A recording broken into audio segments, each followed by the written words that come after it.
Yeah, let's do this, man. Peace. What it is, it's your brother Tavon Swain, aka the Orthodox MOOR, here with my brother Ahmed, aka the Somali Maverick, right quick. And we are here having our first episode of Rational Islam, where we're breaking down things from a QURANIST point of view. And real quick, I am pleased to let my brother come through in this Ramadan season to break down the meaning of Ramadan, the meaning of fasting, and the meaning of masjid and whatnot. So go ahead, bro. Floor is yours. Yeah, man. Thanks for welcoming me and stuff, and peace and blessings to everyone watching. And yeah, we're gonna deal with some stuff tonight. It's gonna be controversial, but before I go on and get ahead with it, I'd like to say, for the sake of discussion, I would ask the people watching that they do not bring any presumptions whilst we are going through this particular episode. So any ideas that you may have from your, let's be straight. Any ideas that you may have from the hadiths, etc. Let's just pause that for tonight, for a moment, and let's see if we can attain the claims of the hadiths from the Quran itself. That's the plan tonight. What do you think of that, Brother Moore? I think that is a fantastic plan. Right. I'll start with Siam. Let me just start with that straight away. Okay, before I start, just to let y'all know that Siam, the word Siam also, or all its variants, will come up in the Quran in 1, 2, 3, 4, 5, 6. Yes, in 6 surahs. 6 surahs.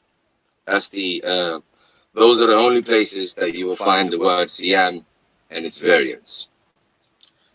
If I may go on and go ahead with it, the first place that you will find it in.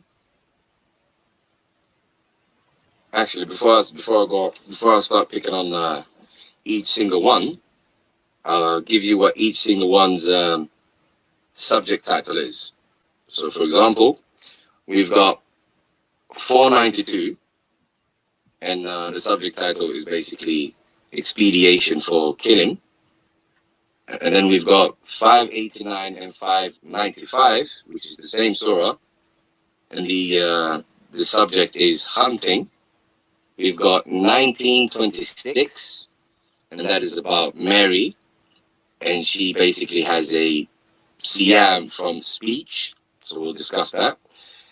We've got 3335, and that's about people that are righteous. And then we've got 58.4, and that's another expediation for people who basically make some sort of a promise that they will not sleep with their wives, to sort of torture them, if you will. So those are 5 different surahs that I'm firstly going to deal with before I deal with the 6th surah. In those 5 surahs, the subject title are the list I just gave you. So you've got murder, killing, expediation, hunting, the speech of Mary, righteousness, righteous people, and expediation for hermits, if you like. People that won't sleep with their wife for whatever reason, just to torture them. Silly stuff. Anyway, so I'll deal with those 5 surahs before I go on to the 6th surah, which is the main surah, which is the one that have people thinking that Siyam has anything to do with fasting. So before we get on to that, I'll deal with these first 5. So starting with 492. So the chapter is 4, the verse is 92. And do me a favor, Brother Moore. I need you to go to these verses, and I need you to sort of play a devil's advocate, if you like. All right? You got it. You want me to show the screen? Yes, please. Okay, you got it. So, yeah, that would actually make it easier for me. Where verse are we going to first? So we're going to go to 492, just to highlight that the word song turns up in 492. But what we're going to do is we're going to go to probably 490 or so to get the context, so we understand what the context is all about. Okay, 492. Yeah. And so the family can see it's right there. Facciamo. Okay. Oh, I thought I was going to see the screen here too. Oh, you can't. I'm showing on street. All right, no worries. I'll just go to my app. No problem. You keep entertaining the audience. Yeah, hold on. Let me see if I can actually do that right quick. No, it's all right. It's all right. I'll go to my app. Okay. I prefer my app anyway. No worries. No worries. All right. So you showed them in 492 where the where Siam is. Yep, and it's there. They can see it in the Arabic, and it's held above the verse in English as well. All right, cool. Now do me a favor and just go to like 490 or something, so we can get some context. Yeah. Okay. Actually, let's go earlier than 490 so we get proper context. Hold on.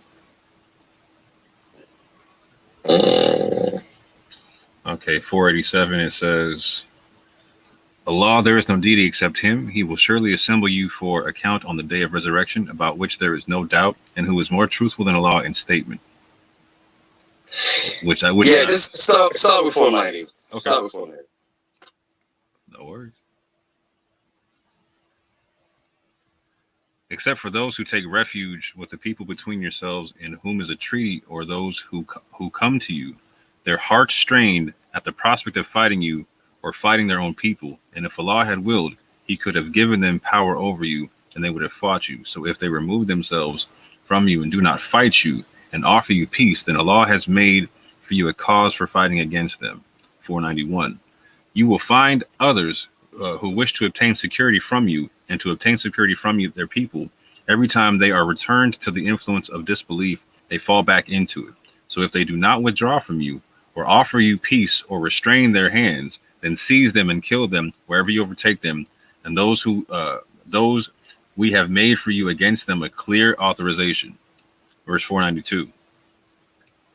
And never is it for a believer to kill a believer except by mistake. And whoever kills a believer by mistake, then the freeing of a believing slave and a compensation payment presented to the deceased families is required, unless they give up the right as charity. But if the deceased was from a people at war with you, and he was a believer, then only the freeing of a believing slave. And if he was from a people with whom you have a treaty, then a compensation payment presented to his family. And the freeing of a believing slave, and whoever does not find one or cannot afford to buy one, which is in parentheses, then instead a fast for 2 months consecutively, seeking acceptance of repentance from Allah. And Allah is ever knowing and wise. Right.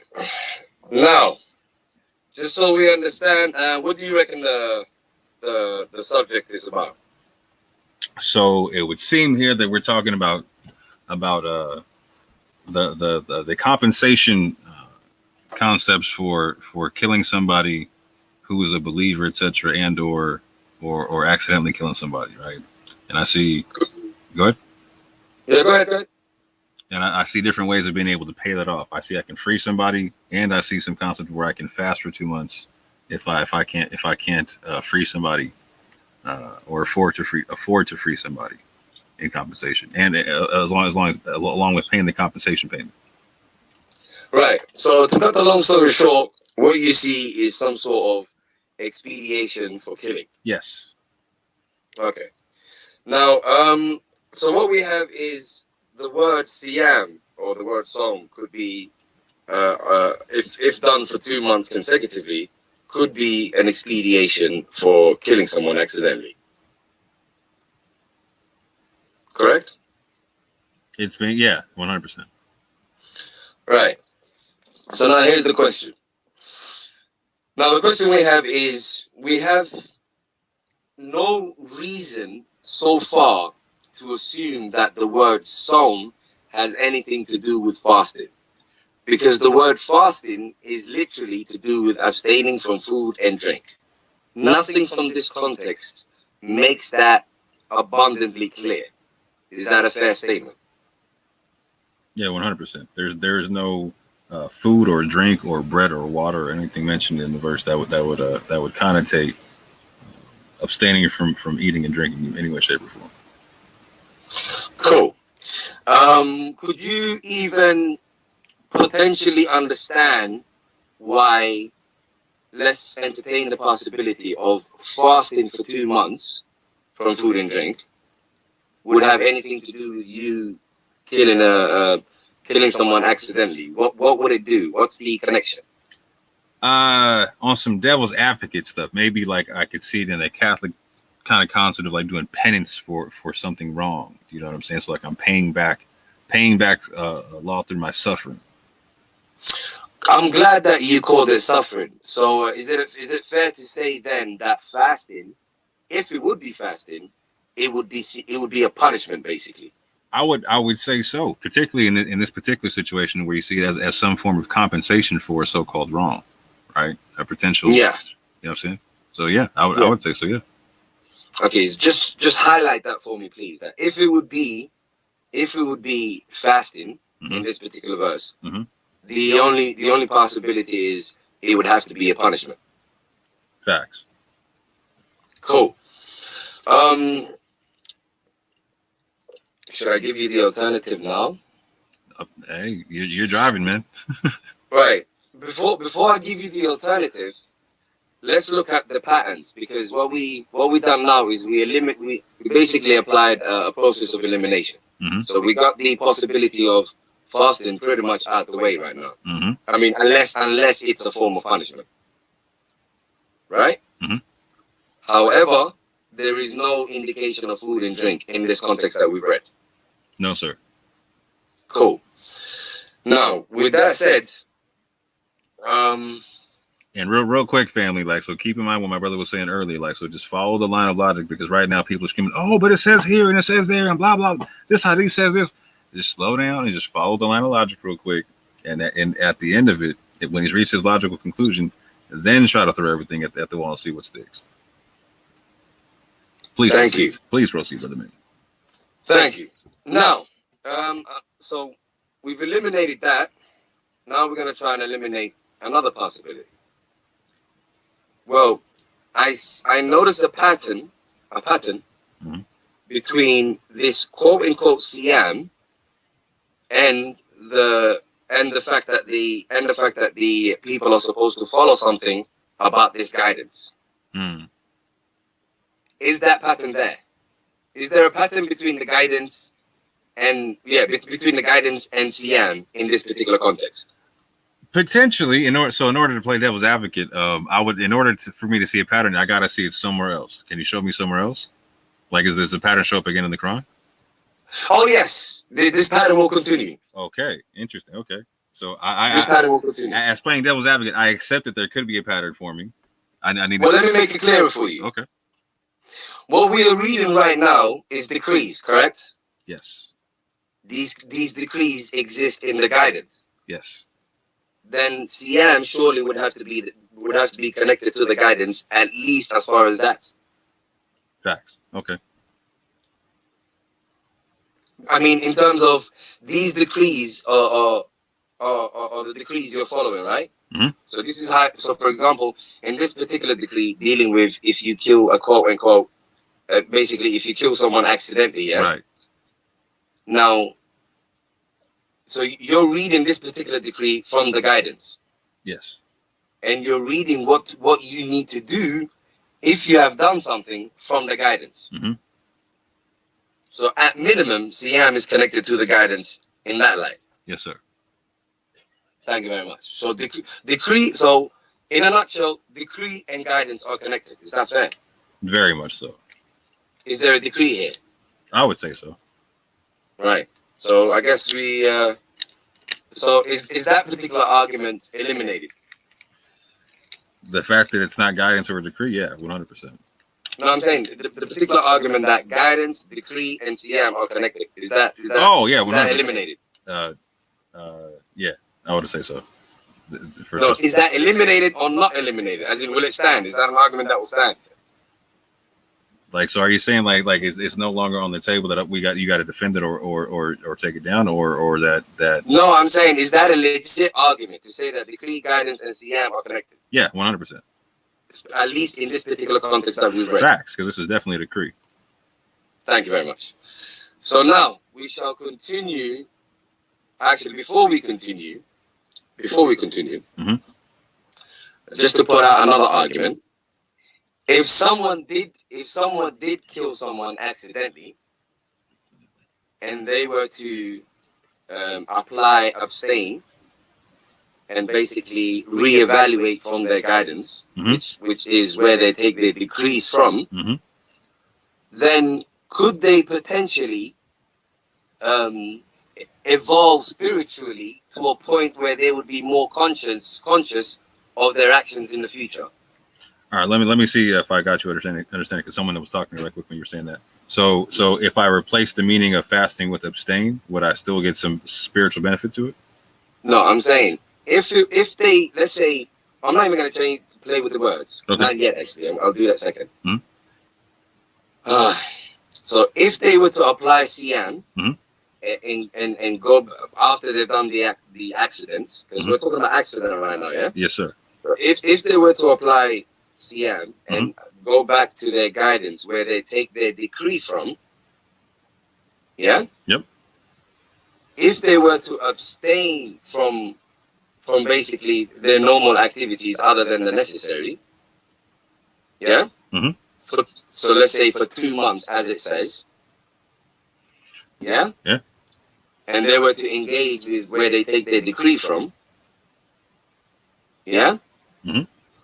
Could they develop spiritually where they next time would be more cautious and conscious of their actions, so such accidents do not happen again? So let me see if I got you clear. And this is just me playing devil's advocate, okay? So if I spend the 2 month period like reflecting on what I like on what happened via the vehicle of guidance, i.e. the Quran, right? Upon and use that 2 months to Time out. basically Reevaluate. Yeah. Would I gain? Could I gain some spiritual growth from that situation? 100%. And develop spiritually 100%. Not only could I, it would be likely that I would. If I was sincere about it, yeah. You know what I'm saying? So would that be a fair argument for this context? Yeah. Now, what I want you to do is I want you to hold fasting from food and drink and the argument I gave you side by side, and which one is stronger right now?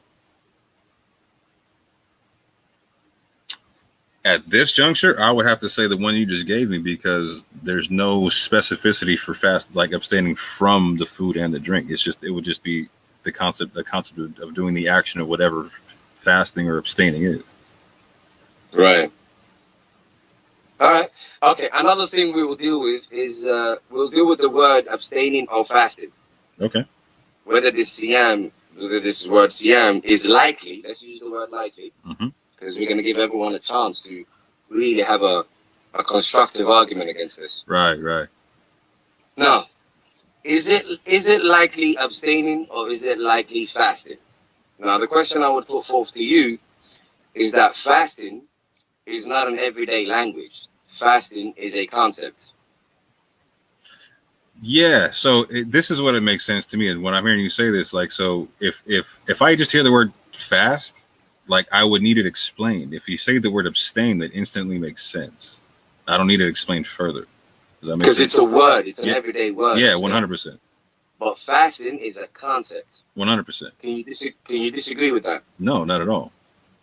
So in order for it to be the concept, people would have to be aware of the concept before the Quran came to them. Facts. You feel me, dog? Yeah. Okay. All right. So if one says that it is fasting, if one argues that it must be fasting, then they would have to accept that it would have to be a concept that those nomads and all of them pagans. Well, hell, they would have to say the pagans were probably fasting. Right. It would have to be something that would be known in everyday concept the way you're talking. It might have to be part of the jargon. They'd be just it would have to be part of their practices. Yeah. I mean, where else would the concept come from? I have another argument, but I'll leave that for another video. What do you think of this one? Well, Well, yeah, leave that for another. We'll talk. Yeah. What do you think of this one, though? I mean, if we speak about the pagan audience right now, the pagan audience would have to know what fasting is. Meaning, they would probably have to have that in their own practices. Yeah, but even to that end, Ahmed, like, so it would have to mean the same thing as it would in their practices, which I don't see that. Ooh, do you know what I'm saying? Too. Do you know what I'm saying? So that too. So if it was just the concept of abstaining, I'd be like, okay, that's simple. That's I don't need that to be defined by someone else's practice. Like, and specifically, if I have a messenger of God giving me the message, I'm assuming there's going to be a specificity that He's going to give me on how to do it somewhere, right? Right. So there'd have to be a specific meaning in His message on how to do it, right? So it would have to be broken down. Yeah. This is what fasting is. Yeah, exactly. If it's going to be that term like that, the concept of fasting, like you're saying, the concept would have to be broken down with it, right? Like it wouldn't be just like, okay, you get this, boom, because like it says like it's prescribed for you, like it was for the people before, right? So it would have to be. When I hear that, right, I'm like, okay, what's the prescription then? Yeah, exactly. Because I'm obviously not the people before. I'm the people right now. Yeah, exactly. Because if you're gonna right, go ahead. And if you're gonna go back to the people before, then what the hell is the point of you? I thought you were supposed to update. I thought you were supposed to update. You know what I mean? But real talk. Like the first thing I'm gonna hear, like, so okay, so what's the prescription then, though? Right? Exactly. You know what I'm saying? So what? So let's keep that in mind. Yeah, exactly, 100%. All right. So far we're at 492. Yep. And we see no justification for quote unquote fasting from food and drink, unless I'm being biased somehow. Am I? Someone's gonna say you are. I don't see it so far, because you're asking me to compare it side by side, so I don't see the bias. That's being fair. That's being fair. No, even how could it possibly be apparent from 492? Because that's all we've read so far. Right. I mean, I want the audience to remember the only way it could be possible is if it's a punishment. You see what I'm saying? Like, you kill someone accidentally, how dare you? Now you're gonna go hungry. Are you there? I'm here. You see what I'm saying, though? And see, here's the thing about it, right? It's like it's either go hungry or free somebody, right? Like, so it's not. Anyway, I'll leave that alone, because there's a whole nother argument with that. You know what I'm saying? Like, actually, that could cause a moral argument. Exactly. Right. Someone could be like, you know what? I'd rather go hungry than free my. It's actually captive. I hate it when they put slaves there. Right. It's captive. It's just a war captive. And you know what? For the sake of our discussion, we're going to keep it captive, because I don't want no people coming out with it's a slave, blah blah blah. I can dig it, man. I can dig it. Right. So yeah. So that could cause a moral argument. Like, do you fast, or do you release a captive? And if you fast rather than releasing a captive, is that moral? You feel me? Mm-hmm. And if you if you release a captive rather than fast, then is fast really a pious thing as is made out to be? Ooh, so in that context, you got me curious now. Is there abstaining from things other than food, drink, and maybe sexual intercourse that you could point me to in the Quran? We gonna continue, no problem. Oh, he said, hold on to your hat right quick. We're about to go for a ride. I got you. I mean, let's put it this way. As far as 492 is concerned, what you are abstaining from is basically see, this is what I love about the word abstaining in this particular in the Quran. You've heard of double entendre, right? Yes, sir. With the Quran, Psalm is like a triple entendre, if that even exists. Now watch this now, yeah? Because with the abstinence, yeah, it can basically have one, it's basically abstaining from, your normal activities and basically focus on the guidance. Yeah. Two, it's abstaining from what the guidance is telling you to abstain from. And 3, it's abstaining from what you've done. That you need to come and basically reevaluate your life for again. Mm-hmm. So do you see how many times abstaining works? So for example, in this particular context, you killed someone accidentally. Abstain from that, and then abstain from society, and abstain and focus on the guidance, so you can reevaluate your life. Interesting. Very interesting. I mean, I don't see no holes. Very interesting. You feel me? So it's abstain from what you've done. In this particular case, it was an accident, but still abstain from that. I mean, learn to abstain from that. Mm-hmm. How do you learn to abstain from that? You abstain from your everyday activities and come back to the decrees and focus on it for some time, so that you could spiritually develop, so that you are more conscious next time. Interesting. Okay. I mean, what else is the point of the guidance? Except to guide, right? Exactly. and what better way to rectify your mistakes Then reflect upon the guidance. Holla at your boy. Holla at your boy, fam. You see any problems so far? Not yet. All right. Should we go to the hunting now? Let's do it. We'll go to the hunting, starting from 589. Okay. So the family can see Fasiyama one more time. It says there in English in parentheses that, and this is comma, then fasting. It's a noun. It says here, Allah will not impose blame upon you for what is meaningless in your oaths, but he will impose blame upon you for breaking what you intended of oaths. So its expiation is the feeding of 10 needy people from the average of what you feed your families are clothing them, or the freeing of a slave. But whoever cannot find or afford it, in brackets, then a fasting of 3 days is required. That is the expiation for oaths when you have sworn. But guard your oaths, thus does Allah make clear to you his verses that you may be grateful. Right. So again, I would say that this is again, expediation for oaths that you have not held, for breaking your oaths. Is that correct? It literally says expiation twice. Literally. So so just for the audience, is this, I'm not even sure, you can go to the context if you like, but is this about expediation for breaking your oaths, or is this about anything else? So here I'm seeing a pattern. So in the previous verse, you said it says repentance, right? And so in this verse, I'm seeing expiation. So I'm definitely seeing a pattern now to where it's like a punishment.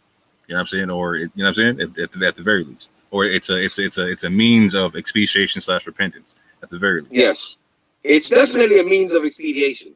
But the question, but the what I'm bringing forward is which is the means of expediation? To get punished with hunger, or to basically reevaluate your life and go back to the guidance? Well, it definitely doesn't say anything about food or water here. So that is the argument. So I got two arguments basically. That pattern, so real quick. I'm seeing a pattern to where it's like I'm seeing fasting and it's not mentioning food or water. Oh, it won't for a very long time. You brace yourself. So now, okay. So the argument here is the same thing. So okay, let's apply the process of elimination again. Yes, here's the fasting from food, and here's the abstaining and going back to the guidance. You got it. Yeah. Now, what do we have for the food and drink? So again, we have that basically it would be a punishment for if you break your oaths. Now, other than that, I can't go further than that. Can you? No, and furthermore, I'm starting to get curious as to like why would Allah want my suffering for something? Like, so like there's a concept in the Quran about like not being a burden, right? Oh, I was gonna deal with that, but go for it. Please go for it. Oh no, go ahead, deal with it because No. Go for it. It's yours. It's yours. I don't understand what the benefit of the suffering or how that wouldn't be a burden in some way, shape, or form. Like I don't understand how that specifically how the suffering. So it doesn't say that the suffering anywhere is the expiation. You see what I'm saying? Or anything about that. Mm-hmm. I don't see any like. So it says I'm literally looking at a verse that says, "Thus does Allah make clear to you His verses that you may be grateful." I don't see anything in this clear verse that He's making clear to me about Him needing my suffering to be the expiation. It says the action here of fasting, the concept of fasting or abstaining. All right. Mm-hmm. But yeah, go ahead and build on it, bro. I mean, here's the thing. For example, in this particular verse, God says what? So that you may be grateful. Right. How do you become grateful over a punishment with food? Right. All you hungry men out there right now. You know what I'm saying? like were you at what point of your hunger today were you grateful for it? Oh, not only that, actually, if fasting is a punishment, at least with these particular contexts that we've read so far, does it mean that the Muslims are getting punished once a year, a month a year? So is Ramadan a punishment? Ooh, now that's not what it specifically says. It actually gives a. So does fasting change? Does fasting once you use fasting as a punishment once, and then the next minute it becomes some very nice thing? Now, see, here's where it gets sticky because, like, so when it's talking about the prescription of fasting, the only time I actually get the description or the prescription is around the verses for Ramadan, right? In Surah 2, right? I'll deal with that. No, but I'm saying like so like. Well, here's what I'm saying. Like, so without that prescription, there's no way I could stipulate that I would be putting words in the Quran's mouth right now if I'm going to say like, yeah, God needs my suffering for this. You know what I'm saying? Like, because it's like I'm seeing I'm supposed to abstain for something, and the abstaining, that process is going to make me grateful. But the cool part about it is when I look at like why we fast for Ramadan or why we abstain for Ramadan, it's a similar concept, right? Mm-hmm. To reflect upon it says to reflect upon the Quran. You know what I'm saying? Yeah, I was gonna deal with that. And like there's like that you may be grateful. I know. So. And that's so you may attain righteousness. That right? Thank you. Yes. Fasting is prescribed for you so that you may attain righteousness. So this part is a punishment. Are we meant to attain righteousness from these punishments? Wow. I can't. Like so, I can't. Like so, for real, I can't see to where like let's say I accidentally killed somebody or I lied and lied on myself with like breaking the oath and whatnot. I can't see where making myself hungry like makes me righteous for doing so. We're like, oh, that's going to teach me the lesson. I'm never going to do that again. You know what I'm saying? Actually, it gets worse than that. If fasting is prescribed so that you may attain righteousness, then it would actually be a smart thing to do to break oaths so that you may fast, so that you may attain righteousness. I mean, if I want to attain righteousness, apparently one way is through fasting.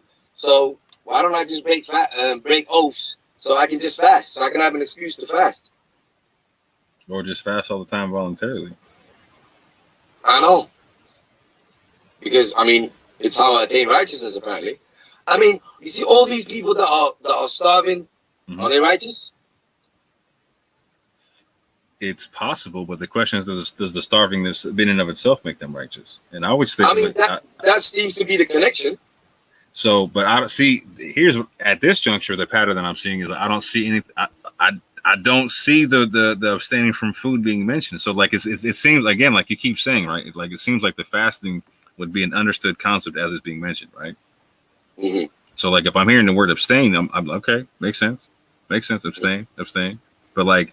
Because all you need to do is just read the context to understand what you're abstaining from. Right. Because I would need, otherwise I would need to know what I'm fasting from or abstaining from or et cetera, et cetera, et cetera. You know what I'm saying? I would need it spelled out like, okay. Like so I would need it to say like abstain from eating meat, you know what I'm saying? Or abstain from drinking water, or do you know what I'm saying? Yeah, abstain from, yeah. If it's fasting, it would need to be, described, or else it has to be something that is, understood before before receiving the Quran. Right. And like I said in that previous prescription that I was talking about, like in the Quran, it talks about like the purpose for even for Ramadan was the concept of like you said, the righteousness concept, but also like we're reading here that we may be grateful. So, so me personally, like I've enjoyed going through a fast before, right? But it's same here. But that's because your mind, you'd be surprised what the mind can do to you. Right, but here, like, but what I was gonna say was there was literally no point when I was enjoying my fast that at the point when I was at the depth of my hunger, I was like, I'm grateful for that. You know what I'm saying? Like, it was, I was caught up in like I'm hungry right now. You feel me? Like there was that moment. You dig? I was like, so check this out for all the men then, right? Like I'm grateful for the moment that the fast ends, right? I'm more grateful for that than I am for the starvation process. You know what I'm saying?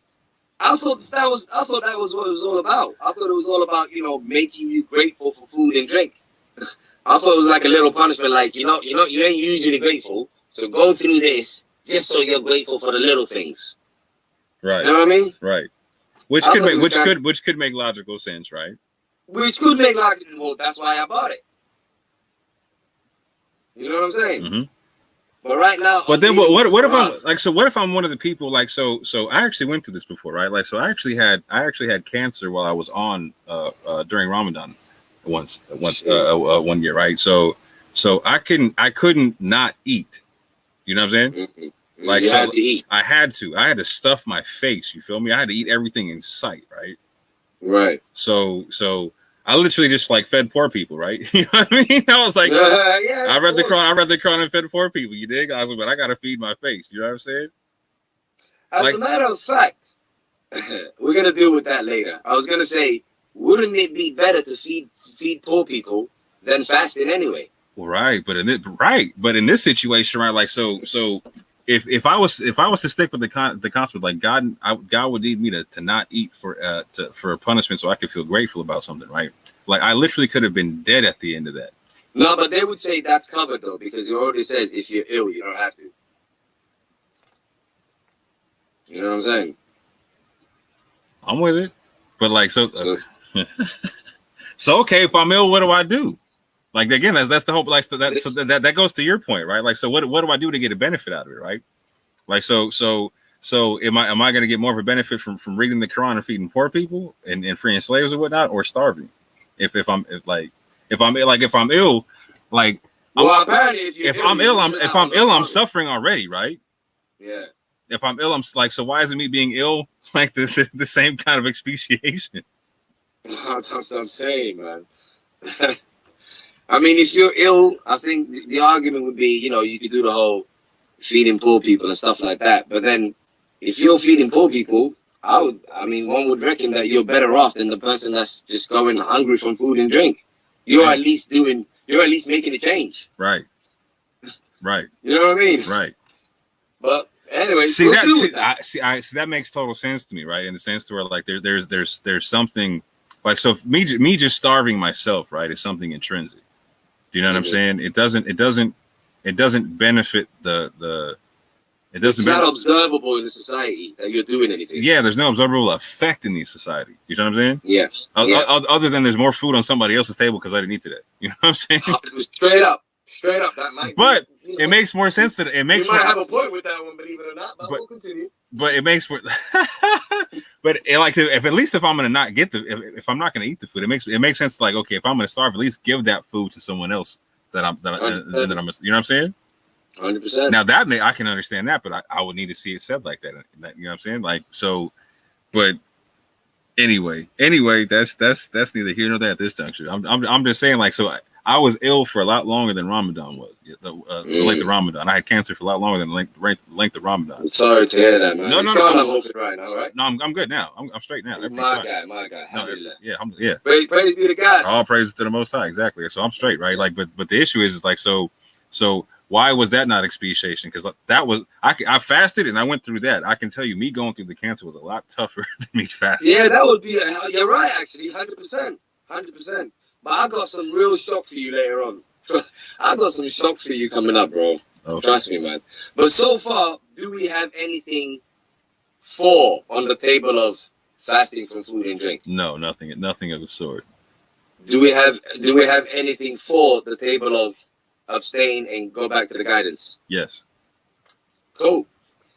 So we've dealt with 492, we've dealt with 589. We're gonna stay in the same chapter and go to 595. Okay.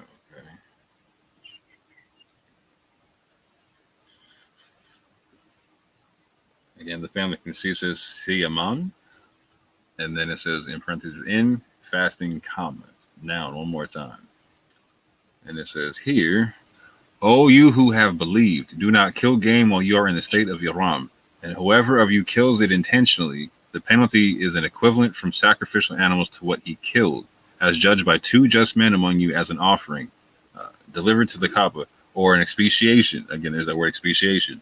The feeding of a needy people, or the equivalent of that in fasting, that he may taste the consequence of his deed. That's an interesting phrasing right there, that he may taste the consequence of his deed. That just makes it obvious. That just puts a stamp on it. Allah has pardoned what is past, but whoever returns, then Allah will take retribution from him, and Allah is exalted in might and owner of retribution. So here's what I'm seeing here, right? Like, so I'm seeing repentance in the first verse you showed me. I'm seeing expiation in the second verse you showed me. I'm seeing expiation here. I'm also seeing the concept of retribution, right? And then as the cherry on top, I'm seeing that he may taste the consequence of his deed. Mm-hmm. Yeah, so that's and nowhere am I seeing food or drink anywhere at this juncture. But I can hear some saying like, but it says that he may taste the consequence. That's talking about tasting food and whatnot, or not tasting food. And I don't necessarily agree with that. So, quick devil's advocate question: how do you break down the word taste right there? No problem. What people are doing is they're connecting where it says that he may taste the consequence of his decision. They're connecting that to fasting. However, there is 2 expeditions here. One of the expeditions is basically, this is about hunting game. If he's hunted game when he's not supposed to, because basically they're seasons, so they don't go extinct. Very simple stuff. If he's hunted when he's not supposed to, you will have 2 men that are just, that are going to come and they're going to come to you, basically the person that's done so. Where is it? 2. Okay, here. Okay, wait. Let me start from the beginning. All the ones who believe, do not kill the game animals hunting while you are in. The word is hurumun. These guys put pilgrimage in the brackets. However, as we know, the Arabic and the Hebrew, the way Semitic languages work, root words do not change. The root word here is harama. As you already know, that's haram. You get it? Things that are forbidden, prohibition, restriction. It doesn't become pilgrimage all of a sudden. You with me? Got you. So as we were literally saying, do not kill game animals while you are in hurumun, while you are in prohibition periods, basically. Okay. Yeah? Okay. And whoever killed it among you intentionally, so if you've done it anyway, then he give an equivalent similar of what he killed of cattle, of game animal. Do you get it? So as a punishment for what he's done, he has to give one of his animals away now. Do you get it? So where it says the consequence, this is what it's connected to. It's simply connected to the fact that as a punishment, now he has to give one of his prized possessions.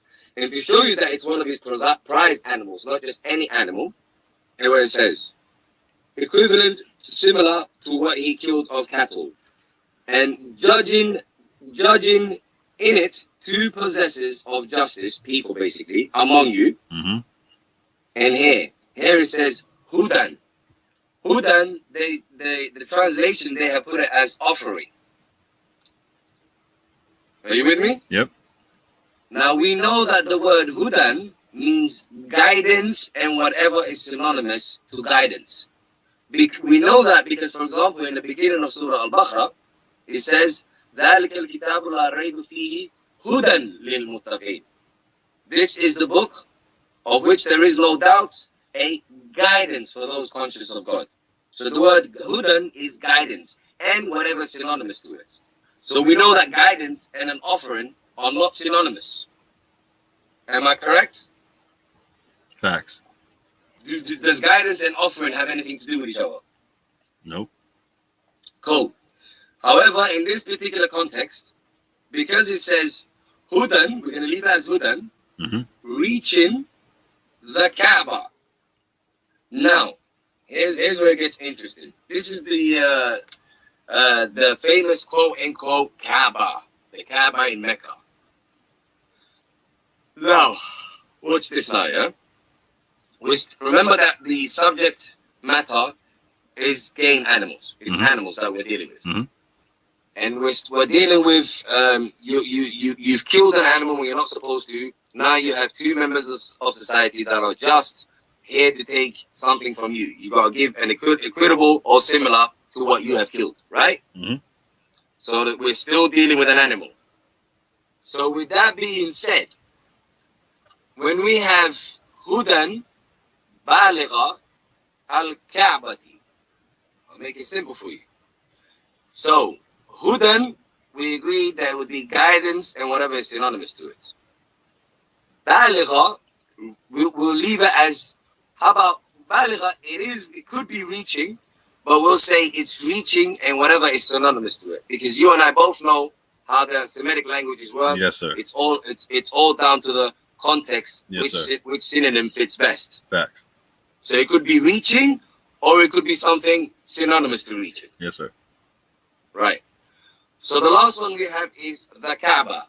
So here it says Al-Ka'bati in the Arabic. In English, they decided to put the Kaaba for us for some reason. Now, what could the Kaaba be? Now, the interesting thing about the Quran, actually, this is what makes the Quran amazing. It can't be. I think this is why these hadiths and all of that exist, because it's really, really hard to misconstrue and mess up with the Quran, because words are used like in different contexts, so that if a mistranslation happens, you can just look at another context where the word is used and see if it's possible. You see what I'm saying? You can see the drastic change that has happened. You with me? So in this particular one, Al-Ka'bati, what you guys can do is you can go to same chapter. Wow, how beautiful is that? We're in chapter 5. Just stay at chapter 5. Just go to the beginning. Go to verse number 6. Do that for me, bro. I'm going there right now. Go to the part where it's discussing the washing that my fellow Sunnis call the quote-unquote wudu.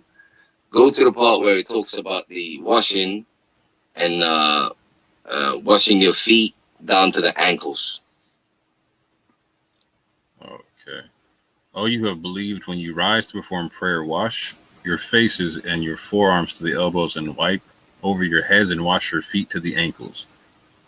All right, look at the Arabic for ankles.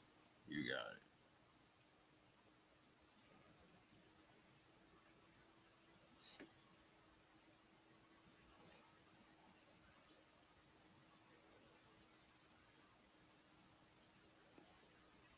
Right. It basically says the Kaaba. So, and in that particular one, it says Kaaba Tain. And the reason it says Tain, as you already know, in Arabic grammar, you have the singular, you have the dual, and you have the plural. So when you hear Tain, it's the dual. And funny enough, this here says El Kabain. Oh wait. Yeah, Al Ka'bain. Sorry, not Tain. Al Ka'bain. Yes. There we go. Okay. And funny enough, we got two ankles on both sides. Facts. You see what I'm saying to you? So if Bain is the dual, the singular would simply be Kaaba. Facts. You get it? Kaaba, Facts. Kaabain. Very simple. Yeah. Now, if we go back to 595 now that we have an idea of what Kaaba could mean. Yes, sir. Now, we go back to the men coming to basically take an expediation from one of my animals for killing a hunting game when I'm not supposed to. So guidance reaching the ankle. Right. So before you reach the guidance part, you have the men part. So read those men. Oh, okay. Now, hold on, I'm in the word by word. Hold on, let me go to the. No worries. Actually, you ain't got to do that. Then I can read it. No problem, bro. Okay. So all right. So you have two possessors of justice among you. So two men that are just among us will come and take the, take the.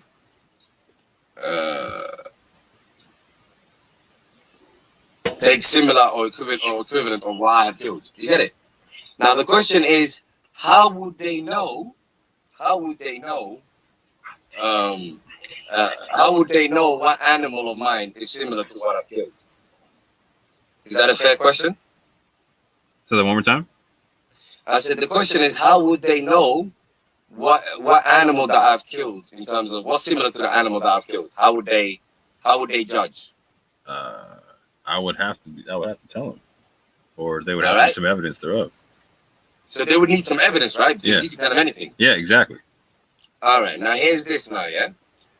So when the men come to you, judging in two possessors of justice among you. So hudan, so guidance, a synonym to guidance could also be pointing towards. So if you point towards something, and if you're guiding, it's the same thing. It's synonymously, depending on the context. Or directed. Guiding, directing. Mm-hmm. Are you with me? Yes, sir. Now, guiding, so you have directing in this particular one. And where it says reaching, I would say towards. So reaching or towards. Mm-hmm.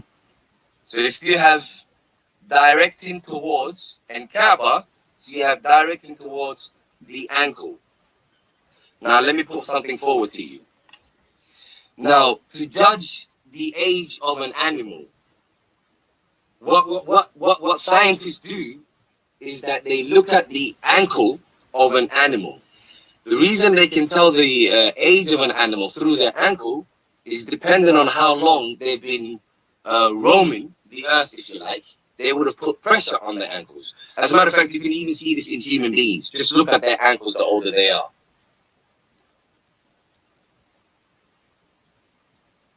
Are you with me?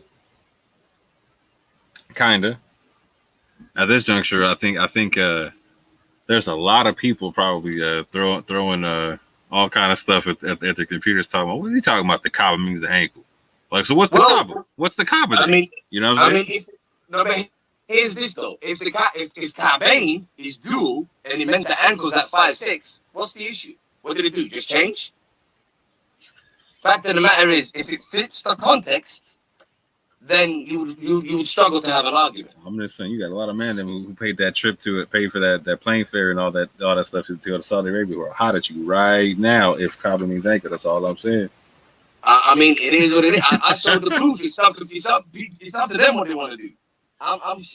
If people say they believe in the Quran, am I using anything but the Quran so far? Not at all. You feel me? Yeah. And as a matter of fact, in this particular context where we are dealing with animals, for crying out loud, what else could it be? We're talking about hunting. Let's bear this in mind. We're talking about, actually, we're going to do the same thing. You know, earlier on how we did what is for this and what is for the other part. Like how we judge both arguments. So let's do this now, yeah? So in this particular argument, to give you the summary, the argument is, you killed an animal when you're not supposed to. Now you need to pay back for what you did, give an animal of yours. Mm-hmm. And in order for that to happen, there's going to be two just men among you from the community that are going to come and basically collect that animal from you. Now, in order for them to get an equitable animal to the one that you have killed, they would simply judge the animal's age by looking at the ankle so that they get a nice mature one. You understand what I'm saying to you? Now, alternatively, here's the alternative. The alternative is you've hunted real quick, just so I catch your point and make sure it's clear for the people listening. So you're saying that the meaning there is not that making an offering and delivering it to the Kaaba. You're saying that it's the men judging from amongst your animals, right? And trying to gain an equitable one by judging from the ankle of the animal. That's simple. Okay. I mean, what people would have to argue that is either scientifically incorrect and that is observably wrong. I'm telling you, you can look at people right now, for crying out loud. Just look at their ankles. It's part of the darkest part of them. Am I lying? No, sir. Is your ankle and a baby's ankle the same? Not at all. And why is that? Because I'm older than I'm more mature than the baby. I'm more full grown than the baby. Not only that, you've been roaming. You've been putting weight on it. You see what I'm saying? Yes, sir. It's simple.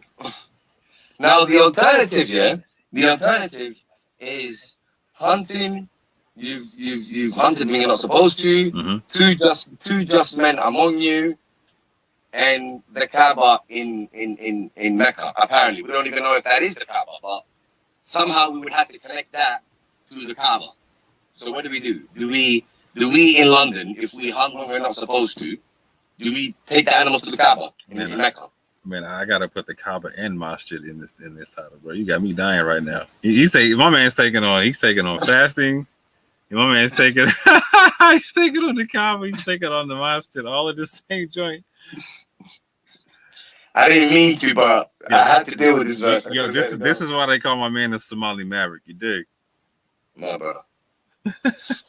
Don't make it about me, man, because they're going to come at me. I want them to deal with the facts. That's it. Just argue against what's on the table. That's all. Right, exactly, 100%. It's not a personality thing, you know what I mean? Yeah, you didn't write the Quran, bro. You're just reading it right now. Have I done anything else? Did I break a single linguistic rule? No. That's the problem right there, right? It's people like, well, no, he's not fluent in the Arabic and blah blah. Well, I use the Quran. But check this out: all these men that say this, they read the Quran in English, right? And then when they read it in Arabic, they really don't even know what it means anyway, right? And they go back to ask the scholars to see what it means, and it means something based upon their hadith and tafsir and whatnot. You know what I'm saying? Like, so I don't understand what these cats are talking about. You know what I'm saying? Because you're using so at this juncture, you're going like noun, verb. You know what I'm saying? Adjective. I'm gonna break it off. Yeah, but using it for what it is, you know what I'm saying? And saying like, okay, this is what the word means here. Why does it mean something different here? And why does that fit in this context? Right, exactly. So I'm coming at it 2 angles. Right. One, I'm gonna use the words as they are used in the Quran itself. So I'm not even gonna bring anything else. Right. You see what I'm saying? Right. And 2, I'm gonna use the context to prove what could fit in that context. Facts. That's it. So I'm simply using the Quran. And that's the point that my man's got to really understand is like, so when it comes to Semitic languages, like context is king. Thank you. That's what I've noticed. The Quran, just like the Torah, was written without diacritic marks. You know what I'm saying? When it was originally written down, you know what I'm saying? So like that means that the like, and my people keep like, well, the vowels were there in the recitation, which was kept through a nation. Like, cool. Like, so if you got the vowels, why'd you leave them out? Mm-hmm. Why did they have to be put in later? You know what I'm saying? And why were they put in later? What was the point of that? If it was meant to be kept out, right? Because when you keep them out, then context becomes king in a whole nother aspect. And that's why Quranic Arabic is different than the modern Arabic, etc. Like 100%. It's context dependent. Yes, completely context dependent. Exactly. Here's the funny part. Another thing people do. Right, go ahead. Just a quick one, yeah. Mm-hmm. Another thing people do, I've noticed a lot of, people that claim to be fluent in Arabic, they like to bully people with, one Arabic word could mean anything. No, it cannot mean anything. It has to be synonymous. Yeah. It's either synonymous or it's a derivative. Mm-hmm. It just it can't go from a car to a house to a plane. What the hell are you telling me? No. It's not possible. Not unless the context would give it permission to do so. Exactly. Even then, the root word is very, very strict. If it's not synonymous, it will be a derivative. Right. So it will never be foreign. Right. So you can't give me a word having two meanings that are completely foreign to each other. That's crazy. You see what I'm saying? Mm-hmm. Well, here's the funny part. Here's the funny part. You could learn. You could get fluent in Quranic Arabic, and all you'd be doing is making the same arguments, right? Bro, I'm becoming fluent in Quranic Arabic accidentally because I've read it so often, over and over again. Mm-hmm. Especially, when people tell you stuff and you're like, hold on, what? Are you trying to? Am I crazy? Because that's not what I read. So I've been going back over and over again, and accidentally, you actually learn Quranic Arabic because it's very repetitive. Right. You know what I'm saying? Agreed. Agreed. There you go. It's pretty much the same words used over and over again in different contexts. Mm-hmm. You know what I'm saying? I gotta admit, it becomes easy if you basically shut your mind off any presumptions, don't read the Quran with, glasses of something else that you've read or some other idea that you have. Just read it like it's brand new to you and make sense of it, just like you would any book. You know what I'm saying? Mm-hmm. Right. So far, what arguments do we have for the Kaaba in this particular one? As in, how would you argue that, guys, by the way, if you hunt, you're not supposed to hunt, you need to pay up and basically give an equivalent to what you hunted and then somehow fit in the Kaaba of Mecca. So if I would take the state of, like you're saying, the state of haram, right, versus like the way it's used in English or etc. whatnot, like I would like typically, isn't that concept so-called like synonymous with the Hajj concept, right? Like, so if I was going to make the argument back, I would be talking about like this. How would you even fit that in? Go ahead, even do that. No, you're gonna have me make an argument I wouldn't make. No, because I don't want them to think that like I'm really not biased. I just want people to have a valid argument. Don't try to tell me anything. Well, but at the same point in time, like this is what I'm saying. Like, so the word that you broke down in terms of like what like like people don't see the H in English, okay? Mm-hmm. So, but when you go to the Arabic, you see that like, and you recite in Arabic, obviously the H is there, right? Right. So when you're talking about like no haram's haram, friend, like I got you, like that to me that makes sense, right? So making that a state of purity is like wait a minute, you trying to tell me the same word means purity and impurity, like or remember what I was telling you? How you gonna tell me the same word means two things that are foreign to each other? How could it mean prohibit, like for example, like they would like to tell us prohibited and sacred at the same time? Yeah, it doesn't make a lot of sense, right? And so furthermore, like, and to your understanding, like, if I go with how you're talking about it, if I'm in a state of prohibition, right, then I definitely shouldn't be nowhere near the Kaaba, right? Exactly. Oh, sorry. Like let's say I'm unclean, right? Yeah. What am I doing next to the Kaaba? Exactly. Or maybe they're saying you're not in a state of prohibition. Maybe you're in a state of sacredness. Maybe they would like to use that there. I'm with that, but like, okay, so they're going to accuse you of trying to retranslate or rewrite the Quran, right? But basically, what you're doing is you're looking at the root words. Like, so again, so I'm looking at the root words in the context, and I'm trying to make it fit. Right. So I want my family to understand something, right? Like, so if Ahmed was to take the oldest Quran that you can find in the world, right, it would not have the diacritic marks in it, right? If he looked at it, it would look the same as looking at the word haram, and that the word for ankle, the word for guidance, etc. Right? Without the diacritic marks, right? So again, they weren't there. Those are something that came in way later. And again, y'all gonna talk about your hadith and tradition and science of hadith and this, that, and the third. But again, the diacritic marks are not something from the beginning. And that's not that you can't show that nowhere in your hadith tradition. You feel me? You're gonna say like, oh we have the in the recitation, cool, but okay, y'all don't even have one way of saying al-Fatiha. Add this, brother Mo. Add this, brother Mo. The diacritical marks don't exist in Arabic today. They don't use it. They don't use in normal Arabic today. They don't use diacritical marks. It's only in the Quran. So it's like someone has decided to decide what these words mean by putting in these diacritical marks. And then at the same point in time, in order, like I got to put in all kind of brackets and parentheses and this, that, and this. Exactly, because it's very hard to play with the Quran, man. It's difficult. If people just took their time to actually understand the Quran, they would see right through this. But most people just don't take their time. So, but right, and the point is this: like, if we're looking at the oldest Quran we can find, and it has no diacritic marks or whatnot, and there's no diacritic marks in modern Arabic, right? Like, so the only justification I have for using a certain set of diacritic marks over another set of diacritic marks, for instance, would be the fact that, like, just my tradition says so. Literally, that's literally it. My tradition says so, and to that, I'm saying, like, y'all don't even have like one tradition for al-Fatiha.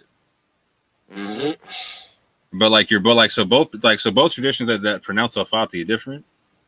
They're gonna stipulate, yeah, we have a chain of narration that's authentic. Cool, got you. So which one is right?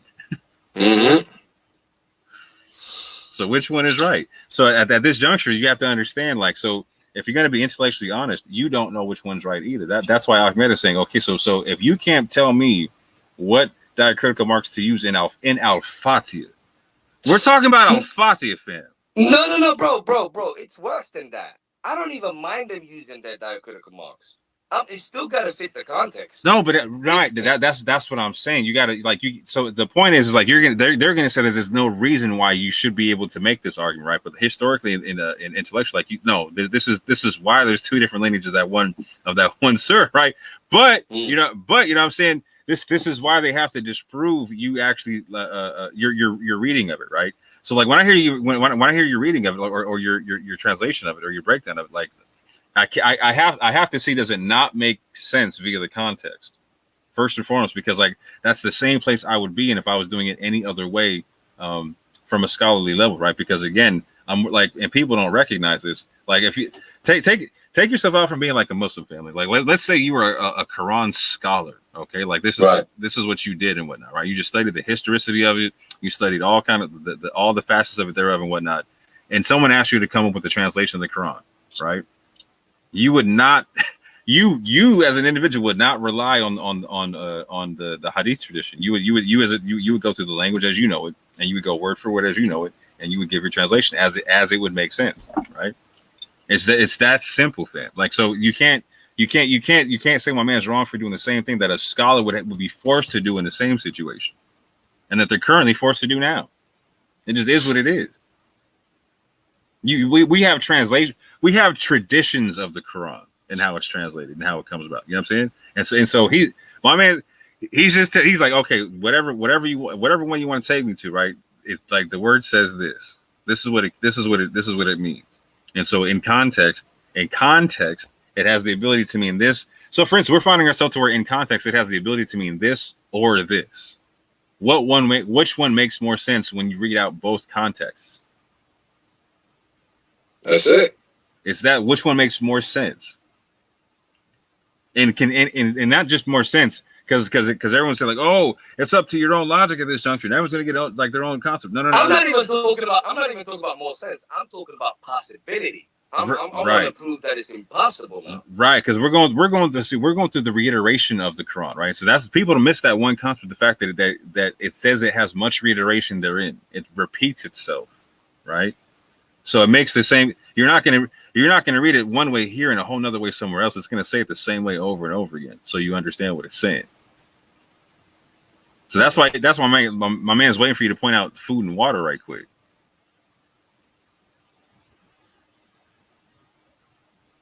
And so let me give them something for the Kaaba. I mean, so do you have any support for them? Do you have any reason that this could have anything to do with the what is deemed to be the Kaaba today. You know? The only reason I could say it is if I And before you answer that, what would we do here in the West? Would we have to, in order to fulfill this verse? Thank you. I was just going to jump on that.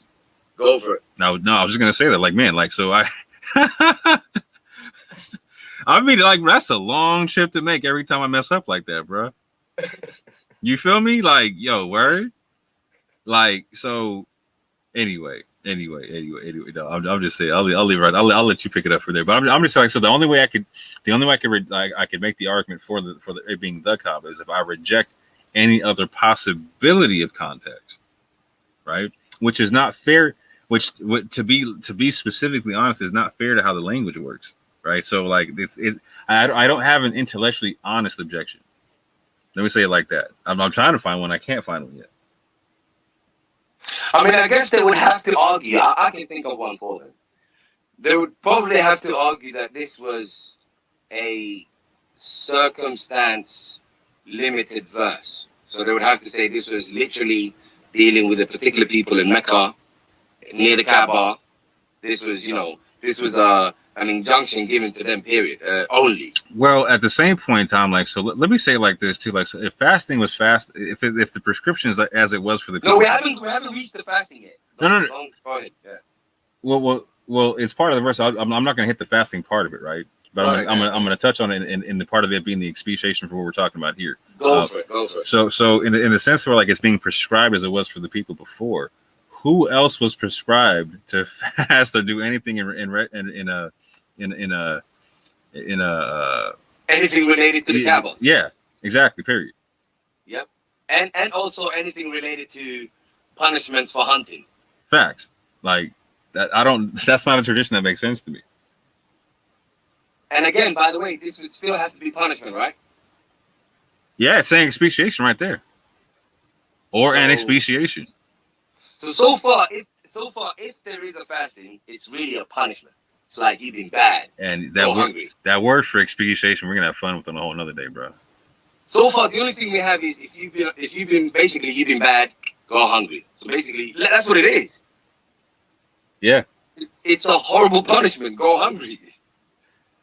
Now, it's quite an evil punishment, though, man. All right, anyway, we'll leave that. We'll leave that. We won't go there. Now, watch this, yeah? So, after the Kaaba, here's where it gets more interesting. So, it says, an offering reaching the Kaaba. That's what they want to tell us. And then it says, or. So, there is an or to the Kaaba. So, you have or an expiation of feeding poor people. So, now, you either go to the Kaaba or you feed poor people. So, okay, so you either take your animal to the Kaaba or you feed poor people. How do you marry that?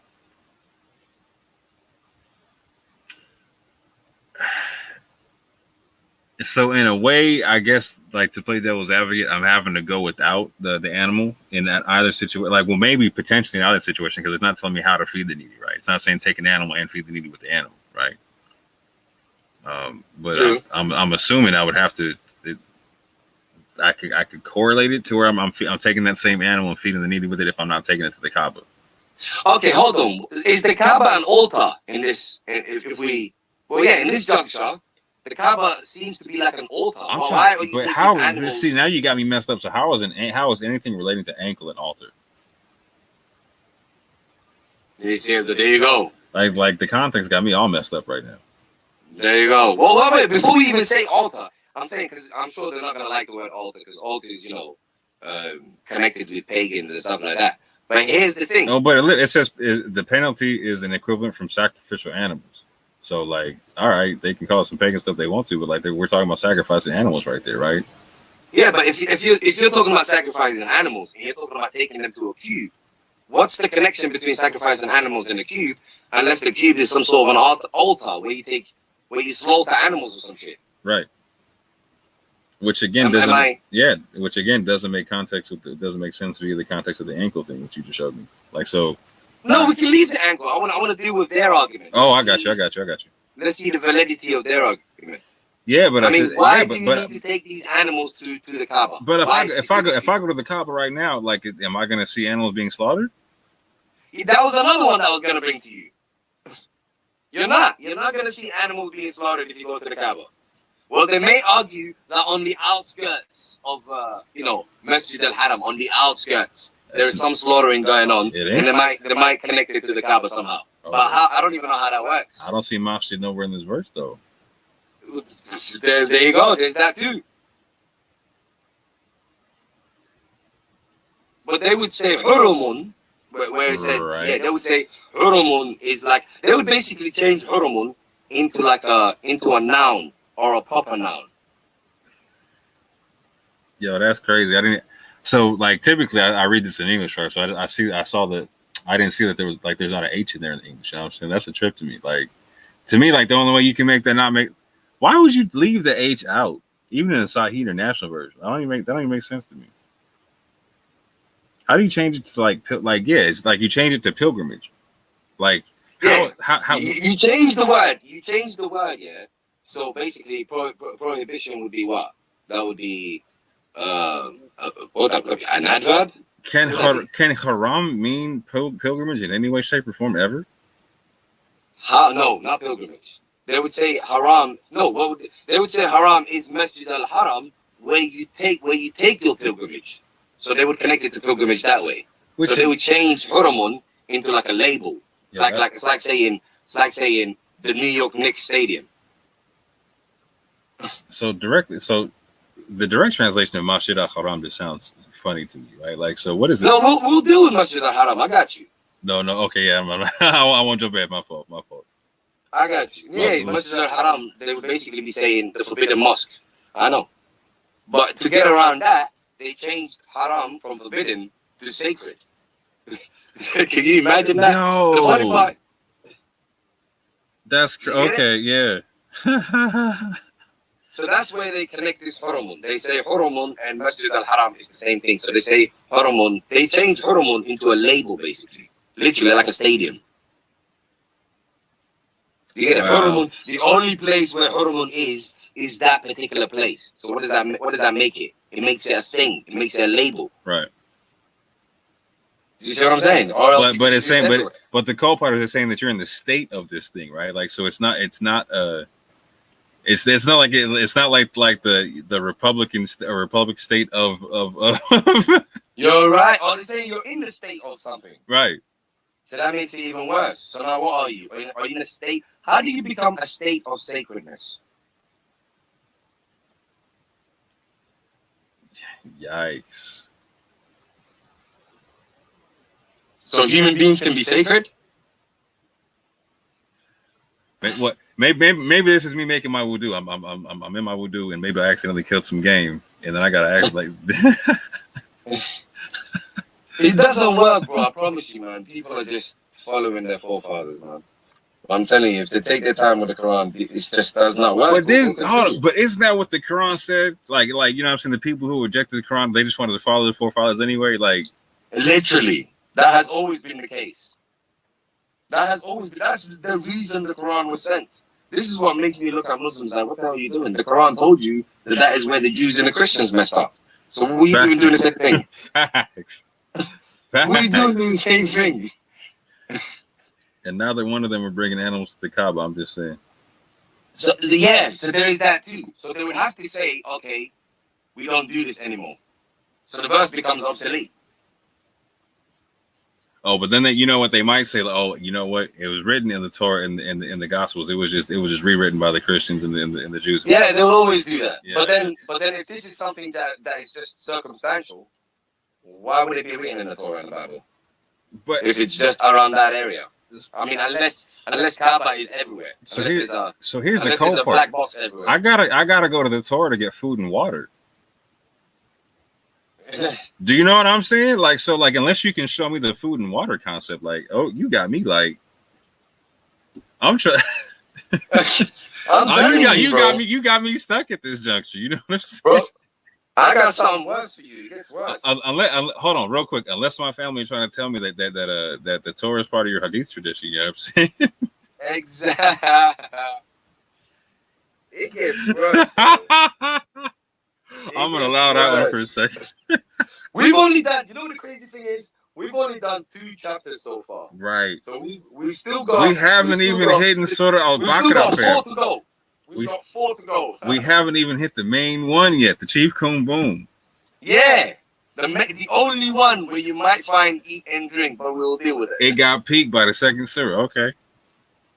So far, we have no indication for eating and drinking. Facts. Nothing to do with eating and drinking. Facts. We have no indication that this is to do with the Kaaba in Mecca, unless we make this verse obsolete. Because unless we are supposed to all go to Mecca every time and take animals there and whatnot, and then turn the Kaaba into an altar where you take slaughtered animals to.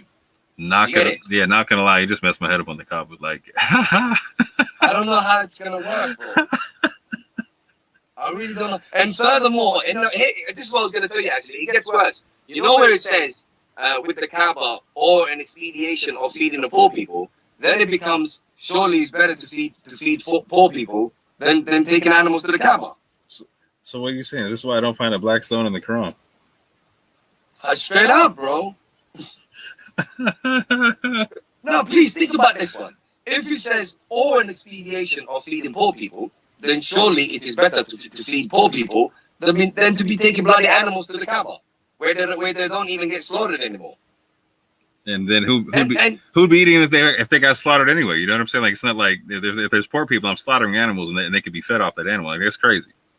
This is just what I was gonna say. Another thing I was gonna say is why take the animals all the way to the Kaaba to slaughter them there just to feed the people that live there? What about the rest of the world don't need no feeding? Literally, that's what the Taghut would do, right? They would just sacrifice animals and like not feed the poor with them joints. You know what I'm saying? Like the whole like. No, but not only that, this is quite discriminatory because if you say I have to take it to the Kaaba, you're basically telling me to feed the people that live around the Kaaba. Right. So what about the people that are left in London? Yeah, it's supposed to matter.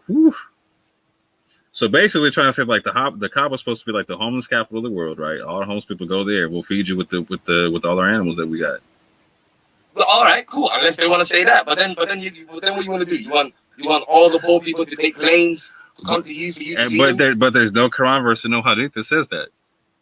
No, but not only that, it doesn't work. Yeah, it don't work. How do you want poor people to take planes all the way over there just for you to feed them? If they can take planes, they can eat. Right. So how's that going to work? Unless you're telling me God only cares for Kaaba and its surroundings. You would have to argue that. Or they would have to deal with this left hook, where it says, or an expediation of poor people, expediation of feeding poor people. Surely it is better to feed poor people. And if we can agree that it's better to feed poor people, then surely we don't need that black box. You see how it works? I'm trying to work with this that he may taste the evil of his consequences. Yeah, we might have to move on to the next verse, bro. Are we done with this? We might as well, bro. Do we have anything for their argument? No, actually, yeah. Let me go to the fasting part now. Because all right, cool.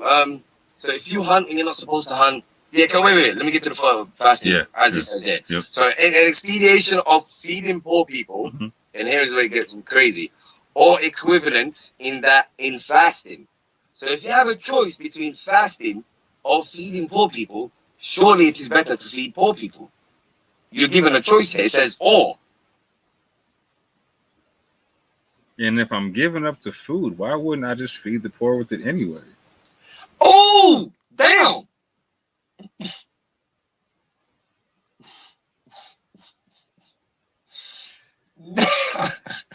Like there's two situations right there where like it's like okay, like so I'm either giving the animals to the Kaaba and not the poor, or I'm just eating and not giving to the poor. And I'm like okay, like so just damn the poor either way.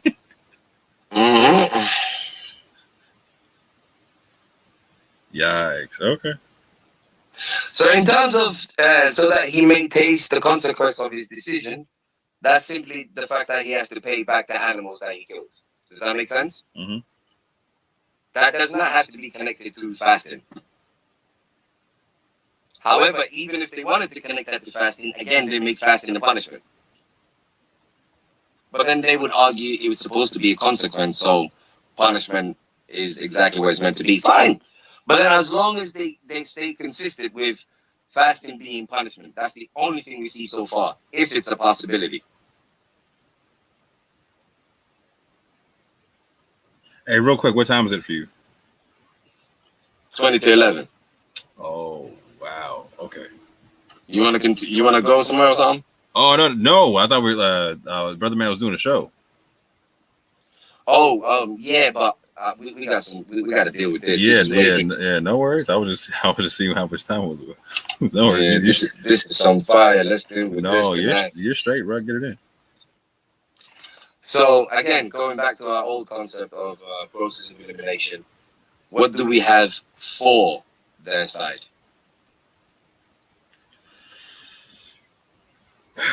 So, in terms of fasting, meaning abstaining from food and water and sexual relations, etc., all type of things, like I'm not seeing it so far. Particularly here, because, like, again, the part that's standing out to me, like, if I'm supposed to be feeding the poor, or I could feed the poor or fast, it would make more sense to feed the poor and fast. Do you know what I'm saying? Like, if I'm giving up, if the food is the fast. No, or if you have a choice between feeding the poor and fasting, then what the hell? Feed the poor. Yeah. Why would it be better to fast? Especially if you're abstaining from food and drink. Why, like you said, why don't you give that food to poor people? Yeah, that's what I'm saying. Like, surely, like, that would be the best thing out of all. Like, if I'm gonna do the one, just do both at the same time. Like, okay, got you. Like, and to me, like, me fasting then also performing. Yeah, but both is not gonna work because it says all here. Yeah, I know exactly. So then, that leads me to believe, like, okay, the abstaining part and the second part would not be food because it wouldn't make it, like, to me it would be a waste in that situation. That's all I'm saying. Because in another situation, it literally says to feed the people that like the poor people out of the daily rations that you'd be feeding your families, right? Like the same amount, right? Mm-hmm. So if I'm fasting from food, there's daily rations that the Quran's already stated that, like, you know what I'm saying, I'm supposed to be having for my family or myself or whatever, right? So, like, my daily ration, like, it would make sense for it to go to a needy person, the equivalent thereof. Like, so, that's so it doesn't make sense that there's food there. So maybe I killed an animal and I wasn't aware of, I was ignorant as to the laws I was breaking, etc., whatnot, right? Here's where I can see what you're talking about. For, like, me reflecting upon the guidance and whatnot makes sense. Mm-hmm. Because I'm learning something at this juncture. Mm-hmm. Because it's a penalty, right? Mm-hmm. And it's a form of a penalty because you got to take time out of your day to learn something and to learn discipline, to basically discipline yourself. So you can say it's a form of a penalty. Well, it's saying the penalty is an equivalent from sacrificial animals to what do you call it, etc., whatnot, and then this or an expiation. I got you right. So there's an expiation or penalty. Interesting. Yep. Okay. Exactly.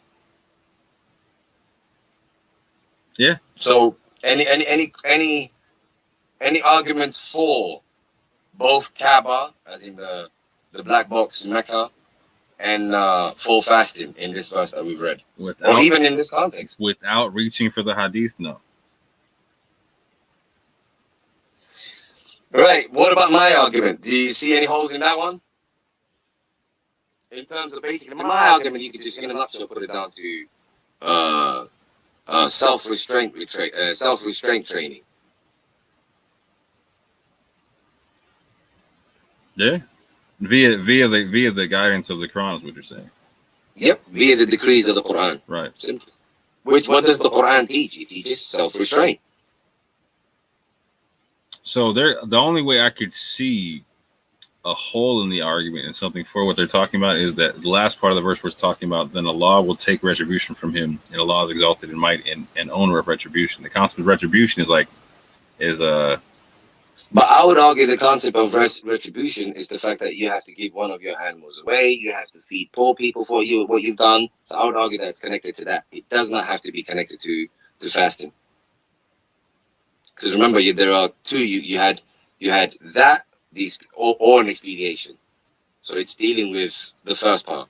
Furthermore, like it's kind of weird to equate feeding poor people to suffering for a penalty.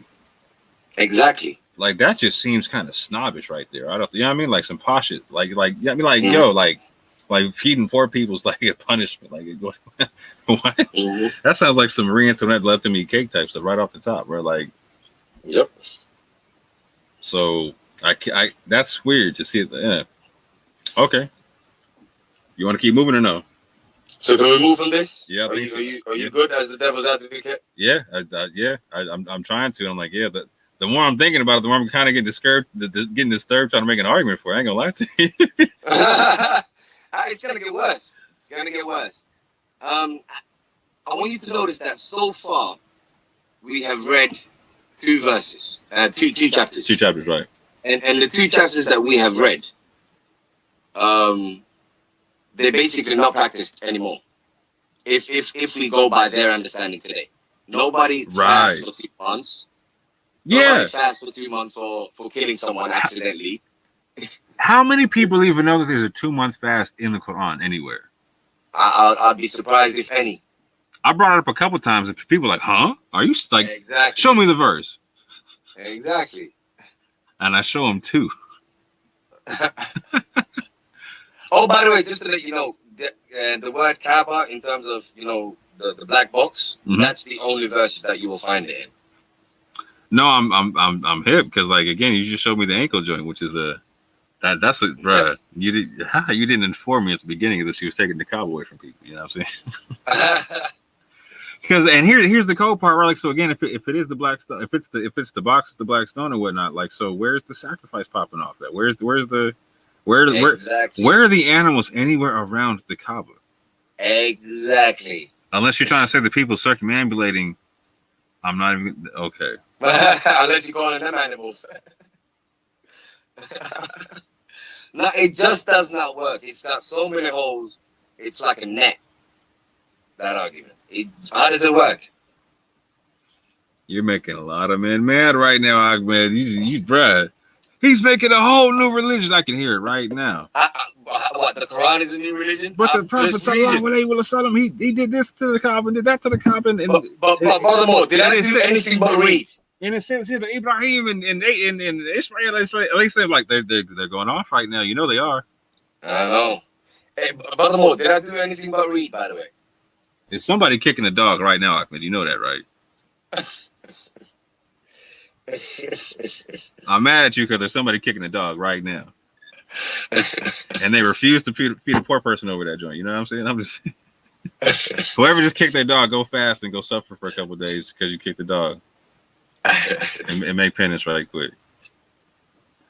So far, really, there's really not much. There's not much for their argument for the two chapters that we've read. They don't not so far. No, not honestly. No, right? No, they don't practice these things. No,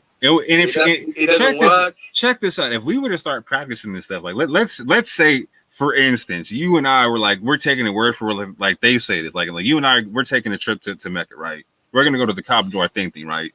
And let's say out of nowhere, like I didn't know I wasn't allowed to kill something, right? I'm hungry. I go make it happen, Captain. I'm just like I'm a country bumpkin. I go kill some stuff that's moving. I go cook it up. You run up on me right quick, and you see it, and you're like, oh no, you're not supposed to do that, bro. I'm like, okay, let me get you another wise man right quick to go judge me. Now, check this out. Now, where are my animals at? How can I repay this? Because it's not saying like come about the pocket and pay for them. I'm like, no. It says my man's got to come to my animals and judge it out. Like exactly. And how would he judge it? So wait a minute. What they got? So they got gray hair. We gotta go right. Shit. So check this out. So in this junction, we gotta fly all the way back to America. You know what I'm saying? I gotta ship some animals all the way over to Mecca right quick.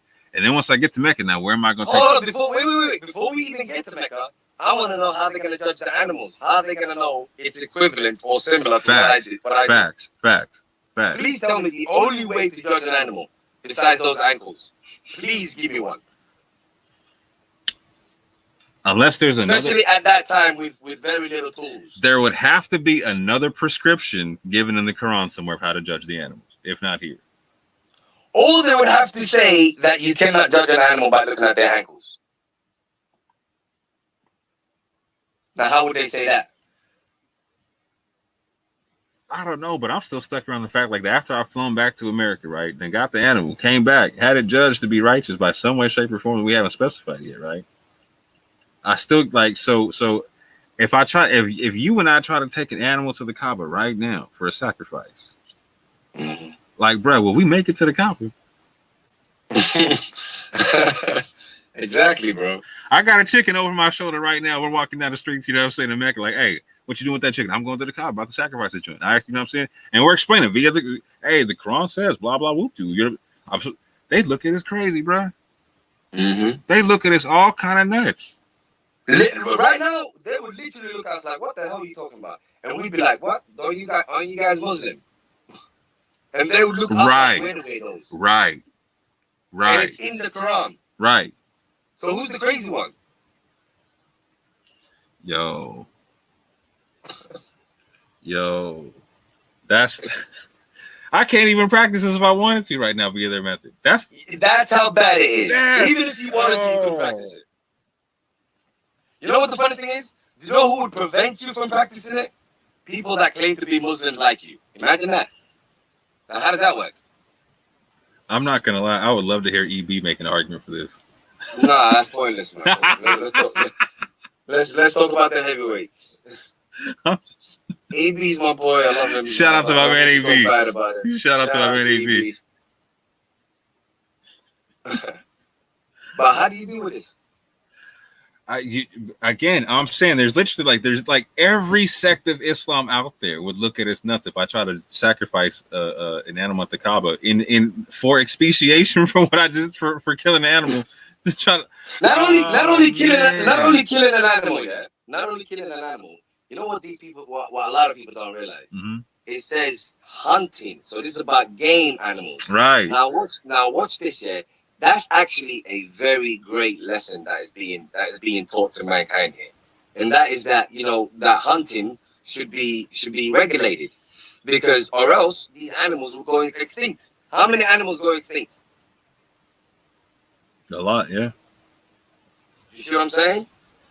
So it's literally the prevention of that kind of thing happening in the wildlife. So this is a great lesson. So basically, why are you looking something down if you got something at home to eat? Yep.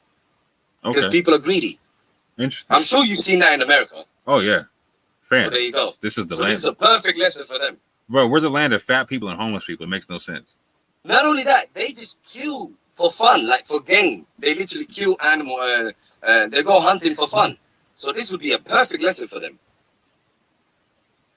Until you tell them that you got to take it to the Kaaba in Mecca, then they'd be like, "Well, hold on."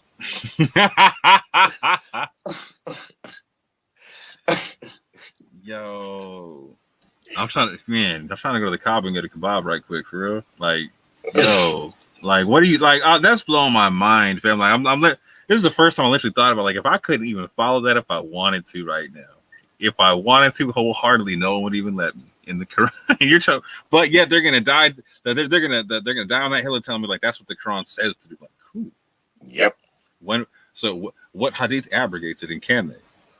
Yep. Oh no. So I think we're gonna have to tap out on this one. I mean, I don't know. Do you see an entry for them? No, like that.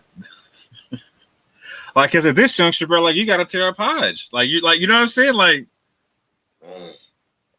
and remember, keyword: we still don't have nothing to do with food and drinks. Right. That's no indication of it. Right. None whatsoever. All right, cool. Let's move on. So we've done 2 chapters. The third chapter is even more funnier. The third chapter is crazy. We're gonna deal with the marry abstaining from speech. I mean, how on earth anyone's gonna explain that one? We shall see. So 1926.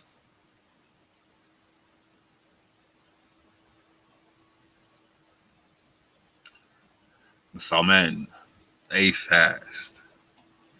Surah 19, ayah 26. So eat and drink and be content. And if ye see from among humanity anyone, say, indeed, I have vowed to the most merciful abstention, so I will not speak today to any man. Hold on, wait. It's all yours. I don't even need to be involved in this one. Break it up. No. So why? Hold on. How is she eating and drinking but abstaining and fasting? By the way, the argument they're gonna give you is she just had a child, so she has an exemption. So show me that. Show me the exemption in the Quran. Well, yeah. They would say the exemption is common sense. She just had a child. Hold on. So this is the one time I'm gonna get the appeal to logic. They're gonna say, well, it's common sense.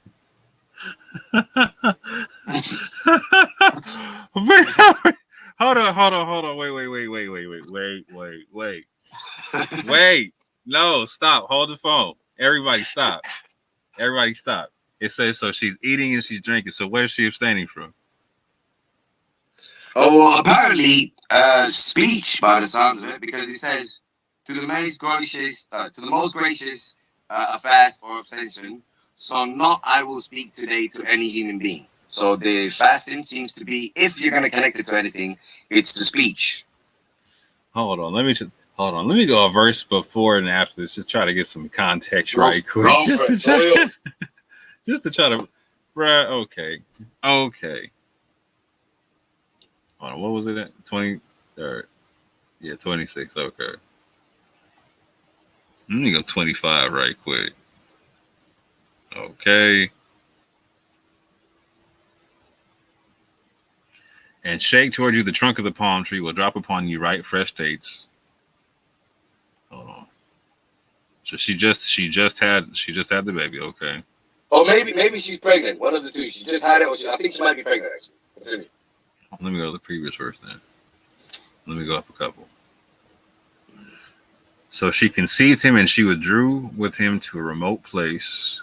Okay, she had it. And the pains of childbirth drove her to the trunk of a palm tree. She said, "Oh, I wish I had died before this, and I wish I was in oblivion, forgotten." So she's giving birth, but he called to her. If he called to her from below her, "Do not grieve. Your Lord has provided beneath you a stream, and shake toward you the trunk of the palm tree. It will drop upon you ripe fresh dates." So okay, so she's actually getting famished from the childbirth. So she's eating and drinking. To basically sustain herself through the labor of childbirth and whatnot, which makes total sense to me. So eating, and so she's being So she's being told. Wait. Hold on. So this is like some you're telling me like a law, an angel, somebody's talking to Miriam, telling her, okay, eat and drink and abstain. Yep. I know, it's like the opposite of what they say. But again, they're still going to argue in this context is because she just had a baby. No way. 27 is going to say that. Wait, I'm going to read verse 27. It's going to say that. Then she brought him to her people, carrying him. They said, "Oh, Mary, you have certainly done a thing unprecedented." Yeah. No, it does not. It does not say that she was that. Wow. Okay. So what's go to 26. 26 is where it says she was fasting, and then it says, "I will not speak today." So because it said so the soul and the speak and the fasting are connected. Wait. Hold on. Let me try to give some kind of charitable argument back on this verse 26 where it says, "Indeed, I have vowed to the most merciful abstention, so I will not speak today to any man." So maybe she was breaking her vow, right? Of man, hold on. No, I can't make it. I was trying to make it work. I can't make it work. I was trying to make the not speaking a trade-in for not fasting. Well, no. This is actually speaking. Speaking is fasting in this case, so it's not even a trade. Yeah, that's exactly 100%. That's what I got tripped up on when I was reading. I was like, okay, nope, that is the abstention. But even then, if it was the way I was talking about, like trying to make the argument, I would have to see where it's equivalent. So in all the other verses, you're saying like free the slave or you know what I'm saying, or feed the poor person or something like that. Like I don't see like speaking with as an equivalent for paying off of not fasting anywhere else. You know what I'm saying? So like that doesn't even make sense. As a matter of fact, it doesn't even look like a punishment here. No. So it's changed. Yeah. Remember earlier it was punishment. It's not, you're right. Now it's something else. Yeah, it's not an expiation. Unless you're saying by somehow unless she was supposed to be fasting and eating and drinking is her breaking the fast, right? Well, I'll tell you what is connected, though. I'll tell you what is connected. And I told you, you will find this pattern throughout. Mm-hmm. And that is the fact that she just received this guidance. And here we have the word fasting coming up. Because it's direct. Yeah, she's directly being told, and do this and do that and do this. There you go. That, right. Decree and fasting will always be connected. Decree / guidance and fasting will always be connected. Yeah, you man, stop kicking them dogs out there. I hear that. Stop it. So my argument would be, just to throw my one onto you, it would simply be that she abstains from, basically don't waste her time explaining herself to people, and she just focus on the guidance she just received. Just like my argument has always been. It's consistent. It doesn't change. There's always basically abstaining from other activities and focusing on the decree and guidance you just received. Right. Always. So what's up with that verse about lying on your wife and getting sick and getting 2 months? Sorry? So there's a verse about like, so basically if you falsely accuse your wife of a reason to divorce her, right? Oh, I'm gonna do with that next. It's in my list. Because that one's definitely not being practiced. Well, not only that one is definitely not being practiced. Again. That one becomes a punishment again. However, in this verse, all of a sudden, fasting is not a punishment. Right, it's not a punishment, and you get to eat and drink all you want to. Yeah, and you just don't have to speak to people. But what does that do? Why do you fast from speaking to people? Well, what's the point of that? What are we supposed to take from this?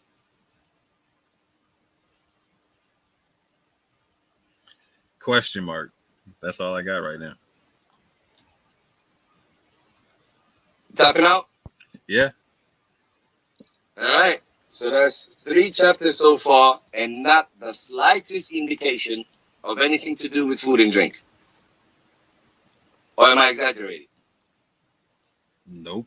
And then, as a matter of fact, we have the direct opposite. Exactly.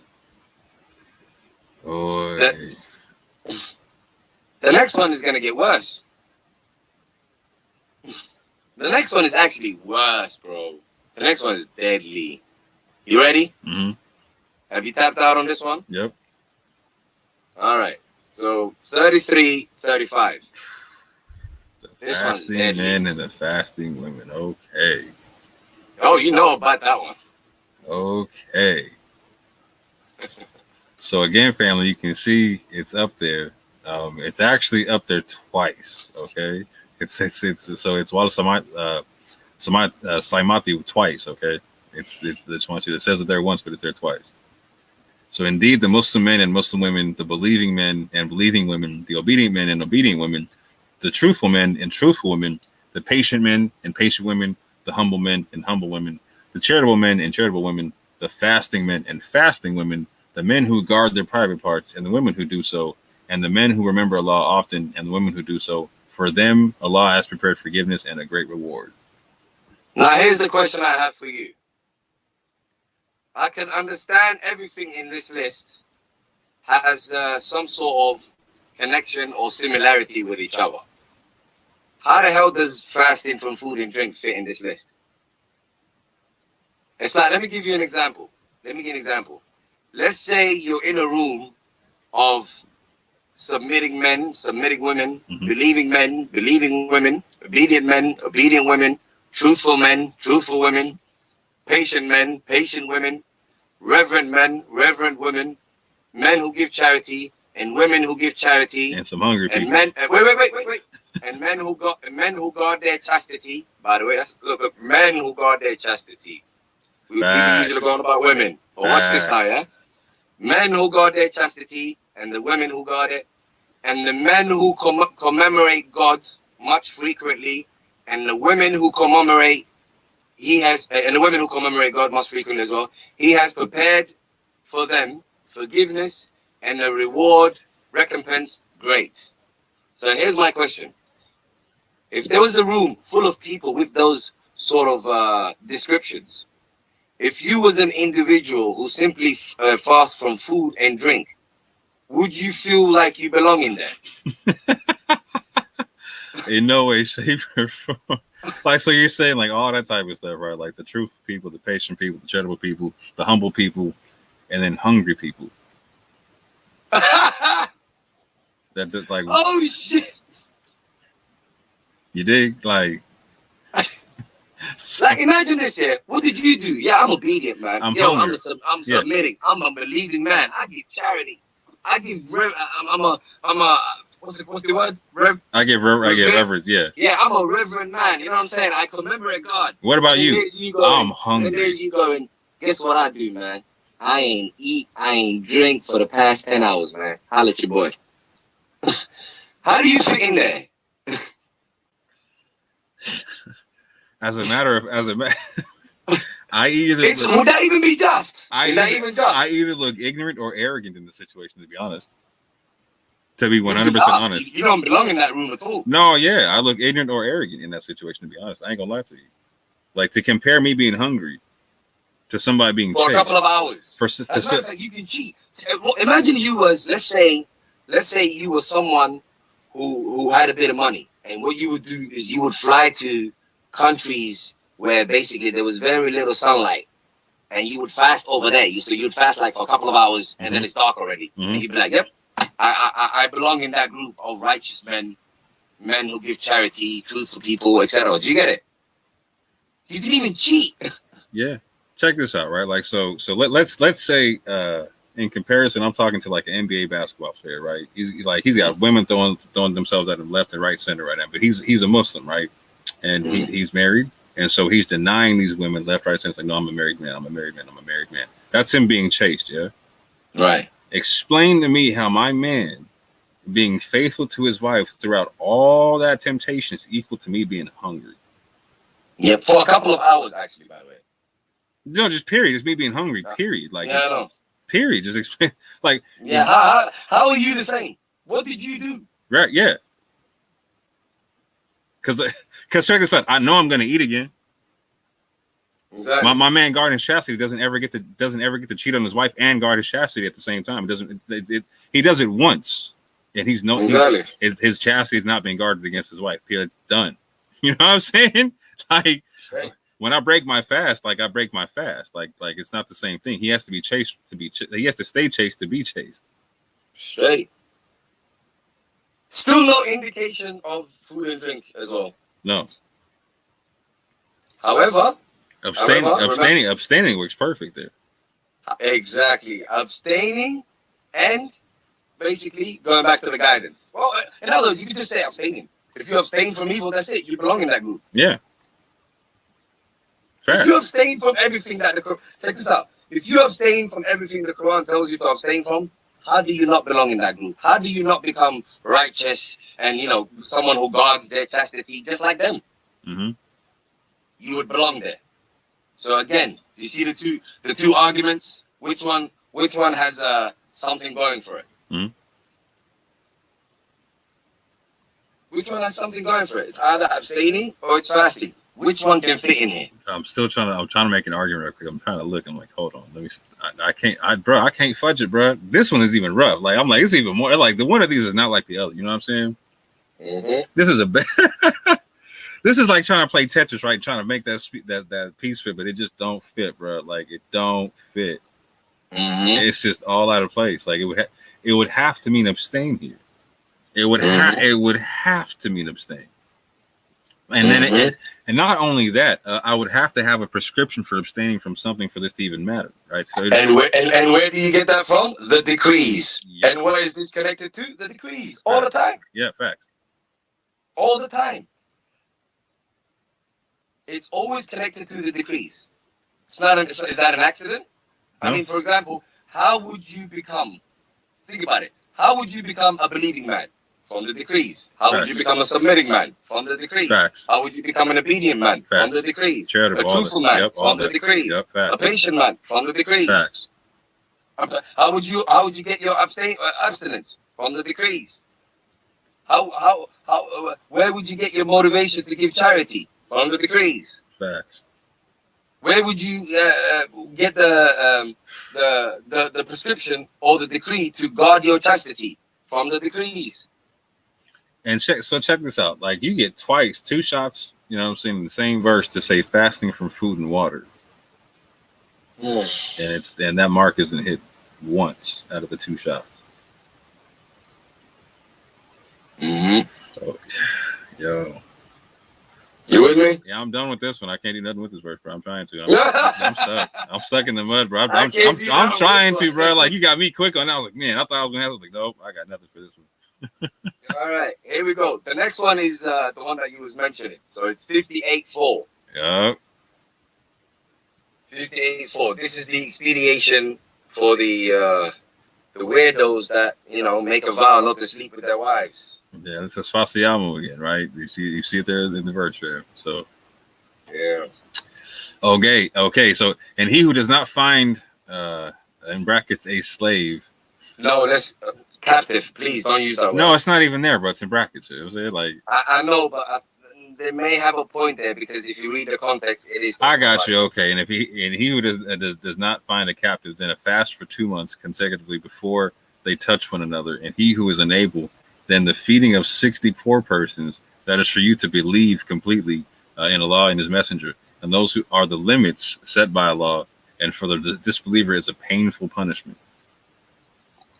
All right, here we go. So if you can't find a captive, so if it's not like wartime and you don't have captives at hand, then quote unquote fasting for 2 months. Here we go again with the 2 months. I don't know many people that know about that you can fast for 2 months. Do you? I have yet to see it. Like now let's continue. Now watch this. Now. Hold on. If it was prescribed anyway, then go. Never mind. Go. I got you. I'm trying. I'm going to read some other verses before and after to see if I can find something to go with this. Go ahead. Go for it. No, I'm reading while you're talking. You're good. All right, cool. So whoever does not find a captive, so it's not wartime, then fasting for 2 months, both consecutively. So I don't know why it's saying consecutively, as though it could be otherwise. Well, okay, that's an interesting question. 2 months consecutively, from before that they both touch each other. So, but he who is not able to fast, then the feeding of 60 needy ones. Now, so what we have is, if you make an oath, I think what this is basically, I've actually seen this happen, is men that refuse to divorce their wife but just leave her hanging. Are you there, Brother Moore? Yeah, so it's the whole dikhar or whatever that word is. Hold on, let me go. Basically, unless she gets a divorce, she can't continue with her life and get remarried, whatever. And he's not giving her any companionship of any kind, so he just leaves her literally hanging. You know what I mean? Yeah. So it's an evil practice. Now, so for this evil practice, God says, all right, you know, what you're going to need to do, you're going to need to let go of a captive, and you're going to need to, quote unquote, fast for 2 months. So now, fasting for 2 months, so abstaining from food and drink, quote unquote. Let's just, you know, because we always got to see if it's possible. What is the relation from abstaining from food and drink to you leaving your wife hanging dry, in a nutshell? Now, in this situation, it's the only one where I could actually understand it being a proper punishment, like being food and water, except it doesn't say food and water, it's food and drink. And it says, yeah, it would have to be punishment. Yeah, because like it makes sense, because like, okay, like if you're declaring your wife to be unlawful, right, and she didn't do anything wrong, you're like, yo, you just messed her up in the community. You know what I'm saying? Like you just really you just tarnished her whole. Like if she's virtuous, if she's right, she's being a righteous wife, and she has not. She has not been unfaithful, and you're. No, you never have a right to do that. If you don't want her, you could always leave. You can't just leave her hanging and dry. Yeah, but that word is like for like he declared her to be unlawful. You know what I'm saying? Like do you know what I'm saying? Like Exactly. Like that's peak, bro. Like you're not just saying like, hey, you know, I don't want to be with you no more. Like it's like, bruh, like Yeah, that's peak. you Like made her into a forbidden fruit. yeah, and you're leaving her high and dry. You feel me? Yep. So like you're leaving her high and dry, and she's got a bad name now. Yeah. Yep. Like the whole culture, like the whole society is just looking at her like, you know, that one. Yeah, exactly. And it'd be hard for her to get married at that juncture. You're like, oh, you're that chick. Oh, okay. Yep.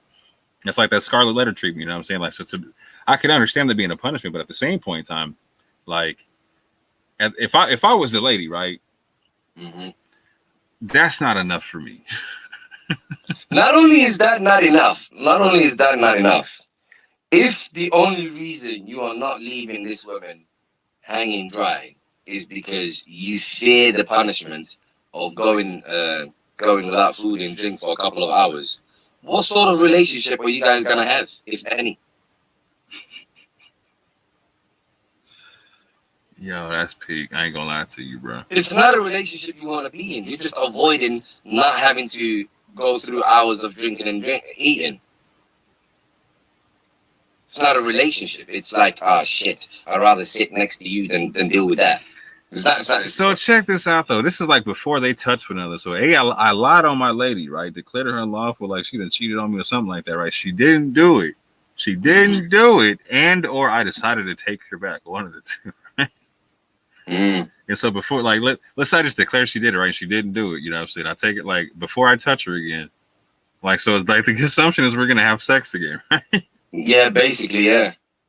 Yeah, how does that work? I left her high. You know what I'm saying? Like, it doesn't say it's not like I want to have sex with her. So why even say you got to go through 2 months before you get to have sex with her when I didn't want to have sex with her? And that one doesn't even make sense because if I've declared her unlawful, right? Like, so it's like at that juncture, it's a 4-month waiting period from the bed, right? And then we get divorced, right? Like, so if I've declared her unlawful, either we're already divorced or I'm waiting for 4 months, right? So if we're divorced, then we got to get remarried again so I can touch her again. Yep. Yo, it's like God is encouraging you. Stop! Don't do that. I know you don't like her, but be with her, or else no food and drink for you. Yo, that's getting peak right there. I'm not gonna lie, bro. It don't work, bro. No. Like, and then again, like, I'm just gonna leave that one alone because I'm tripping on the whole. Like, I get to just and it gets worse now. Now, what's this now? Yeah, it says, but he who is not able to fast, then feeding of 60 needy ones. But then, then feeding 60 needy ones who's not able to fast. If you cannot go without food and drink, then feed 60 needy ones. Then why does God not just say feed 60 needy ones? Surely that's better than going without food and drink. And hold on, it gets worse. So if you was gonna leave your woman hanging dry, what's feeding 60 needy ones gonna teach you? At least as it relates to your wife. And my lady's still high and dry. Like yeah. How does that work? Like they're getting sustenance, she's not getting. How does that? Exactly. I don't know what. It's not even gonna teach you anything. It's like it's a punishment. It's like, oh shit, I have to feed 60 people. Right. I don't ever want to do this. I don't ever want to feed 60 poor people again.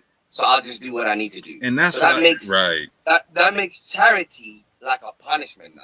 Like charity. Yeah. No, that's what I'm saying. It makes it's a posh punishment at this juncture because you said like it's something to avoid. Yeah, I'm too good to feed the rich people or feed the poor people. Therefore, I only do it when it's a punishment. Like like that actually, like I'm saying, that's crazy, bro. Like that's some snobby stuff right there. It don't work. And here's the killer one for me. Remember how I always told you that Siam is always connected to the guidance. Watch what it literally says. So the feeding of 60 needy ones, so that you may believe in God and his messenger. How do you believe in God and his messenger? Through the message, yeah. There you go.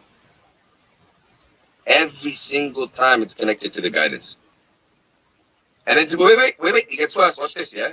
So that you may believe in God and his messenger. And these are the limits of God. Where are the limits of God found? In the message, in the guidance. See? All the time, bro. And then he says, and for the disbelievers, or for the coverers, because you and I know what time it is, man. We're not going to deal with their word. And for the coverers, a retribution painful. So, again, what arguments do we have for them? We have that fasting is a punishment. I'm tapping right off the top, bro. You got me. I'm choked out. I'm choked out on this one. I'm tapping. Fasting is a punishment. It's a punishment that, you know, in order to avoid, maybe you should be with your wife after 2 months. 60. It don't work. You know what? This is why this is why this man is saying. This is why you need hadith and tafsir, because it explains all this stuff. This is why they say you need hadith and tafsir, because they have literally mistranslated the Quran and basically filled people's heads with information outside of the Quran. So when people read the Quran, they read it with hadith spectacles. That's why they can't understand it. Yeah, I'm giving up on this one. I'm done. I'm tapping on this one. Done? Yeah. All right, we're at the last one now. So we've dealt with 1, 2, 3, 4, 5. We've dealt with 5 chapters. We've got 1 to go, and we have not a single indication of anything to do with food and drink. Yeah, and I'm tapping out faster and faster with each chapter. That's the cold part. So we have, check this out. So out of 6 chapters, we've read 5, and there's not the slightest indication of anything to do with food and drink. Not the slightest. Well, unless I'm lying, please stop me. Nope. But we have everything for that it's abstaining and practicing self-restraint through the guidance and the decree of God. We have everything for that argument. Am I lying? Yes, sir. No, please tell me if because I don't want people to think that you're taking it easy on me. Is there any holes in my argument so far? The only hole I could put into it would be the one we're about to get into, and if you want me to turn up on this one, I will on the last one. But like, this is the only spot I could try to, which is the whole part about it being decreed beforehand. What the last one you're talking about? Yeah, the one we're about to go. No problem. We'll deal with the last one. But so far, I'm trying to. Like I said, I keep tapping out faster and faster. Like I'm like, okay. I'm reading the verses, trying. I'm like, how can I give him something back on this? I'm like, no, it's not making sense. Like, so, again, because you're saying like have one meaning on one side, have the other meaning on the other side, right? About abstain or fast, right?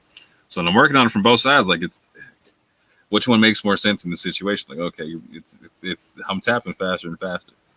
So for the people playing at home, I'm asking you to be honest about this. Are you tapping fast like me or no? Mm-hmm.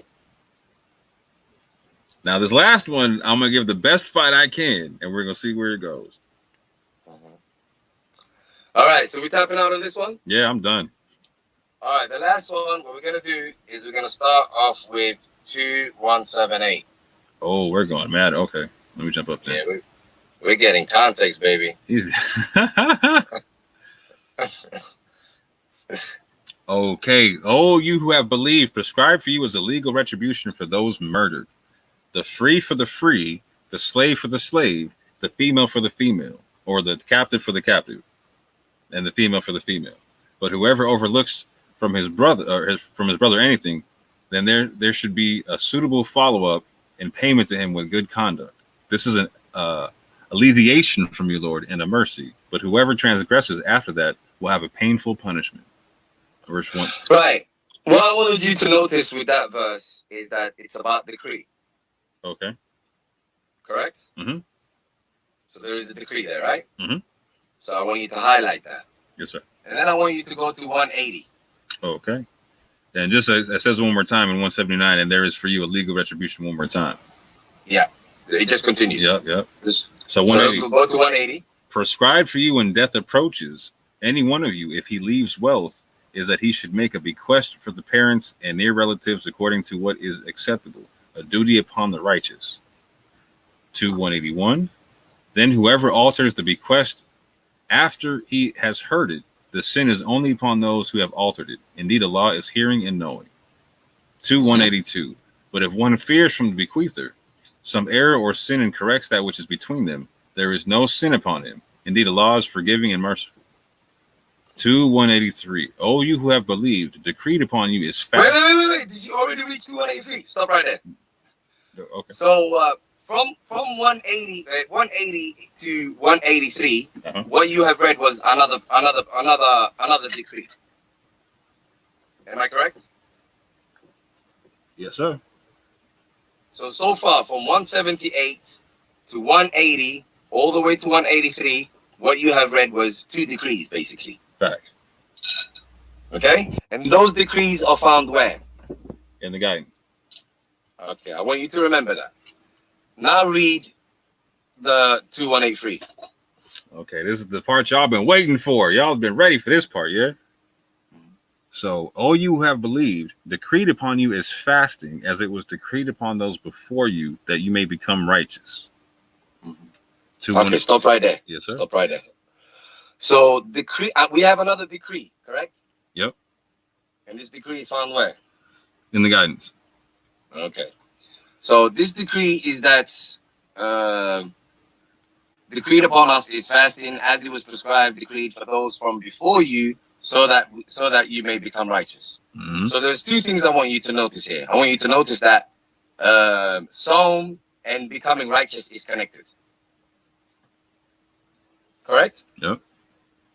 I also want you to notice that the people of the past, meaning the people that received the scripture before, they also had to practice this.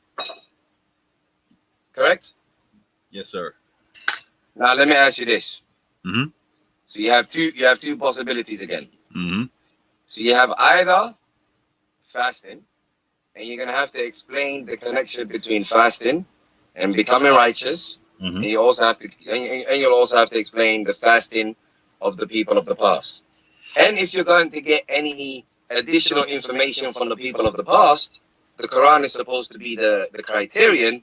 Why haven't you got that information? Facts. And I'm going to give you my best argument based upon the people of the previous scripture. And I'm the best person to do that, right? But at the same point, but real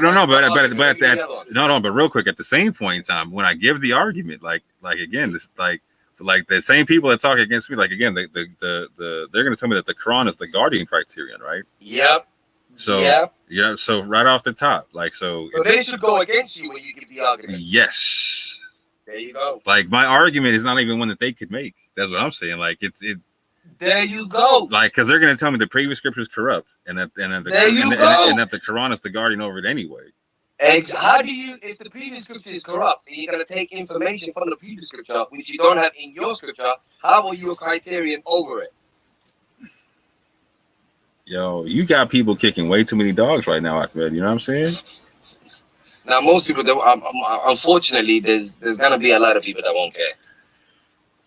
But if anyone's reasonable, for the reasonable people listening, all they have to do is offer a rebuttal. I'm not even claiming, some sort of excellence of any kind. Go ahead, just refute it. You know, Ahmed made this peak for you guys, because that means when he's done making this argument, you tell him no, then I'm going to come right over the top, like, okay, so you're trying to tell me that the Torah isn't corrupt and blah blah blah. Because I'm gonna have way too much fun with this one, fam. Because I'm trying to tell you, like, in order for you to pull bread and water out this joint, you gotta go to the Torah. You gotta. and the moment you do that, you destroy your own argument. Yep. So it's because here's the funny part. Because I always say, now show me what's different in the Torah than in the Quran. Like now in the Quran, it does not say fasting with food or like so in the Torah it says lachem in ma'in, right? So it says lachem can mean bread and meat, right? Lachem in Arabic is just meat, right? Right. And again it says water, right? So it specifically says that in the Hebrew, but it don't say that nowhere in the Arabic. So right. So they would have to say that the Torah is a criterion over the Quran. In this situation, yeah. But then they wouldn't be able to be consistent with the rest of the Quran. Nowhere, like, yo, you just made it like extra peak, and I don't even think they're gonna catch you, bro. Like, I promise you, I'm gonna make him. Understand. I've had sleepless nights over this, man. I wish this wasn't the case. I just can't believe that people are so either dumb or so uncaring. Well, I just don't see. At this juncture, I think it's not even about being unintelligent. I think it's more so people are holding on to, like you said, the traditions of their fathers, right? Yeah, but that's just crazy. I mean, what, over something that you can see right in front of you? That's just crazy. That's crazy. That's idolatry. This is about to get real peak right now because you're about to, bro. These men are gonna have to take Torah to disprove you right now. Like I'm dying. I'm like this. Literally the only way that what you're saying is provably incorrect. Actually, it's funny you say that. I've tried to have this argument with a few people, and guess what they've done? They've tried to use the Torah as their argument. Now here's the cold part, though, right? Here's the part that I'm dealing with Ahmed on this, right? And we're talking about the first time we talked about this. I brought up this whole Torah concept, and then but I was like, okay, I'm hearing what you're saying, and it was like, but we talked about the language. I'm like, okay, even in Hebrew, like, because I brought it to him, like, so you're going with the full figurative aspect of how the Arabic is used. He's like, yes. I was like, cool, because Hebrew is literal and figurative at the same time, and depending on the context, you can get either one, right? And so lachem has a figurative meaning. Ma'in, water, has a figurative meaning. It doesn't, and it fits in perfect with what Ahmed's talking about. It's hilarious. like for instance, like the figurative meaning for ma'in, of the water, can be waste or filth, right? There you go. Like the figurative, and I guarantee you'll be connected to the guidance as well. Right. Yeah, like so that's even in the Torah, I guarantee you'll be connected to the guidance. But here's what I'm saying. Like, so if the Quran is the criterion or the guardian criterion, I would have to take its direction over what is it literal or figurative in the Torah. Exactly. And so if it's not telling me literal food and water in the literal food and water in the Quran, like, what are you guys telling me about its guardianship over the Torah? Like exactly, it must lose that title. That's wow. You might as well go to the Torah. Leave the Quran alone and use the Torah as the criterion. You got these men gunning for me now. I didn't do it. This wasn't me. But I will use it. So this is perfect for you. Anyone that this hurts. The Torah, just use this. This hurts, bro. I'm sorry, man. Now here's the killer part. Here's the killer part, because you was asking me, how do you deal with this when it's talking about the people of the past? Now, here's the killer part. Remember the consistent argument that I've been making. The consistent argument that I've been making is abstinence is always connected to the guidance. All right, cool. The people of the past received guidance to abstain from the evil that you find in the Quran. Same thing. The people, in other words, the people of the past went through the same training to become righteous. Now, try and find a hole in that. Yeah, and the cold part is the water. The food and water is only in one part. So the way it's talking. I know. I'll get there. No. In the Torah, when it talks about fasting, it literally just says the food and water just once. Yep. Same here. It says food and water once. But it doesn't even say food and water. Like, so it says the same word. It says to consume and to absorb in the Hebrew, right? It says the same thing, same words, right? And whatnot. But like one time does it say food and water? That's it. There you go. That's it. And so like that's how I'm saying. Like, so for like for my man to make it to be literal, like I gotta take the Torah over the Quran here. Like that's man. And what do you think about? Okay, so on one side we have the fasting argument. The other side you have the argument I gave you, which is simply that abstinence has been prescribed so that we may gain righteousness. Right. How do we gain righteousness? By abstaining from the things we are told to abstain from in the Quran. What did the people of the past do? Exactly that. They got scriptures to abstain from God. God wants them to abstain from the decrees and the guidance that they got. Same thing. Yep. Is there any hole in that argument? No, not at all. It literally says that this is an Arabic confirmation to the Torah, which is a criterion which said it was given for guidance, etc. So same concept, same. And it says to judge between the two. But again, like my brother says, like this is the Quran being the guardian. So, like it's getting super, like, bro, it's super peak right now. Like you just shut all the windows and doors on this one. I'm like, okay, like. But I'm not even gonna leave a peephole. I'm covering everything. Okay. So this is where it really gets peak, because we're about to drop into to the parameters of what it's saying for fast. Like, so it's saying a limited number of days. So whoever among you. Before we go there, Okay. So are we done with 83? What do we have for their argument? A lot of embarrassment. Because my man are gonna be like they're gonna be like Hava Nagila, but for like in order to make their argument, you know what I'm saying? Like I'm like, yo, they're gonna be having me dying right now. Like they're gonna be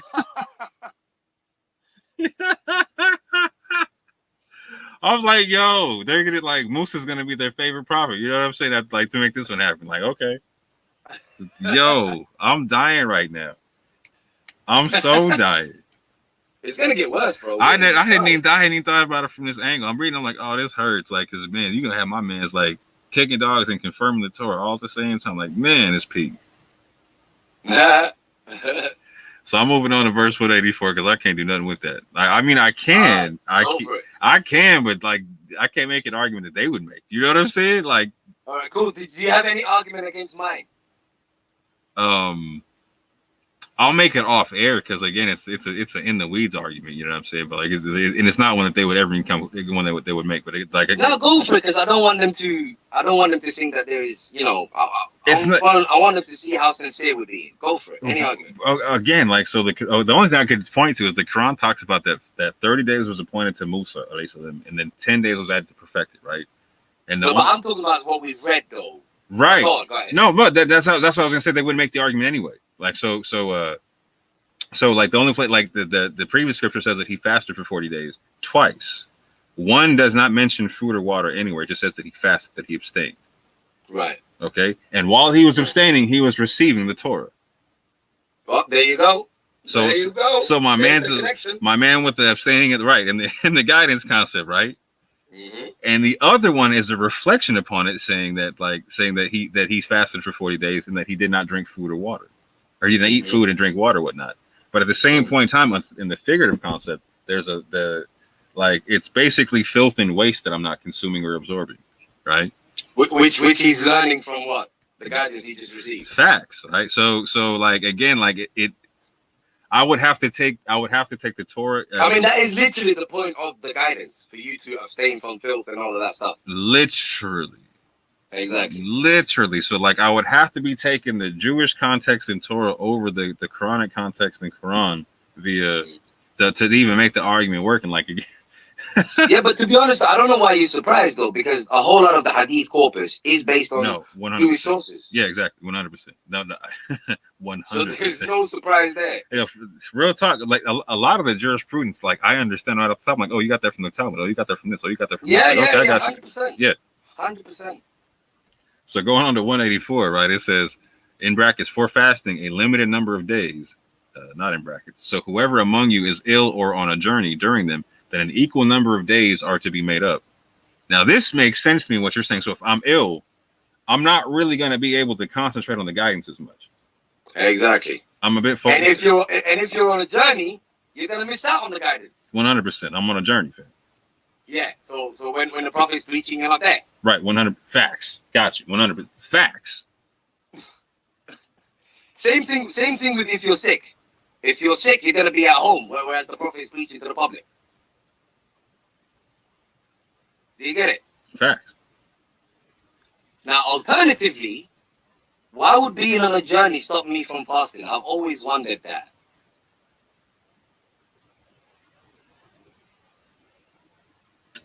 Yeah. No, seriously, why? Does that mean I can't get hold of food because I'm on a journey? Well, you're eating. Well, presumably, you're eating on the journey anyway, right? Yeah. So it shouldn't be hard to just not eat for a certain amount of time and then eat when you have the food. So what's the logic in that? I'm failing to see it at the moment, actually. All right, cool. Another thing that I have to address is they usually see the fasting for a number of days. The word days, let's not take it literally. And obviously, especially in those days, a yaman is just a period. They don't have a particular. Facts. You get it? Facts. It's just a period of time. So That's not going to be a problem because we know that the revelation is being revealed during a period of time. So but even then, yeah. the other spots, it's saying like fast. It's abstain for 60 days, abstain for 2 months, abstain for 10 days, abstain for 3 days. You know what I'm saying? It's giving. It's not doing that now. No, but I'm saying it's telling it's going to be for a set period anytime it happens. Like when it's going to be set for you, right? There you go. Because you only need a set time to learn the Quran, and the Quran only comes down. The guidance only come down for a set time. So this is just basically your concentration is only needed for a set time for you to consume and absorb this guidance. And if it's going to be an expatiation of any kind at any point, it can't be just be willy nilly anyway. It's got to be for something prescribed, like a set something. You know what I'm saying? Like so, like let's say I was going to fast for a period of time for lying about my wife or breaking an oath, etc. Whatnot. Like so, I could just like fast for like 10 minutes. I'm like, okay, that's good. Well, there you go, because you weren't given no. Well, he was given 2 months in those ones. No, that's what I'm saying. There's a set time period and whatnot. So even in your case, like, oh yeah, there's no set time period. You're right. Right. So in your case where you're talking about reflecting upon the guidance and whatnot, it wouldn't make sense to just reflect upon the guidance for like 10 minutes or whatnot. Like you're gonna have a set time. Like it's gonna be like you're gonna get like reflect from here to here. You know what I'm saying? Because like again, like these are the verses that are made clear to us, right? Like so, there's gonna be clear instruction and guidance in that. Yep. So we're with each other so far? Yeah. Okay. I still don't understand what fasting's got to do with journey. I struggle with that one. No, and in real time, it makes sense. Like if I'm hearing this, like in the generation of the Prophet that it's not. If I'm on a journey, I didn't hear the recitation. No, I know. I mean, I'm trying to see their argument. I'm finding it harder and harder to make one as we go along, bro. I'm struggling. I am struggling right now, bro. It's gonna get worse, actually. Prepare yourself. And this verse is gonna get worse. Oh, it gets worse in the next one. I'm already knowing. Yeah, it's gonna get worse. Now watch this, yeah. Or sick on a journey, then a prescribed number of days other. So if you're sick on a journey, this actually proves my point. If you're sick on a journey, you've missed out. So you'll just have to redo another time. Do you get it? Mm-hmm. So that works my argument perfect. Other days, and watch this one. This is amazing. This is amazing. This is the kind of stuff that atheists use. Watch this now, yeah. Those who are able to, but find it hard, an expediation of feeding a poor person. So if you find fasting hard, then an expediation of feeding the poor people. So now, fasting is something that you can, like fasting is so heavy that there could be an expediation for it.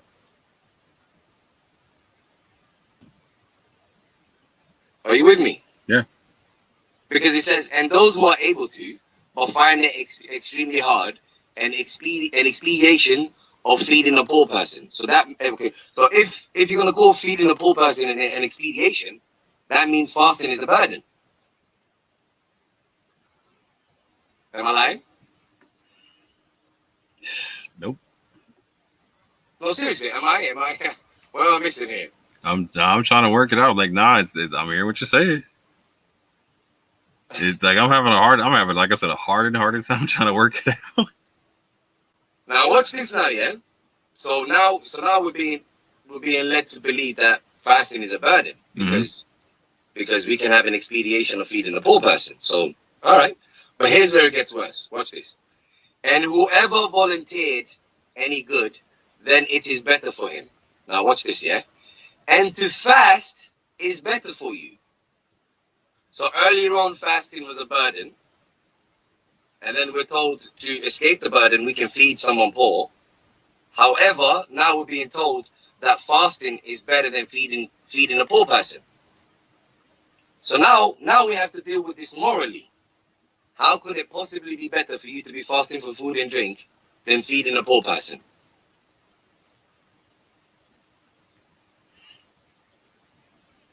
In what scenario could that be better? I can't even think of one. How do you even say that morally? With a straight face.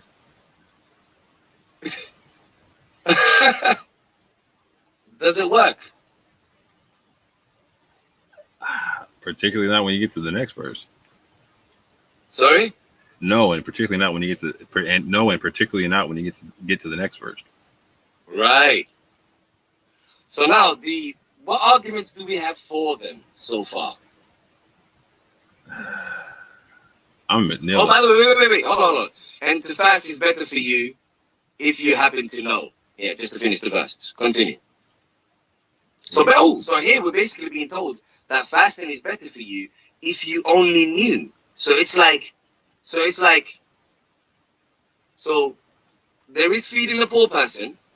Fasting is better for you if you only knew. So that's kind of like suggesting that it may not be apparent to us, but it really is better for us to fast and feed a poor person. Right. You see what I'm saying? Yeah. Whereas my argument now would be would be abstain and practice self restraint using the guidance.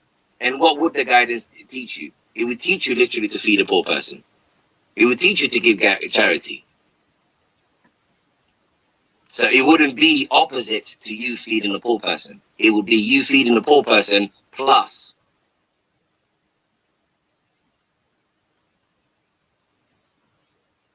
Do you see it? Mm-hmm. Any holes in that argument? Not one that I can see right now. Any argument? Anything for their argument? Bro, I'm struggling on this one. Like I'm tapping on that. I ain't gonna lie to you. All right, here we go. 85, baby. Let's go. The month of Ramadan is that in which was revealed the Quran, a guidance for the people and clear proofs of guidance and criterion. So whoever cites the month, let him fast it. And whoever is ill... Stop.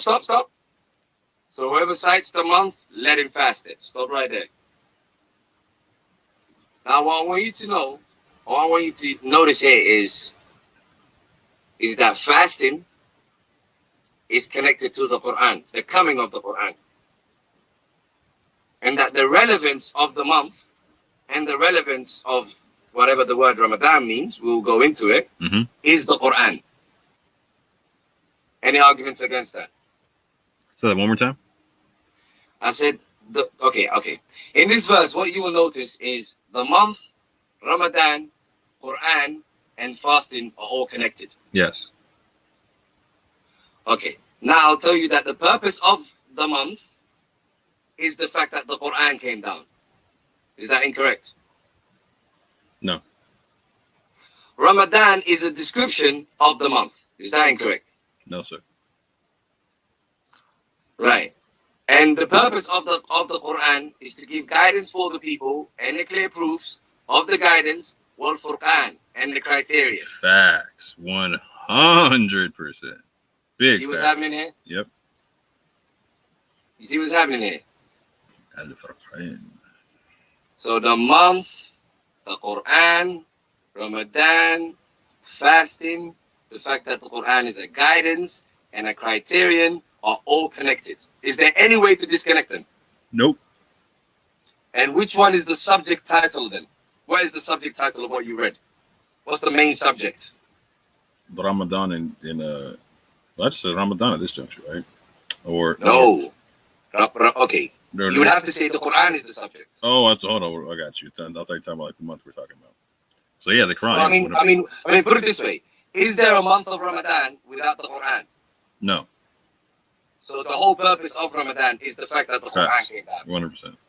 So what does that make what is the subject of what we read so far? The Quran guidance and criteria. That's what it is, right? 100%. There's no way out. Now watch this now, yeah? So let's talk about the word Ramadan.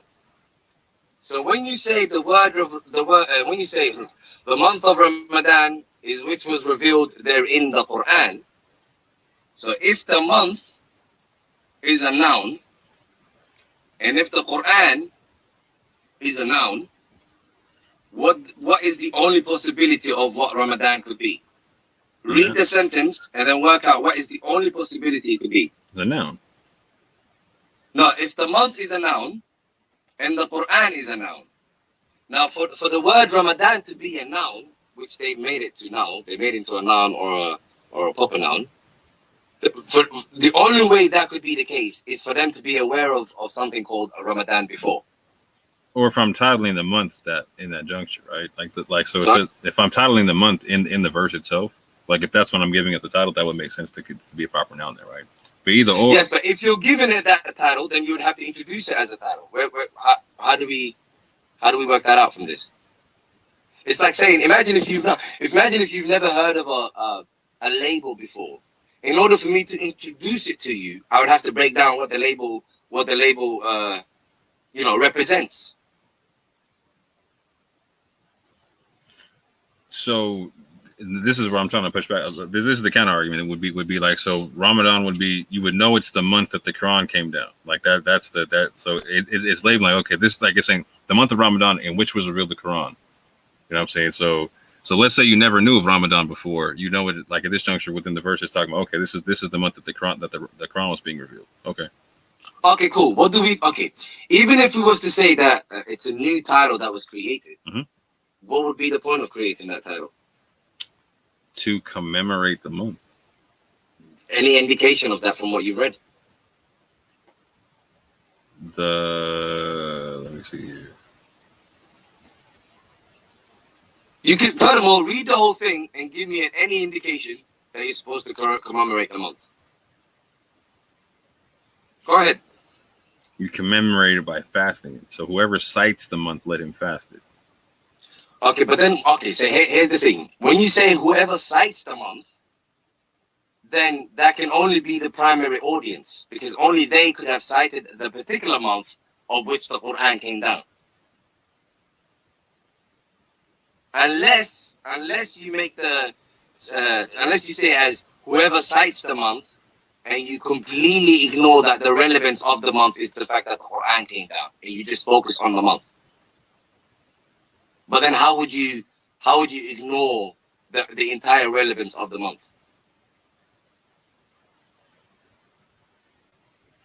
So for me, I'm reading it and it's a present tense. It's not like a past tense. So if it was a past tense, I could understand someone having cited it and like because the Quran came down over a period of revelation, etc. Right? No, what you could do is you could put yourself in the audience. You could put yourself in the primary audience. No, and that's what I'm saying. Like, so I would have to it would. Yeah, I hear what you're saying. I hear that. Like, so if I'm the audience hearing it, like, so whoever cites it, like I'm hearing the present tense, whoever cites the month fasted, etc. Whatnot. I got you. But how do you apply it to today, for example? Right now, this is supposed to be Ramadan, but this is a Ramadan without a Quran coming down. This is just a commemoration of a particular time. Where do we get that idea from what we've read? So again, there is a past tense concept of the month of Ramadan in which was revealed the Quran, right? And so then there's the present tense, whoever cites it, let him fast it. So it could be very easily that concept of like the past tense being recognized in the present tense. Like in the present tense, we recognize we commemorate the month that happened because the Quran came down in the past. Therefore, we fasted. I know, but where is the idea that you're supposed to do so? I know that's what we do, but who told you to do so? I'm saying I'm looking at the verse right there and seeing this. So I'm seeing a past tense in the first part of the verse and a present tense in the middle right there. Yeah, but I don't think you're supposed to. Hold on. Yes, fair enough. But when you're reading it, you have to read it as the primary audience. Like, you have to actually prove why that could apply to the latter audience, such as myself. Because if you're the primary audience, you're witnessing this particular month that the Quran came down. If I'm the later audience, I just become someone who holds a particular month, highly. However, I'm not experiencing what you've experienced. The Quran didn't come down to me at this particular month. Do you get it? How are we the same? So the only way I could make it the same is if the Quran came down to one specific month, right? And that one specific month is being called Ramadan within the Quran itself, and that one. But doesn't that need to be justified? That there is a month that is called Ramadan. From now on, recognize this month as Ramadan. anything of the sort. Unless Ramadan is a month that was already known. Unless it was a month that was already known. That's my point. If you're going to say it's a noun, it had to already be known, or it had to be presented as a new noun to be recognized. Agreed. I got you. Alternatively, I can give you this. If you say month of Ramadan, which was revealed the Quran, I would say that Ramadan is an adjective describing the month of which the Quran came down. Hey, rock out. I'll be right back. No problem. Go ahead. You got it. Oh, sorry. I thought you said you're going to come back. Yeah. But yeah, just keep talking. You got it. All right, cool. As I was saying, so the month of Ramadan, which was revealed the Quran, the only way it makes sense to me is that the month Ramadan describes something about the month of which the Quran came down. That's provided you're not gonna, bring in nouns that are unjustified. If you're gonna bring in nouns that are if you're gonna bring in nouns, you're gonna have to justify them with they knew about these particular labels, or you're gonna have to justify with it is being instructed in these particular contexts that we're reading. But that's not the case. And furthermore, if you go to the root word, it means to be burning, heat, to be blasted by the sun, etc. Something to do with scorching heat. So it's a valid argument to say that it was the heat describes the month that the Quran came down. But if we change everything into a noun, then it's like saying the month of July the month of July of which was revealed there in the Quran. But then you're talking about 1400 years ago in a pagan community with not much advancement. What are they doing with months and stuff? Unless, I don't know, they have those kind of trade going on where things like that is necessary for them to know. But unless things like that is necessary for them to know, where would they? Okay, well, all right. Furthermore, if we say Ramadan is the name of a particular month, do we have any other names of any other months in the Quran? Why is this the only month that is highlighted? And if this is the only month that is highlighted, why do you think it's a month? Why do you think it's the label of a month? If there is no other indication of such a thing. Furthermore, which month? The first month, second month, third month? Yeah, and which month is that? And furthermore, if we go into their history now, for example, the Sunnis and stuff like that, the whole Islamic calendar was created by the caliphs. So it was created after the Quran. Did you know that? Not at all. This is not a secret. I think it was Omar that actually created the Islamic calendar. So the whole idea of this, the idea that there's a month that is named Ramadan, was created after the Quran. So are we saying that the Quran was talking about something that didn't exist?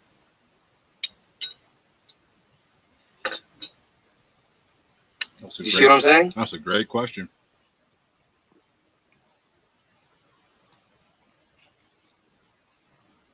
Yeah. That's a great question. So again, the Quran was sent in this month described as a very hot month. And the Quran was sent for the sake of guidance and a criterion. So whoever witnesses the month. So here's the thing. When it says, so whoever witnesses the month. Mm-hmm. It is literally connected to, watch this here, revealed there in the Quran, a guidance for the people and clear proofs of guidance and statute book. So whoever witnesses among you the month. You see that? So when it says, so whoever witnesses among you the month, it's directly connected to the Quran. Or else, why does it say so? It's like me saying, my brother Moore is from America. He touched down yesterday. So, yeah, look at this. So when you see him, okay, my brother Moore just came from America. He touched down last week. So if you witness the week he came, You see what I'm saying? If Right. you witness so if you witness the week he came, then do etc. etc. etc. How is that not connected to you? How is that just connected to the week? I couldn't call that one. Like, so I hear what you're saying, and I could see. This is where I think they're gonna try to like pull out all the stops. I'm like, no further than this. You know what I'm saying? Because like here, I could see where it's arguable about like having to have witnessed that particular month, right? Because they're gonna be like, so the first thing they're gonna say is like, so is this a verse that's stands for all time or just specific to that time period? You know what I'm saying? They're gonna hit you with that concept. You know what I'm saying? I'll deal with that. So I'll deal with that. That's not a problem. So that'd be the only argument I can make. Is it one of those things? Is it a forever thing or just a right now thing? It's a forever thing. I can cover my back, but they won't. That's my argument. So, for example, it says, here's the thing, yeah. They're trying to make the month relevant without the Quran, and I just don't see how they get to do that. Especially when it's literally goes in on the Quran. Look, the Quran came down, guidance, criterion, and then it says, so whoever witnesses the month. So how is that not connected to the Quran? How are you just gonna, you get me, like, leave the Quran out of it and just make the month relevant without the Quran? When evidently the entire relevance of the month is the fact that the Quran came. You feel me?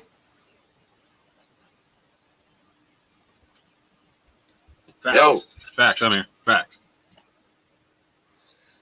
So now, all right, so they would say to me, how would you, the Quran is meant to be eternal, so how?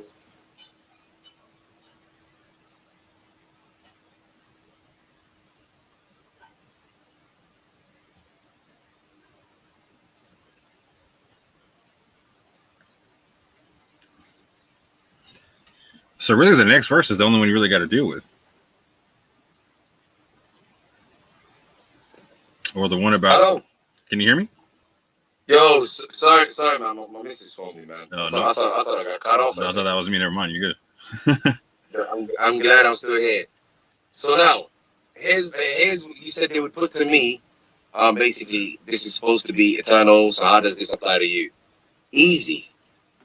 It applies to me because the relevance of the month for them was the fact that the Quran came.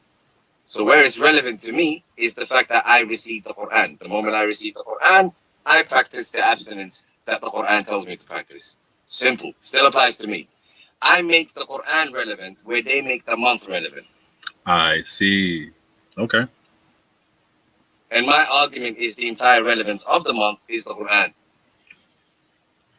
So in your reflecting upon the guidance, do you reflect upon it for a month, or are you saying you just reflect upon it when the moment you get it, and that's what's happening? The purpose of the Quran is the moment I get it, I do two things. One, I do three things. It's the double and triple entendre that I was telling you about. It might actually be double. I keep forgetting the third one sometimes. Anyway, so the moment I receive the Quran, I abstain. I practice self-discipline and self-restraint using the decree of the Quran. You see what I'm saying to you, yeah? So I abstain from what it tells me. So I abstain from society or my normal engagements. Mm-hmm. And two, I abstain from what the Quran tells me to abstain from. So it's a double entendre that way. You get it, yeah? And in terms of how long depends on how long it takes me for me to learn. And if I mess up, then I go back to the Quran and then I basically recharge, if you like. Do you get it? So it doesn't have to have particular time. It's up to you and however long it takes you to understand the guidance, because that's the whole purpose. So typically, where there's a prescription of time, this is the one where you're saying there's not a prescription of time.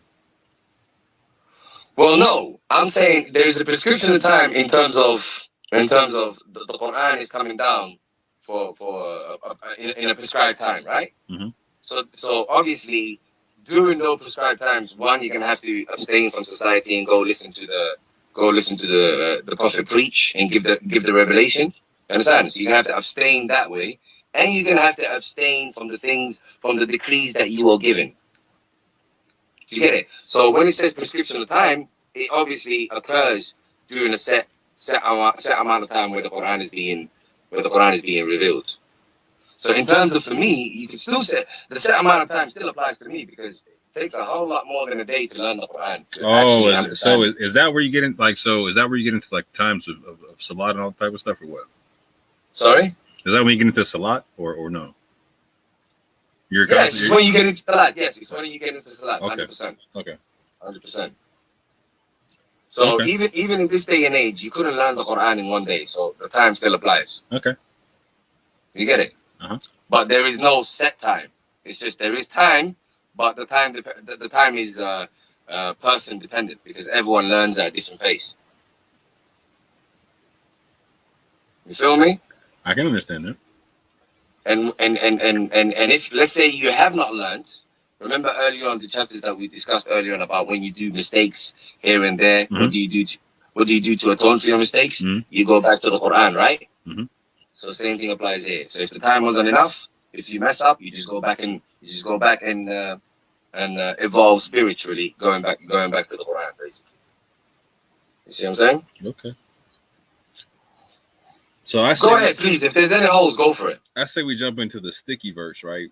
Which is the next one, which is the one that breaks down the not touching wives and all that type of stuff, to eat and drink. Yeah, we will. Before we do, let's read the second half of this verse. Okay.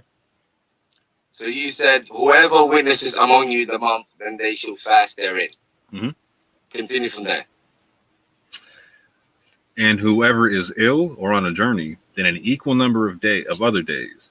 Allah intends for you ease and does not intend for you hardship, and wants for you to complete the period and to glorify Allah for that to which He has guided you, and perhaps you will be grateful. Now that goes back to my question. So for you, it's not a set period. So it's for to complete the period.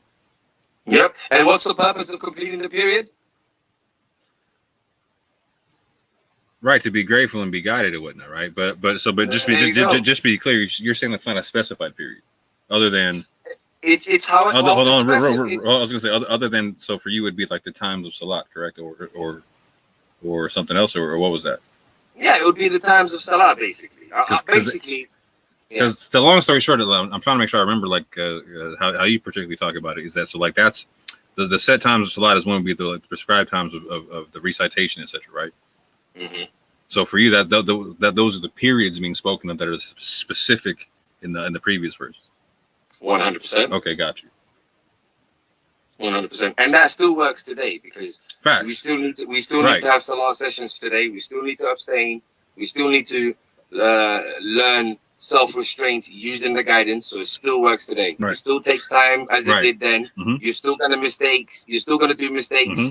As it says in the Quran, and when you do mistakes, you go back to the guidance, you repent. Do you get it? It still works. Everything fits. Do you see any holes? Not so far. Right, we're killing it today, boy. Right, so here's the interesting part again.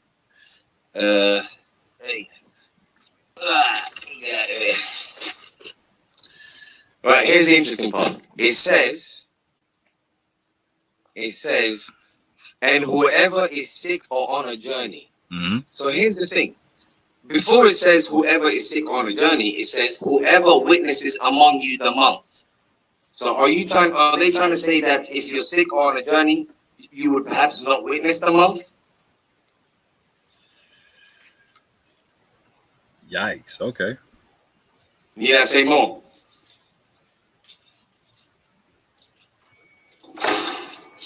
Need I say more? So what if they say that you're traveling during the time, or you're sick during the time of the so-called month of Ramadan, or the month that they understand is Ramadan. So therefore, if you're sick during that calendar month, that you make up another. Now, see, this is the thing about it, right? So on the other situations, it gave like specified days. This just says a month. So like then although it says a month, here's another mistake that people make. Although it says a month, they're thinking like 30 days or 31 days or 21 days. Mm-hmm. This is just, I'm not even sure they should be using the word month like that. It's more like an occasional time period. Because it's not like they had set months and years and weeks and days. It's not like they had calendars like that at that time. Right. So for you, it's like, let's say you missed a salat session, right? That you would make that up with another salat session. Well, here's the thing. There's two different kinds of salat sessions, isn't there? So there's the salat sessions that the Prophet was having, which he would preach, obviously, the Quran to the people, and they would have to prostrate to the commands. They would have to surrender to the commands, submit to the commands, etc. Right, which makes sense to what you're talking about here. Exactly, yeah. However, in our day and age, we don't necessarily need to have salah sessions with people every day because we're not the Prophet. You understand? However, what we need to do is we need to abide by what we learn from the salah, from when we wake up to when we go to sleep. You see what I'm saying? So we would have salah sessions where we can, but obviously, it's only when it's possible. You there? So how does that work if I'm prescribed to do this as an expiation for a set number of days? Am I just doing it when I can, or consecutively, or what? What, in 2185? In any of them, period. Well, in 2185, hold on. Abstinence is something you're meant to do when you receive the Quran, period. The moment you receive the guidance, you abstain, you focus on the Quran, and you abstain from what it tells you to abstain from. You see what I'm saying, yeah? Now, the period of time is the period of time that is being revealed to them, specifically, and it's also the period of time that it might take for you to learn. You feel me? Because obviously, I don't know. I don't. No one's gonna learn the Quran straight away from in one night. If you do, you are a bad mother trucker. You know what I'm saying? Exactly. So the period of time is always gonna be there. So what we got left? The sticky verse 187 because 186. Oh wait! Before we go to the sticky verse, there's one thing I wanted to point out to you. It says here that. On a journey, then prescribed number of days should be made up from days other. God intends for you ease and not intends for you hardship. Facts. Now hold on. Earlier on, the only conclusion that we could get is that fasting is a punishment. So by here it says God intends for you ease. You see it now? See, that's where it gets real interesting, right? And so that's why the next verse gets interesting for me, right? It's like, so if I'm meant to be grateful and all this other type of stuff, right? Get yourself, baby. Party time. Yeah. The abstaining from the food, water, in my lady, etc., whatnot. So listen. Like, I'm trying to understand it. I'm trying to understand like how that's making me grateful or how it's bringing me closer to the guidance. Yeah. Not only that, how is it an ease? How can it say here that God intends for you ease, but earlier on we've seen fasting as a punishment? Yeah, it's not easy to abstain from the food. It's not easy to stay away from your wife. It's not easy to, you know what I'm saying? Like, like, and why would it be easy to stay away from your wife if it's telling you that they are a garment for you and you are a garment for them?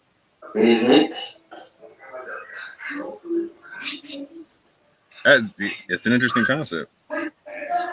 So you feel me? You see, there's really not much for their argument so far, is there? Not so much. Well, I'm not saying. It's becoming harder and harder with every verse, man. But where this helps me is, and it makes it more obvious, is that God guidance and abstinence is always connected. Is that not obvious so far? Yeah, that's very obvious.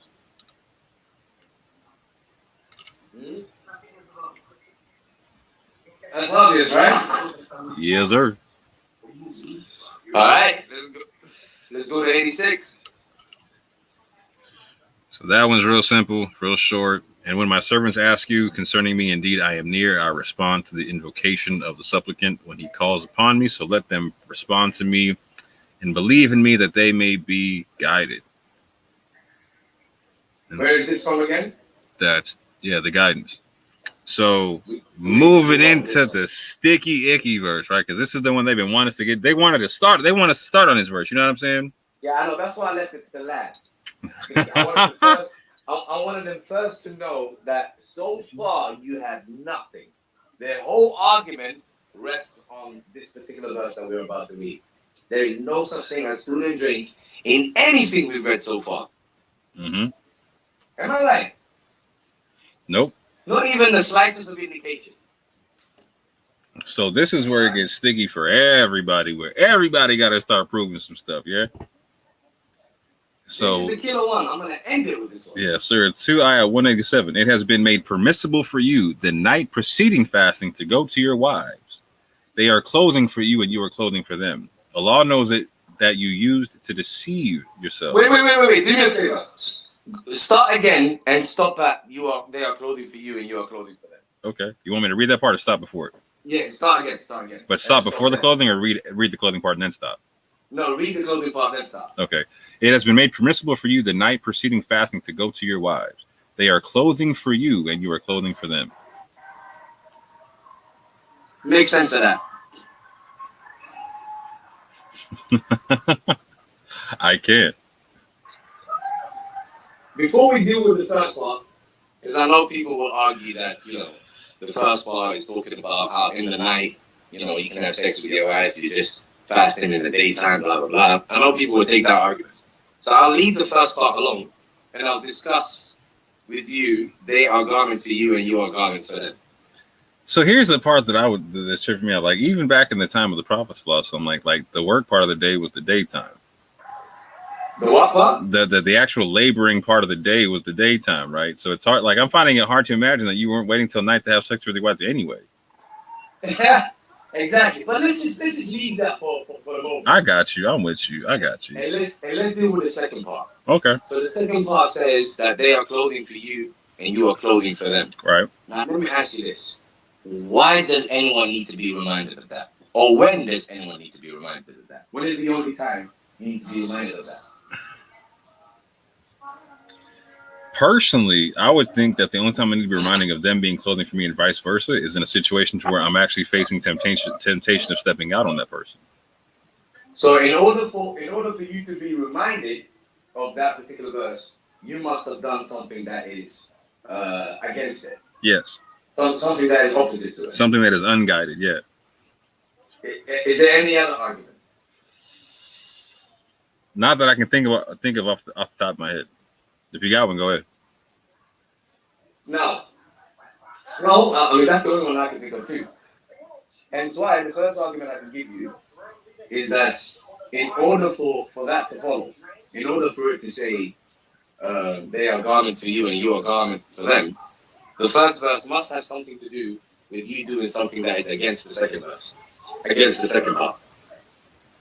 You see what I'm saying? Like, for example, you used to do so and so. However, they are garments for you and you are garments for them. You see what I'm saying? Yeah. That making sense? Yep. That's easy. Furthermore, let me continue. Yep. And read one more. Garments for you, garments for them. Mm-hmm.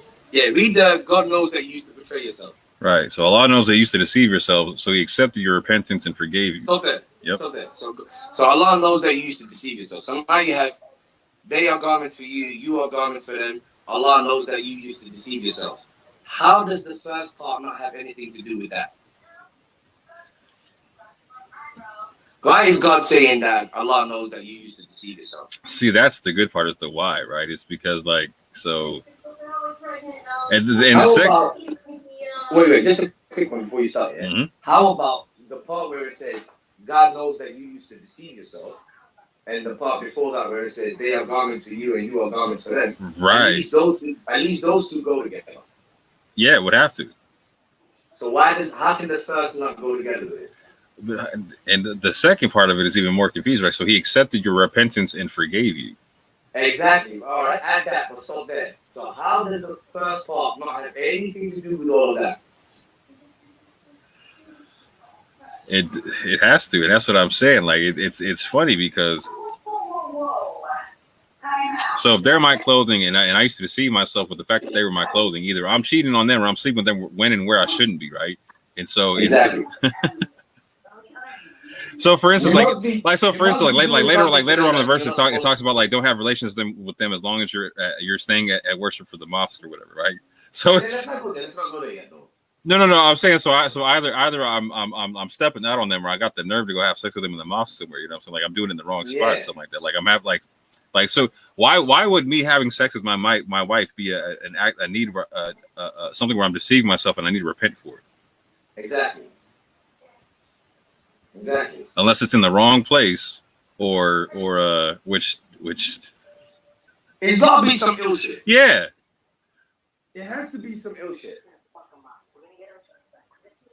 You must have done something for you to be told they are going to you, you are going to them. God knows that you used to deceive yourself, right? And He has accepted your repentance. So there must be something you have done. Like you exhibitionists who like to do it on the back of camels together, like, hey, knock it off right quick. You know what I'm saying? I don't know, bro. Like that's a rough one. I ain't gonna lie to you. But furthermore, I would say you must have done something to the women, because why do you need to be reminded that they are garments to you? Unless you've done something to them. It's not even you've just had sex in public now, because it's something you've done to them. Why do you need to be told that they are garments to you? Right. Why? And what do you need to be forgiven for? And what do you need to be forgiven for unless you've done something that you shouldn't do? Facts. You see what I'm saying? Mm-hmm. So now, if we go back to the first part, mm-hmm. It says it has been made lawful for you. So now let me ask you this. Is it talking about the future, or is it talking about the past? Because if the second part and the third part says they are garments for you, you are garments for them, and God knows that you used to deceive yourself, so now He has forgiven you, we know that at least that part is talking about something to do with the past. So how can the first part be doing with the present or future? Yeah, because it has been made as a past tense sentence. How do you talk about the future in one part and then talk about just the past in the rest? Give me a sentence where you could do that. Don't have me lie to you right now. It don't work. No.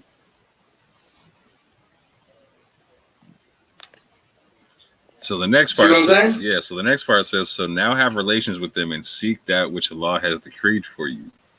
All right, stop right there. Yep. Stop right there. So you used to betray yourself. Right. So now He has redeemed you and He has forgiven you. Mm-hmm. So now it says, so now have intercourse with them. Mm-hmm. What the hell does that have to do with forgiving you?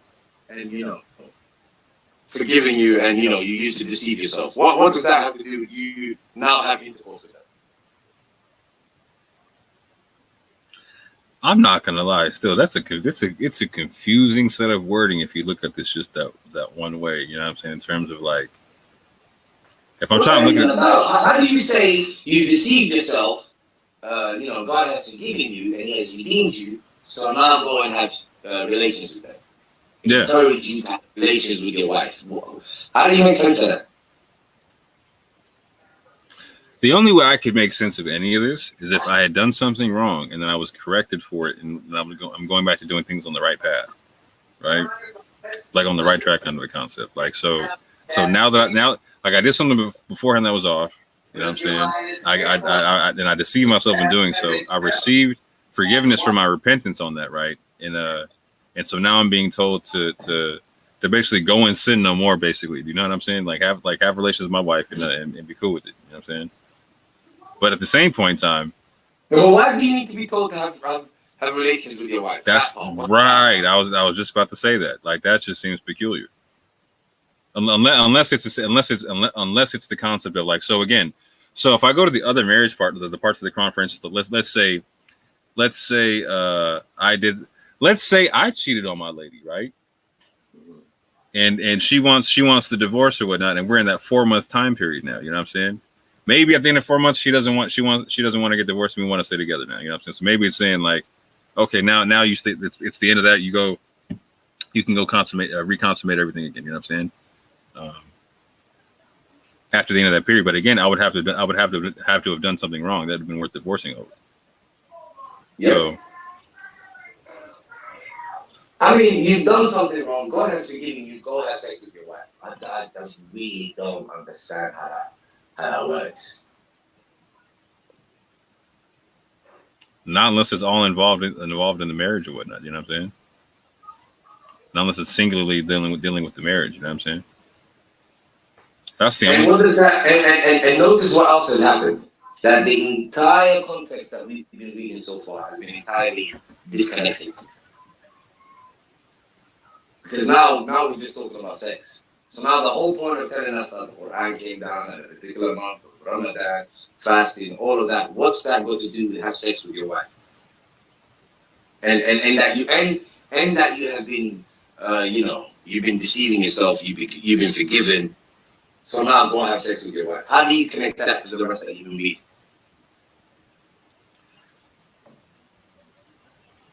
I can't, and not in the context that they're meaning it. You know what I'm saying? I really can't. So it's become totally disconnected. Yeah. Facts. Okay. Another thing I want you to notice is the two Arabic words that apparently both have something to do with sex now. So in the beginning, the Arabic word is al-rafathu. So when it says it has been made lawful for you in the nights of fasting, sexual intercourse is al-rafathu. Mm-hmm. So that's the first word. And then now we have another word, which is bashiruhunna. Remember bashiruhunna? Mm-hmm. So now al-rafathu means sex, bashiruhunna means sex. In the same verse. Peculiar? Facts. Did you see what I'm saying there? Yep. And then it gets worse. And then it says, and seek what God has decreed for you. So now apparently, you're going to seek what God has decreed for you in your wife's, lady bits. Does that make any sense? So now you're going to seek for what God has decreed for you from your wife's, lady bits. Does that make any sense?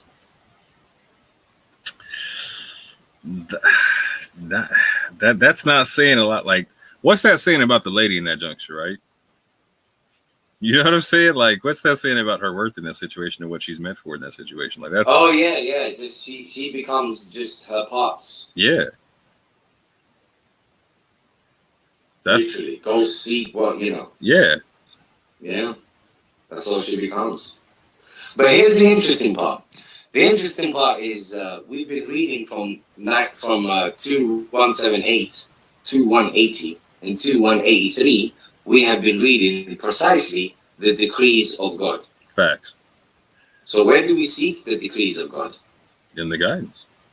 There you go. So now we're gonna have to compare seeking the guidance from seeking the decree of God from the guidance to seeking the decree of God from a woman's, what?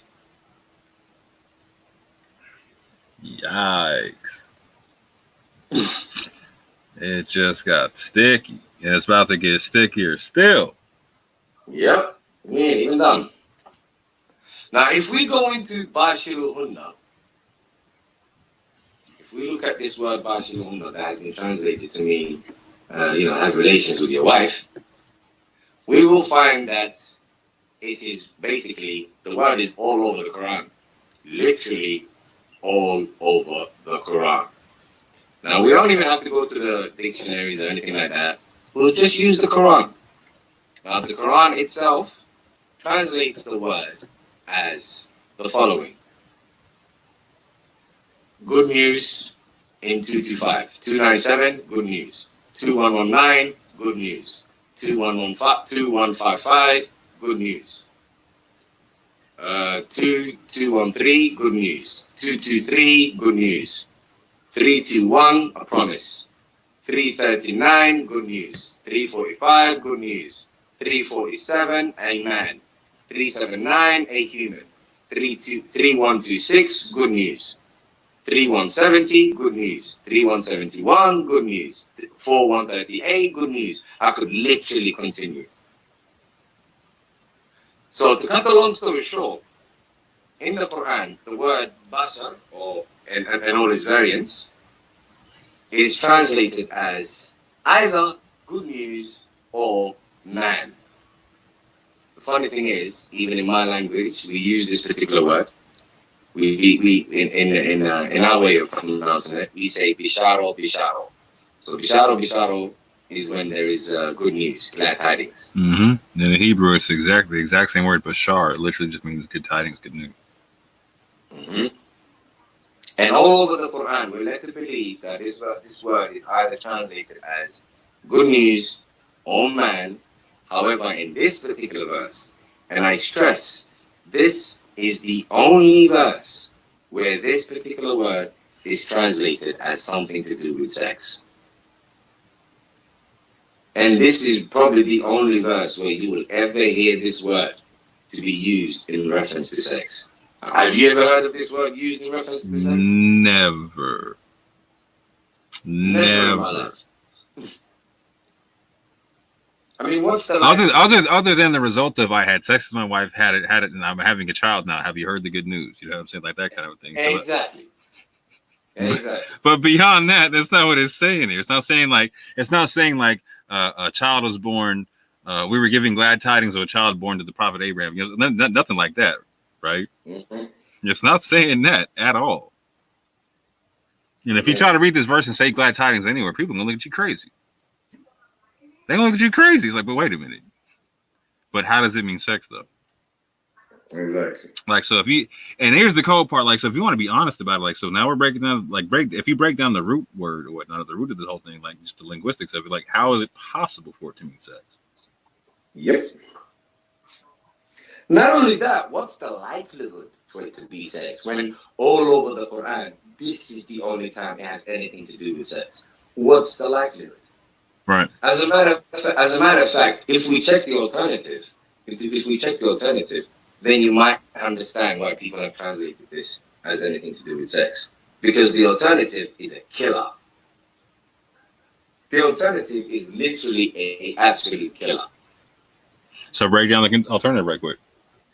All right. The alternative would be as follows. It would be, God knows that you used to betray yourselves. So now he has redeemed you and he has forgiven you. So now give them the glad tidings and seek what God has decreed for you. Yikes. Now, if that just don't make sense. See what happens? Now when you say, give them the good news and seek what God has decreed for you, not only does it connect back to the context of the Quran coming down during the month of Ramadan and everything, but also seek what God has decreed for you, all of a sudden makes sense.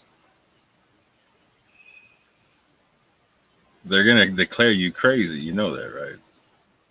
But what do we do with this? I don't believe in coincidence. I don't do coincidence. See, I just asked the same question. Like, can you show me how this word means sex? How could it not mean what I just said? Yeah, exactly. When it fits so perfectly. Tell me it doesn't fit perfectly. And this is where I come in from my Torah angle, right? Like, so let's say I was a Jew at like one of the Jews that the prophet told to recite the Torah to in the Quran, right? If I'm hearing his recitation of this, right, and I'm one of the people, like I got to be around for the recitation of this thing, right? I'm in the present tense, right? If I'm hearing him say this verse, and I hear that word that you're talking about there, I'm not going to hear sex, because like I said, that word's in Hebrew. I'm going to hear the same thing. I'm going to hear that verse the way you just said it. Exactly. Bro, not only that, even for the simpletons, it just ruins everything. When you compare If you translate it as sex, there's just how do you explain this? Now Yeah. you're gonna have to explain. Facts. Now you're gonna have to explain seeking what's it called, decree from a woman from having sex with a woman. Understand? You're gonna have to explain why it's disconnected from the entire verse. You're gonna have to explain why God, you basically betraying yourselves and God redeeming you has anything to do with you having sex with your wife. You're gonna have to deal with a lot. Yo, if I've got to seek redemption in a female's lady bitch, you know what I'm saying? I've been doing this part all wrong. You sure? I've had my Ramadan all messed up. You know what I'm saying? Yo. But you're top seer and your hadith ain't gonna say it like that. You know what I'm saying? Come on now. Come on now. Come on, dog. Come on, B. Yeah, break that top seer down to your wife right quick and tell me she agrees. How does it work? How do you look at both the examples, which one is to do with sex, one is to do with giving glad tidings, which is literally like gloves in a hand, you know, hand in gloves. You know what I'm saying? Just fits with the context, fits with everything. But then you go, nah, it's to do with sex. But then we be like, hold on. But this word is like constantly in the Quran, just either good news or a few places it means a man. So what the hell how do you know this particular one is sex? How? See, this is like the Wadrabuna word, right? It's where it's used once in the Quran, but like the base of it can mean to strike or to set forth from, right? Mm. And when you look everywhere else in context in the Quran in the same situation, it's talking about like if you got to the point of divorce, you know what I'm saying? You got to divorce the like you separate from the bed, then you start the divorce process. There, you know what I'm saying? They want to like, no, you strike the woman. Like, whoa, you strike the woman. Hold on. Like, so if it means strike there, that means you never initiate the divorce process anywhere. Literally. It But like let's stay here. I got you. no, I'm gonna. It's just the same concept. Like, so it's like if I switch the meaning, like one way makes sense. Like, okay, like it makes sense with the rest of everything else. Like, okay, I start the divorce process here. Same thing. Like, so if I switch it to glad tidings, that makes way more sense than to have it the other way to make it some kind of sex concept. So why would you go for the latter unless you've got some sort of an agenda? Bro, either I'll say it like this: either I'm lying about it or I'm extremely ignorant. Either of the two need to be checked. What other choice is there? I mean, why is there two words for sex? Now, earlier on, al-rafathu was sex. Now we have bashar to do with sex. What's going on there? I mean, some of my dudes are like, oh yeah, you know, I'm getting laid. That's some good news. I'm not mad at you, bro. Hey, come on, man. Talking about decrees from a woman's lady. Yeah, you feel me? Like, it don't match up, man. Like seeking decrees from a woman's lady bits. I mean, come on. Yeah, explain that to your wife, your daughter, and your mother right quick. You know what I'm saying? And here's where it gets worse now, yeah? So let's go back to their argument. So now let's say you're seeking decrees from a woman. So now seek what God has decreed for you and eat and drink. What the hell is the connection from seeking what God has decreed for me in a woman's lady bits and eating and drinking? What's that got to do with each other? Furthermore, it doesn't even say eating or drinking water there. No. Like, that's the colder part, right? So it doesn't match up, and it doesn't even match up for the concept of what they're talking about. In a sense, I'm jumping ahead because you want to break down what those words mean and whatnot. But like, yeah, no, go for it. No. I'm gonna let you. That's your part, right? You know what I'm saying? I'm in the drive. I'm in the passenger seat right now. You know what I'm saying? But like, yeah, but deal with that part. But yeah, eat and drink have nothing to do with me hearing the decrees from some females lady bitch. You know what I'm saying? Like, what's eating and drinking? Hold on. Not unless you talking about some real freaky deaky type stuff. You feel me? Like, yeah. And that, like, you tell me that's one of the decrees from the Most High? Like, come on now. Like, word. You trying to tell me some Ramadan decrees? That's what we're talking about right now. Like, it's laughable at that juncture. You know what I'm saying? It's legitly laughable at that juncture, right? It's like, come on, fam. Word. Like how do we go from this to fasting? Like, what would be the whole point of like, okay, it has been permissible for you. It has been made permissible for you the night preceding fasting to go to your wives. Cool. Now skip the next couple of sentences and everything makes sense for me, right? But no, they're there, and then it says, so now have, you know what I'm saying? Now have relations with them and seek that which Allah has decreed. You're like, okay, wait a minute, wait. Why do I need all that? What's the purpose of all that right there? All them shit like that's like what is all that? Like for real. Exactly. And then if out of you're nowhere, already told in the first part that you can go have sex with your wife, what's the rest of all right? this? And then out of nowhere, somebody eat and drink. Like, you know what I'm saying? Like, okay. No, not only eat and drink, and eat and drink. Right. So it's connected. Right. It's like, what the Thank hell? you. Right. Facts. What's going on? It's like 1 minute we're talking about food, the next minute you want to talk about cars. You know what I mean? Right. It's like, well, what's the subject here? They're talking about wine and dining and satin shakes or something like that. You know what I'm saying? Like, come on now. Like, I don't, yeah. Now, here's the crazy part. If we check the alternative would be what? Now, give them the glad tidings or good news, whichever you like. Give them the glad tidings and seek what God has decreed for you, and now consume and absorb.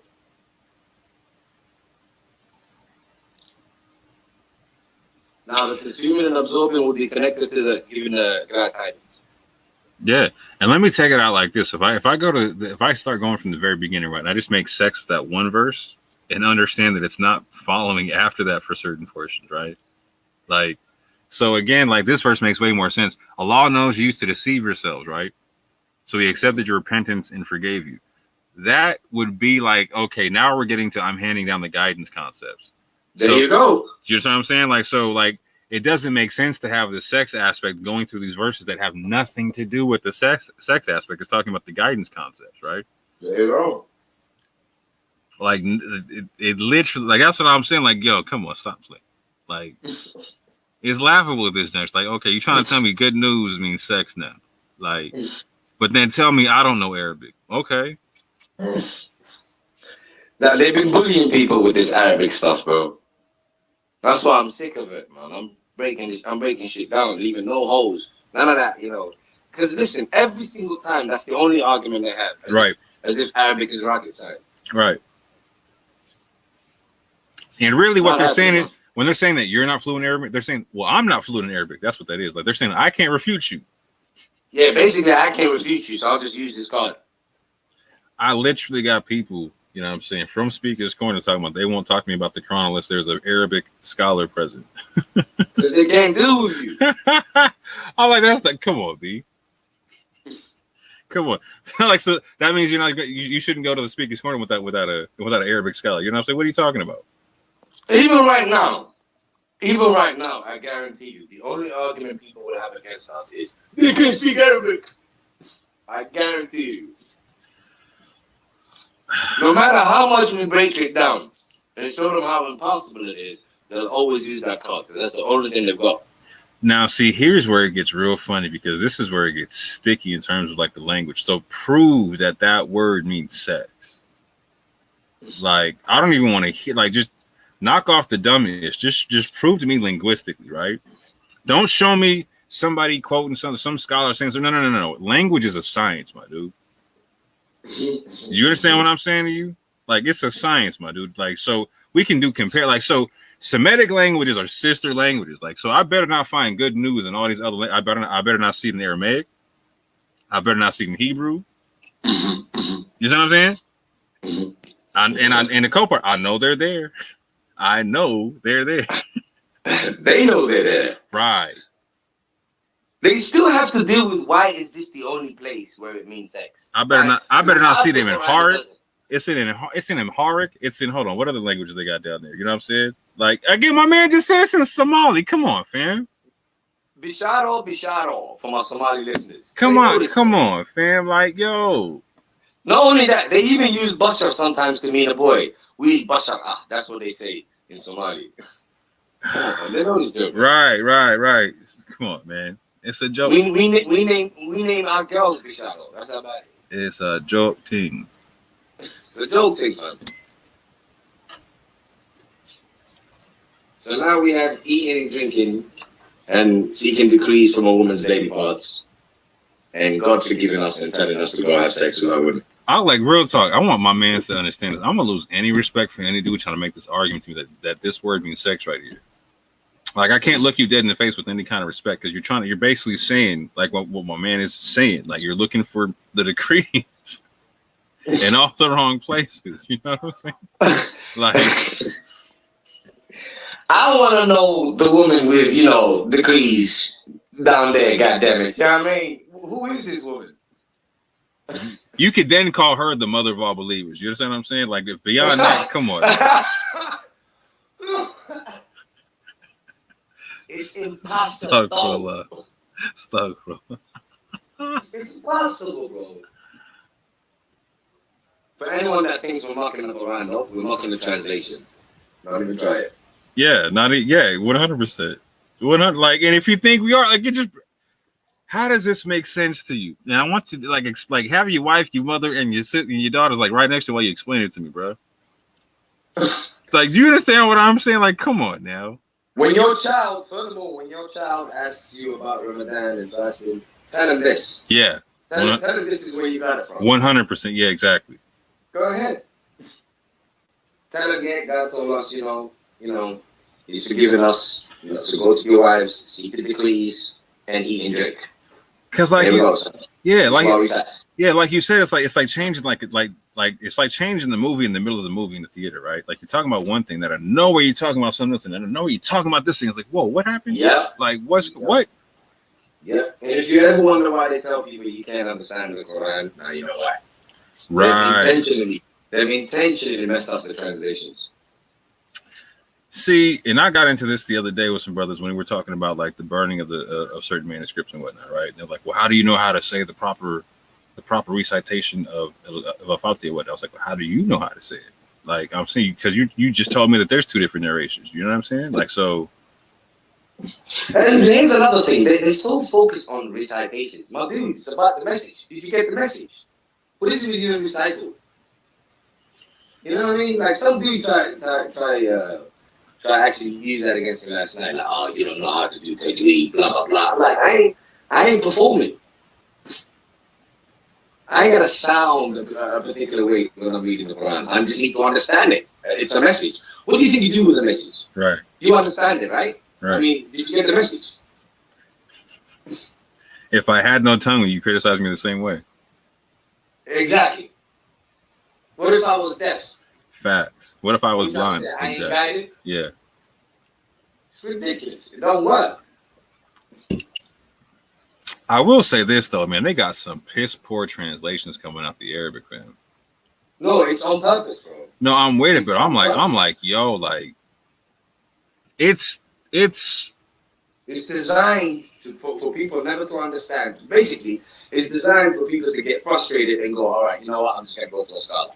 It's borderline criminal, fam. It is criminal. It's designed for you to go, you know what? I can never understand it. I should go and sit underneath. These are actually words that you. Right, they actually use these words. Like, who have you sat under? Have you not heard it? Oh, many times. There you go. Many times. That's what it's designed to do. And I asked him, like, who does the Quran say is the guider of all this? You know what I'm saying? Like, multiple times over. Yeah. Who is who is the guider? The ulama or Allah? Exactly. It don't work. Now here's this now, yeah. So when I say, for example, consume and absorb, I can back it up. I can back it up again, just simply using the Quran. For example, if we look at kulu now, it is used 2188. You all consume. 2188 again, may consume. 265 harvest. 2275 consume. 3130 consume. 3183 consume. 42 consume. 44 consume. 46 consume. Do I need to consume you guys? You know what I'm saying? Yep. So as you already know, as you said, the Arabic, Semitic languages, the way It's context the way it works is you have the literal and you have the figurative. So now, eat and drink would be the literal. Consume and absorb would be the figurative. Furthermore, you can't everything you eat, you consume. Everything you drink, you absorb. Same shit. It's the same word. It's just used in different contexts. So I'm saying in this particular context, consume and absorb fits perfectly with the you've been forgiven, so now give them the glad tidings, decree, consume and absorb. What is the whole purpose of the glad tidings and the decree? For you to consume and absorb. Fits perfectly. If it doesn't, please tell me. No, it fits. So, and this is where in context you would have to see the justification for it meaning to eat there, right? So you would need the context of eat food, drink water. You literally need that types of context within the verse to make that kind of sense. And not only that, even if you couldn't do that, because I'm sure, I guarantee that they won't have it. They'll say not eating, drinking could only mean food and drink. But here's the thing: they would have to explain what do we do with everything that we've read, or should we start something brand new? Because how does eat and drink fit into what we've read?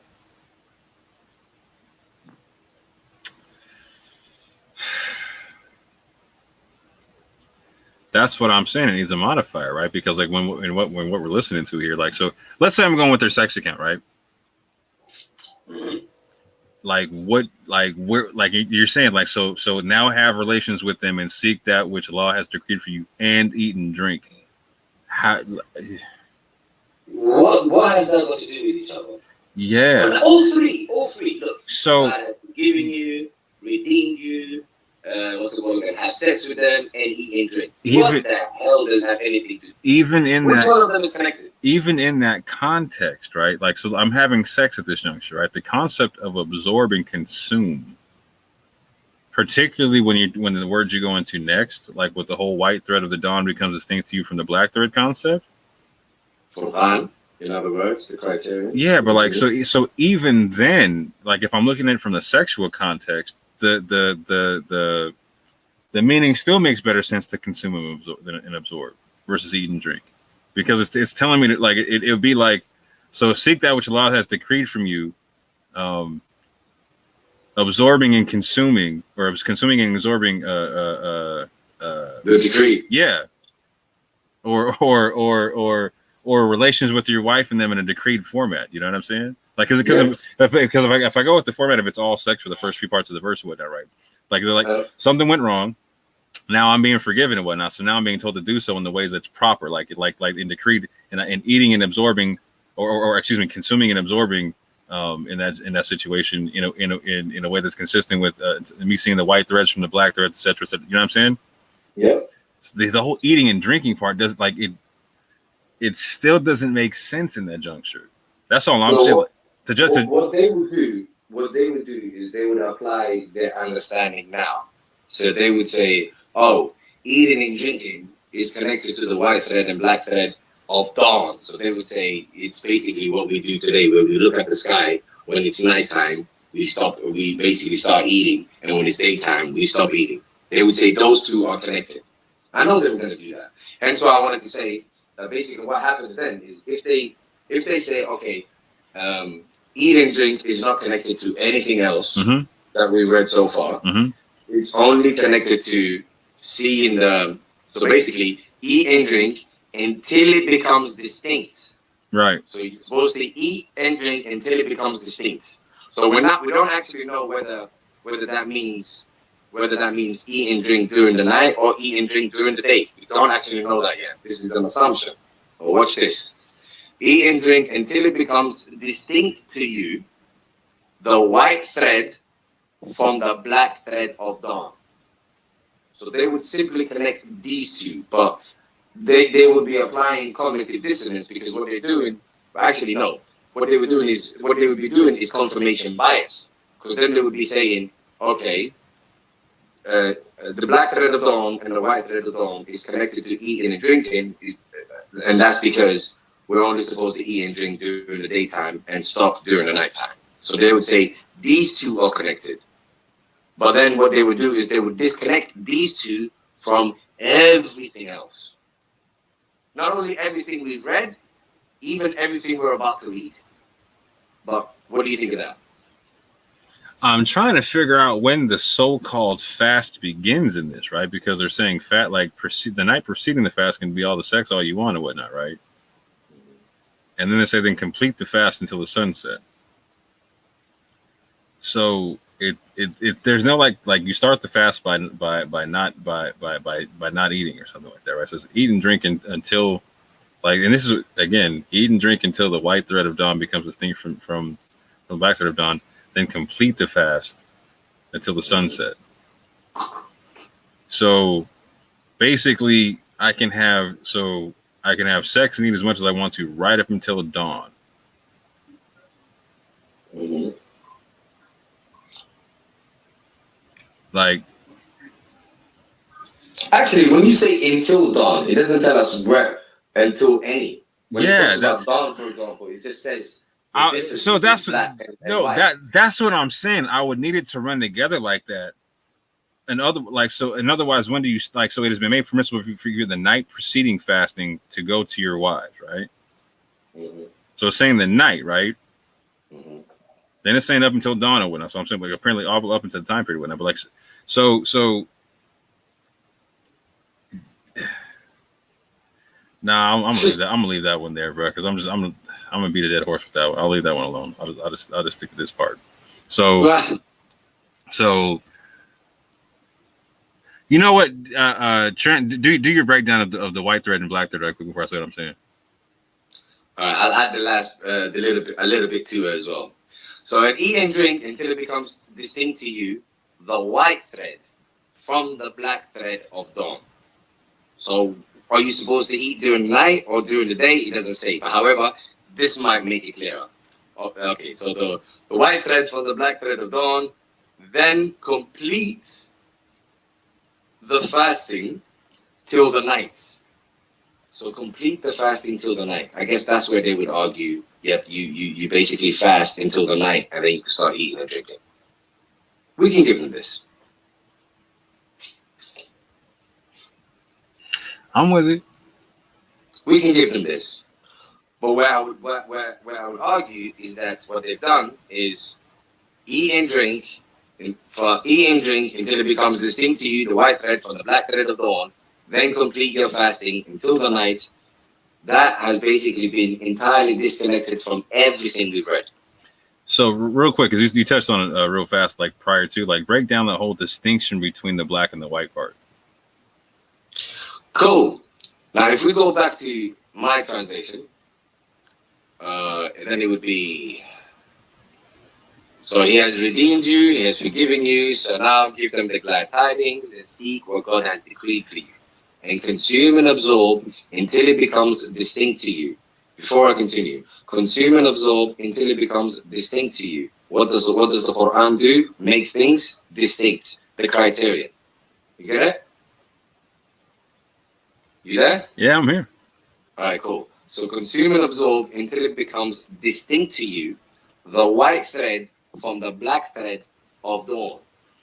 So that seems kind of a poetic or whatnot. You want to break that part down, the white thread and black thread of dawn?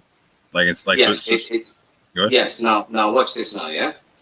So you have consume and absorb until it becomes distinct to you, the white thread from the black thread of dawn. Mm-hmm. So the consuming and absorbing is the guidance, the decree, and until it becomes distinct to you is basically what the guidance is here to do. Make the guidance distinct to you until it becomes distinct to you, the white thread from the black thread of dawn.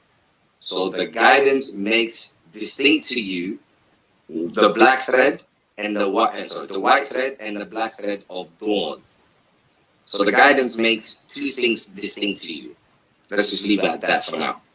Now, as for the word dawn, the dawn is simply connected to the entire context. The entire context being the dawn of the month of Ramadan in which the Quran was revealed. Comprende ese? Mm-hmm. You with me? Yep. It's as you already know, and as a phrase in English or any language, we say it's a brand new dawn, depending on good news that we have received. The good news in this case being the Quran. So in this context, what's the sunset? Okay, I'll get to the sunset part, but Okay. first, No dealing with the white thread and black thread. The white thread and the black thread is simply the guidance of the Quran, the right and wrong. The white and the black could be used as dark and light. You see what I'm saying to you? Mm-hmm. In that context. And of dawn is the dawn being represented by the dawn of the Quran coming down. Now, where it says, the black thread of dawn, then they use the word complete. However, the Arabic word is atimu, just so people don't think that I'm being, selective. We'll go into atimu. We'll go into every single time that the word is used, and we will find that 2124 we have it as fulfilled. 6115 we have it as fulfilled. 7137 we have it as fulfilled. 94 fulfilled. 932 perfect. 119 fulfilled. Need I say more? Now, so I would be consistent and just use the word fulfilled that they have been using. So you have the black thread of dawn, then fulfill the siyam until the night. Now, remember earlier on how we discussed about salah sessions having particular timings? Yes, sir. Do you remember the two particular timings they were? On both ends of the day, Yeah. in other words. Yes, sir. Remember? So Yep. you have one in the beginning of the day and one in the end of the day. Mm-hmm. Remember I told you that siyam is basically connected to salah. Fair. In other words. Yeah? So where it says here, and then fulfill the siyam until the night is simply because that's how long the session is for. The session is only for until the night. Okay. Are you with it? Yes, sir. There you go. If we go to the second portion now, so now you have my argument, you have their argument. Now their argument is literally just that portion disconnected from everything. However, my argument hopefully has remained consistent. Has it or not? So specifically with this verse, right? Mm-hmm. It becomes even more apparent with certain stuff coming out. Like, so again, with the just one word changing the context of like the first half of the verse, right? You know what I'm saying? Yeah. And then getting into other aspects of the second half of the verse, like it at least here, I don't see where it doesn't become at least apparent to anyone who's still watching, right? Like, you know what I'm saying? Like, so like we went through every other chapter, right? We were seeing to where eating and drinking in other chapters was happening while people were fasting, for instance, right? We were seeing that. Long story short, that it wasn't specified like it have to do with abstaining from food or drink anywhere in those chapters or whatnot, right? So in this particular chapter, where we're talking about 1 year, again, long story short, like the first half of the chapter or a verse is changed with the context of knowing that word means good tidings and not sex. I mean, that's just laughable. Like, yo, like, come on. But then reading into the context of and eat and drink until the white thread of dawn. Now, if people could eat, we could all disagree on the white thread of dawn concept if we wanted to, right? We could have 1,000,001 concepts for that if you wanted to. I don't care like who you are, right? But at the same point in time, like that eating and drinking going into it, like it doesn't make sense if you're trying to tell me everything else prior to it has to do with this whole sexual talk. It's just like you said, like it's just starting another movie out of nowhere. It's like, whoa, wait a minute, come on, hold on, what? But because it starts with and, right? So if I'm rocking through with this whole like and this and that, it's contiguous or whatnot. And I'm starting with like, so hold on. And Allah knows you used to deceive yourself, so He accepted your repentance. And I'm reading your translation here, and forgave you. So now, give good tidings with them, and seek that which Allah has decreed for you, and you know what I'm saying, and consume, and absorb. You know what I'm saying, and eat and drink until like it doesn't. To me, it doesn't make sense. I'm talking about like giving good tidings of Allah's decrees and whatnot. Now check this out. Now I can't even do it, because again, the only way I can make it work, right, is I gotta try to force fit the Torah in here, right? And I'm trying to do it, right? I'm trying to see if I can do it in the way that makes it sticky for everybody, right? But I'm like, nah, man, for real, like, like it's peak right there, bro. Like, but at the same point in time, like, this is where they're gonna be like, okay, we're gonna get the biggest appeals to authority right here. Do you know what I'm saying? Right here. You're like, no, the tafsir says this, the scholar says that, the hadith says this, blah blah whoop-de-woo, and it is what it is. Like, cool, I got you though. Like, I got you, right? But no matter what, like, so you're before we even get to the food and to the drink, you gotta explain to me this decrees being seeked in relations with your lady. Like, that part is so peak. I'm like, yo. Like, I feel like the person who made that translation was like wasn't even thinking like it was like the translation they made was gonna go like to the West anywhere. You know what I'm saying?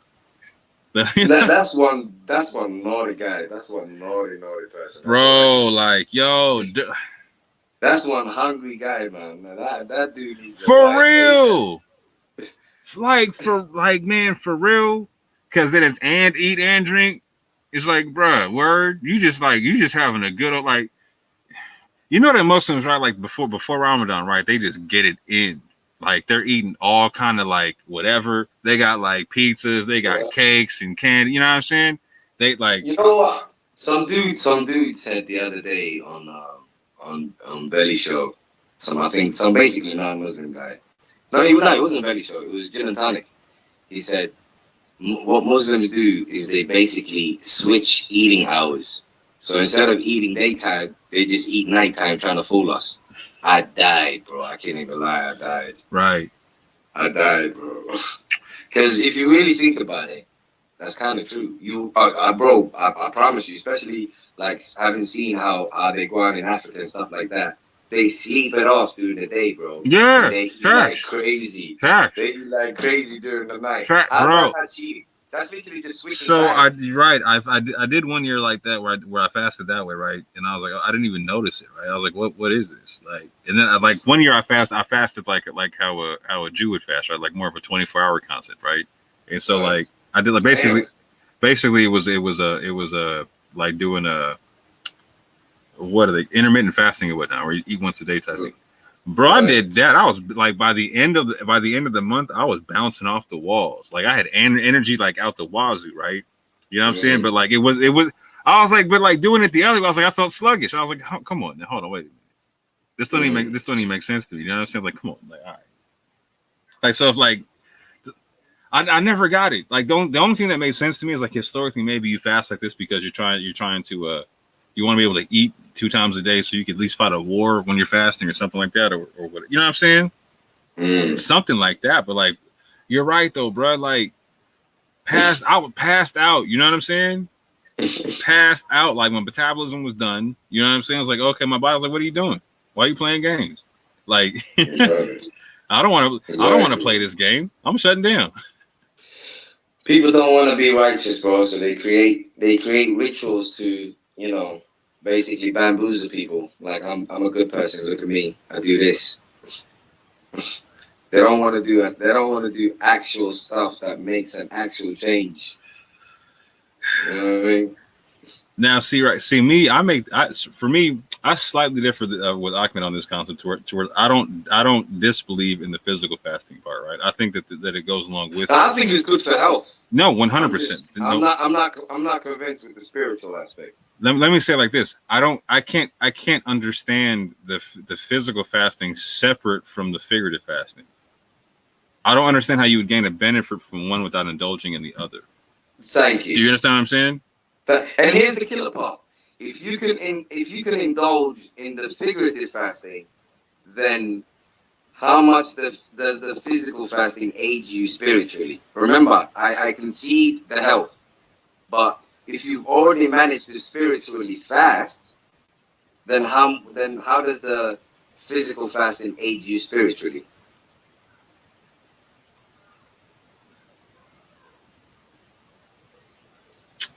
Unless you have an intention, right? Like you have a purpose in it. Like, so let's say I'm restraining my, like I'm not doing certain things so I can spend that time with the guidance, right? Like, so I'm not eating, so like I'm abstaining from food and drink and trying to which doesn't even make sense because like what I'm gonna read what I got a hunger headache or something like that. Come on now, like I was just gonna tell you, how are you gonna receive the guidance if you're hungry? right. How are you gonna understand? Or you can No, right. It's like it seems like Catholicism and like penance and whatnot at that juncture. Do you know what I'm saying? And that's not like how are you going to be grateful at the end of that? You know what I'm saying? Mm-hmm. Now again, like with the concept of the health benefits or whatnot, which are never even spoken of that I know of in the Quran. Exactly. Like and who's to say that you need revelation for that? It's not like people can't figure that out.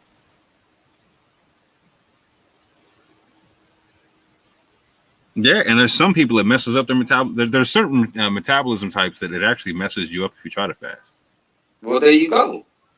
So it couldn't even be prescribed for mankind because we're all different. And remember this: the killer part is, bro. You have people like, for example, today on Facebook. Yeah, I felt sorry for these people, bro. There was like some Scandinavian people talking about how the hell are we supposed to fast? It's never dark. Bro, that's what I'm saying, right? Like, so for me in particular, right? Like, so even if I do deal with the physical concept of fasting, right? Like, so if I do decide to fast for Ramadan, I'm gonna fast during September, right? Because it was so even in the history, so a lot of people don't know this is that the Torah was supposed to come down in the ninth solar month, and that the Ramadan, like the Quran came down in the ninth solar month, right? And so it's the same solar month in both, right? Ramadan is said to happen like at two different periods of the year, like the beginning of the summer in Arabic and then in the fall or whatnot, right? The concept of like the visual concept of Ramadan is like the vapor coming off of hot rocks. Do you know what I'm saying? Exactly. And that happens at two portions of the year or whatnot. So like there is a concept of having Ramadan in the fall. In September, right?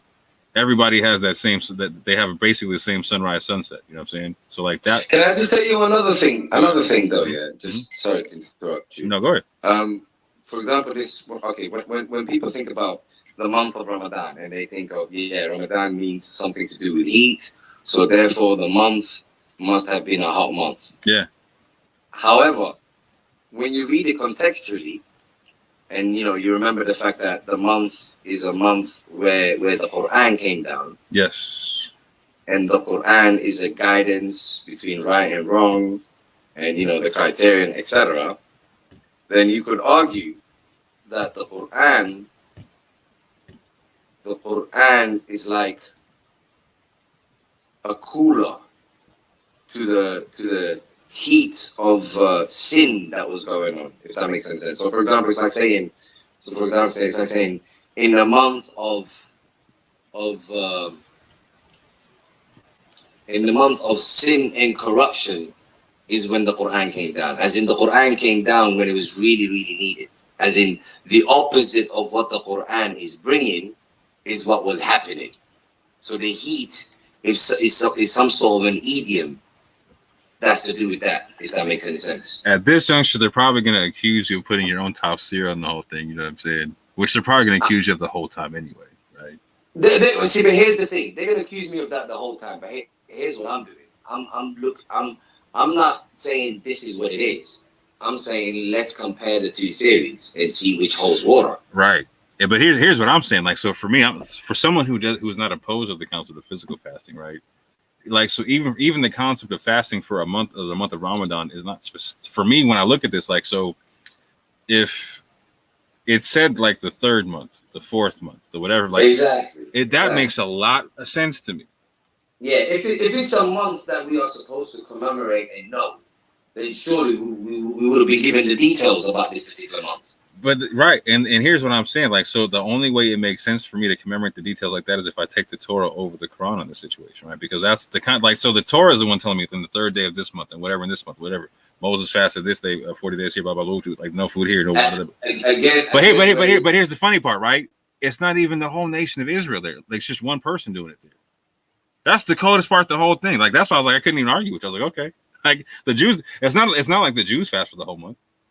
Do you know what I'm saying? Oh wow. Do you know what I'm saying? Wow, this is crazy. The Jews don't even fast. They don't even celebrate it. Like, they're like, yeah, okay, whatever. No, it is what it is. Cool. Oh wow. So like when it's saying like to like this is what was prescribed to you as before. Like you get like okay, like so like either break down why Ahmed is wrong in the Quran or explain to me how it works in the previous scriptures. I'll wait. Take your time. I will wait, bro. Should we just finish off the last portion? Go ahead, bro. All right, let's just finish off the last portion. So to then complete the fasting till the night, that was their argument. My argument was then fulfill the abstinence till the night, as in stay in session, or the session is continued for that long. Now, here we go again with the sex. Bro, we have reference about sex 3 times in one verse. Can you imagine this? And sex is called 2 different words. 1 minute is called Bashiruhunna, the next minute is called Rafathu. But anyways, I'll wait. Yep. So here we go. It says, and do not have went up. Right here. Yeah.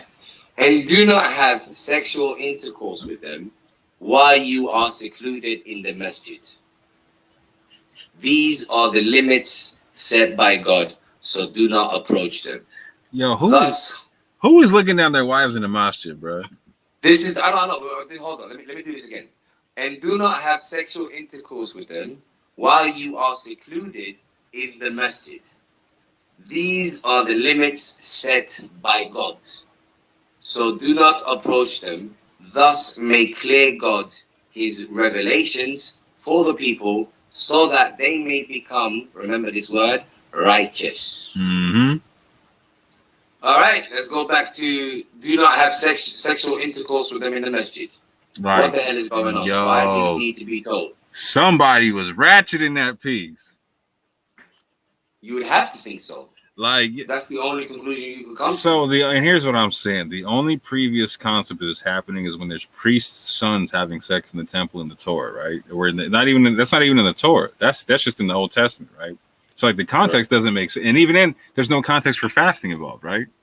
So again, unless these men are trying to take some fleeting verses in the Torah and take it over the Quran, like the whole hadith is based on Jewish bro. I'm so with it. I'm like, bro, like people don't even know that there's a certain section of hadith is just attributed to Jews, just period. You know what I'm saying? Yep. It cracks me up. Like I'm laughing because I'm like there's like so y'all. They asked me, so why don't you take the hadith? For the same reason for the same reason you don't take the Talmud. And I just smile, you know, because y'all don't even know, like you don't even know where half the stuff comes from, bro. Like if you only knew. Like I remember when Rosberg broke down, like where people got the what was it that they were going to Talmudic sources to figure out like the lashings on the punishment if somebody was publicly drunk or whatnot, right? But they gave him the number of lashings for like what it would be for public slander, because they found that slander law in the Torah or whatever. And like, yeah, if you're drunk, you're most likely going to be slandering somebody. So we're going to give you the same punishment as somebody. We're going to give you the Talmudic punishment for somebody giving slander. I'm like, yo, that's nuts. Do you know what I'm saying? Like, come on, man. It's unbelievable, bro. And got the right. This is I'll never understand. Got the nerve to like do talk fear on cats like you. You know what I'm saying? Because you want to take just the message from the messenger. My thing is just give me evidence, man. It ain't even about what I want to do. Just give me evidence. Right. Facts. What, you gonna beef me for wanting evidence? Yeah, unfortunately. How dare you not take take my word. listen to what I say. I speak Arabic, you don't. What? So one dude, Hello? so they were asking me like, so like, how do you prove this narration over that one? I was like, well, how do you prove the historicity of Moses? The historicity of what? Moses, Musa Right. alayhi salam, right? I just take the prophet at his word. I was like, all right, cool. Yeah. I was like, all right, cool. Let's kill this off. Yeah, I got you. So, and do not have sexual intercourse with them. Here's another interesting word. While you are secluded in the masjid. If you're secluded, you're by yourself. Seclusion literally means being in private. So how you even having sex with them? But you know what?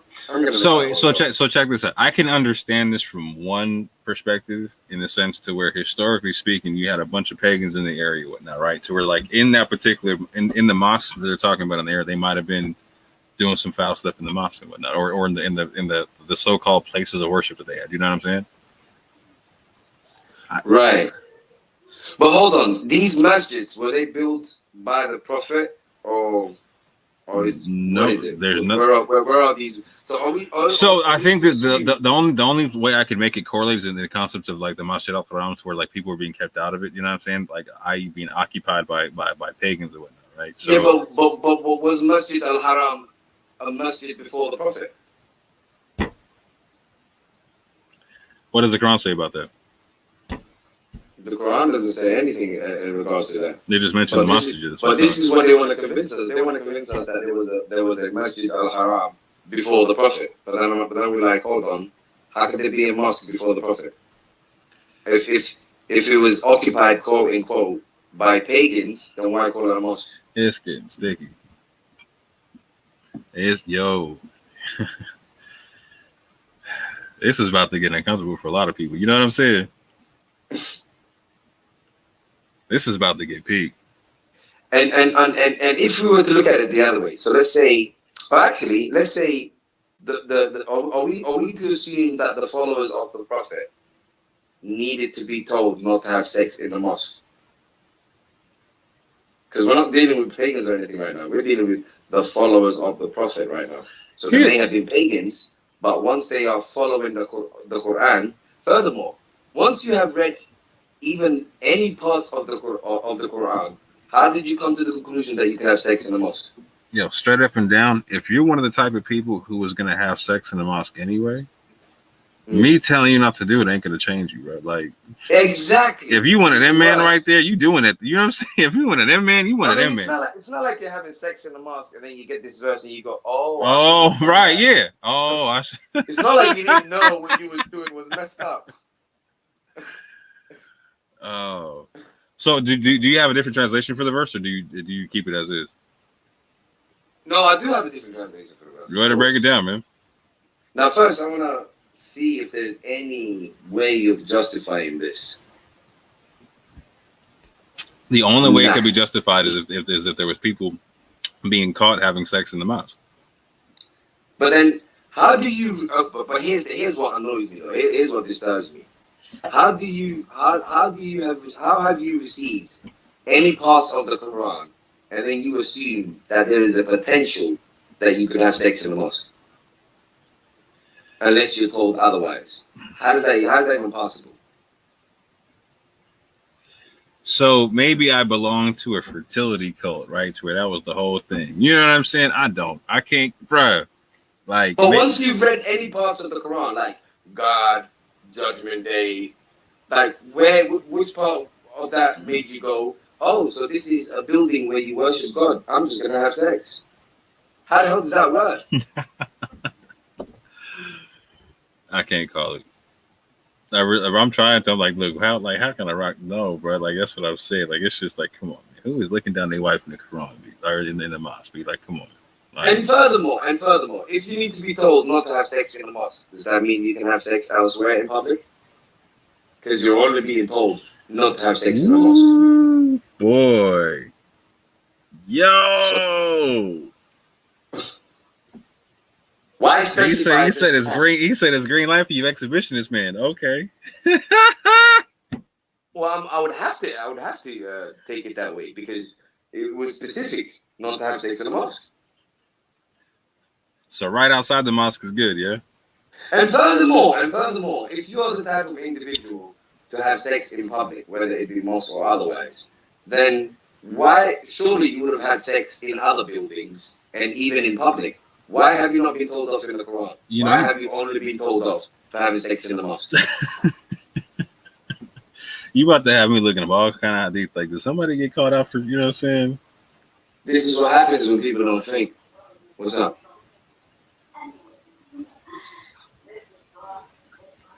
That's funny. One minute, bro. No worries. No worries. You're good. No worries. Oh wait, I gotta share the audio. Hold up. Go back to this one. Back to this one. Yeah, where were we? Oh, Furthermore, we can't assume. I mean, there is no way for us to assume that whoever had sex in the mosque only had sex in the mosque and nowhere else. Could we assume that? so that one more time, I had to reshare the screen. I messed up. What was that? I was saying we can't assume that whoever had sex in the mosque did not have sex anywhere else. Yo, what's There's the? no way for us to assume. Hold on, but what's the penalty for having sex in the mosque, though? No. We'll deal with that. Oh, so that's another one. We'll deal with that. You know what I'm But deal with saying? this one. In like this one.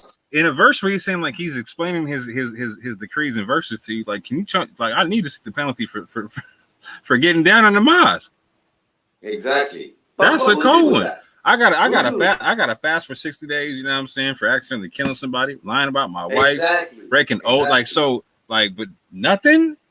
Exactly. Nothing? Exactly. Yo. Just a little tap on the hand. Yo, don't do that. Don't, right, that's peak, Bree. Like, no, I can't. No, okay, I'm done. I can't even take it no more. Go ahead, bro. Go ahead. You see what I'm saying? Yeah. And yeah, this is the part I really need you to get. So, if someone is having sex in the mosque, if an individual is the type of individual to do stupidity like that, then surely they would have had sex elsewhere. Surely they would have had sex in the market, in public, and stuff like that. Am I lying? Surely they would have, or somebody else would have. You know, like it would have been something. I mean, are we to assume that someone was like, you know what? I'm not gonna have sex in public. I'm not gonna have sex in the market. I'm not gonna have sex in any other building. I'm just gonna have sex in the mosque. That's where I'm gonna start my exhibition nonsense. I'm gonna start it with the mosque. Is that what we're supposed to assume? And so furthermore, like so I need to see the penalty for having sex publicly and the penalty for having sex in the mosque. Otherwise, it's cool to have it publicly, right? This is my point.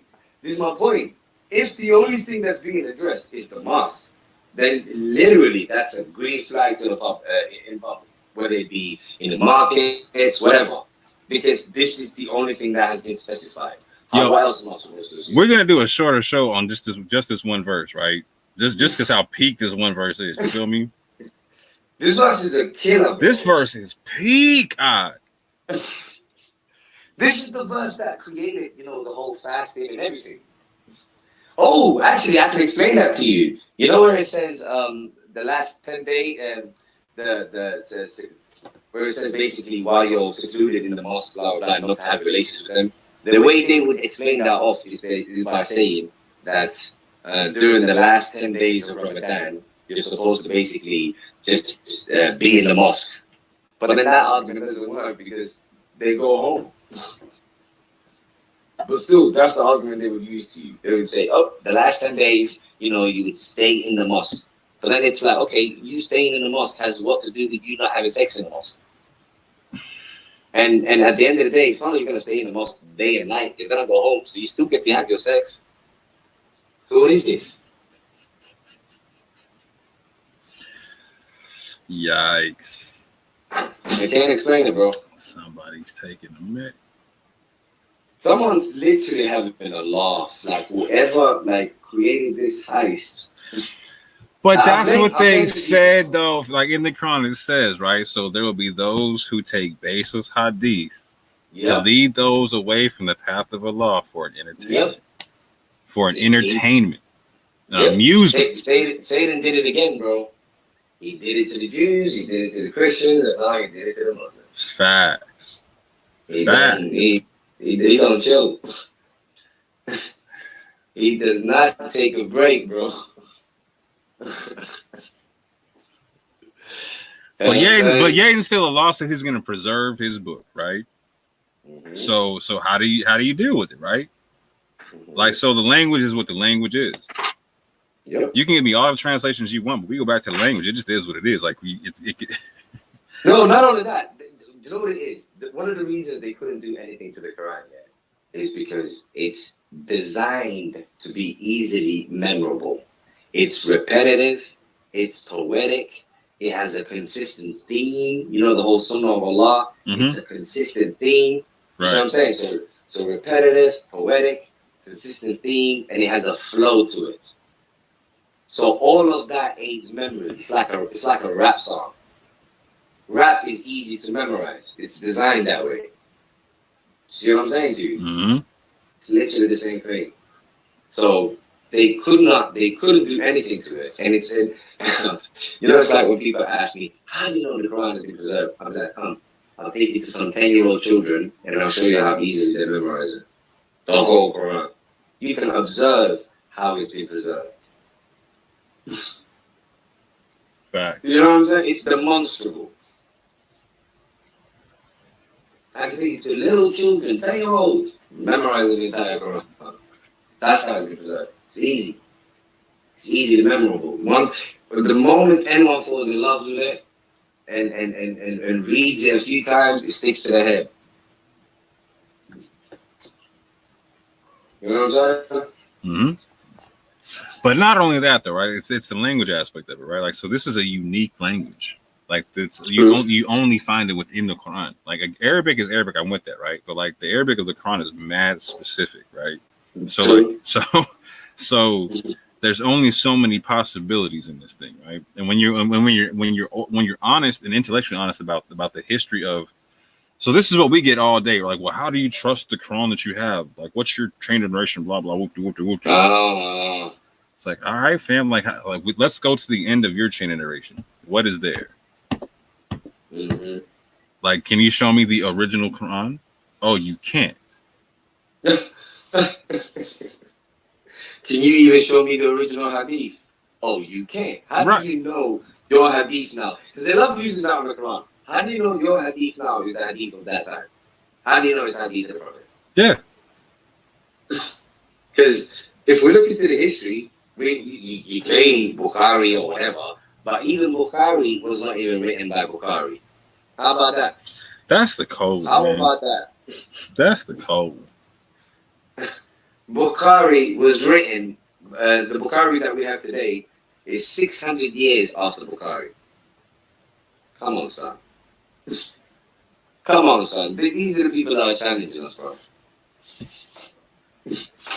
But anyways, let me give you the other alternative quickly, so just wrap up this verse. All right. So it says here, and do not have sexual intercourse with them while you are secluded in the masjid. These are the limits set by God, so do not approach them. Thus makes clear God his verses, revelations for the people so that they may become righteous. Now, okay, and do not give them the glad tidings. Yes, I know it sounds weird in the beginning, but hear me out. And do not give them the glad tidings while you are devoted in the place of submission.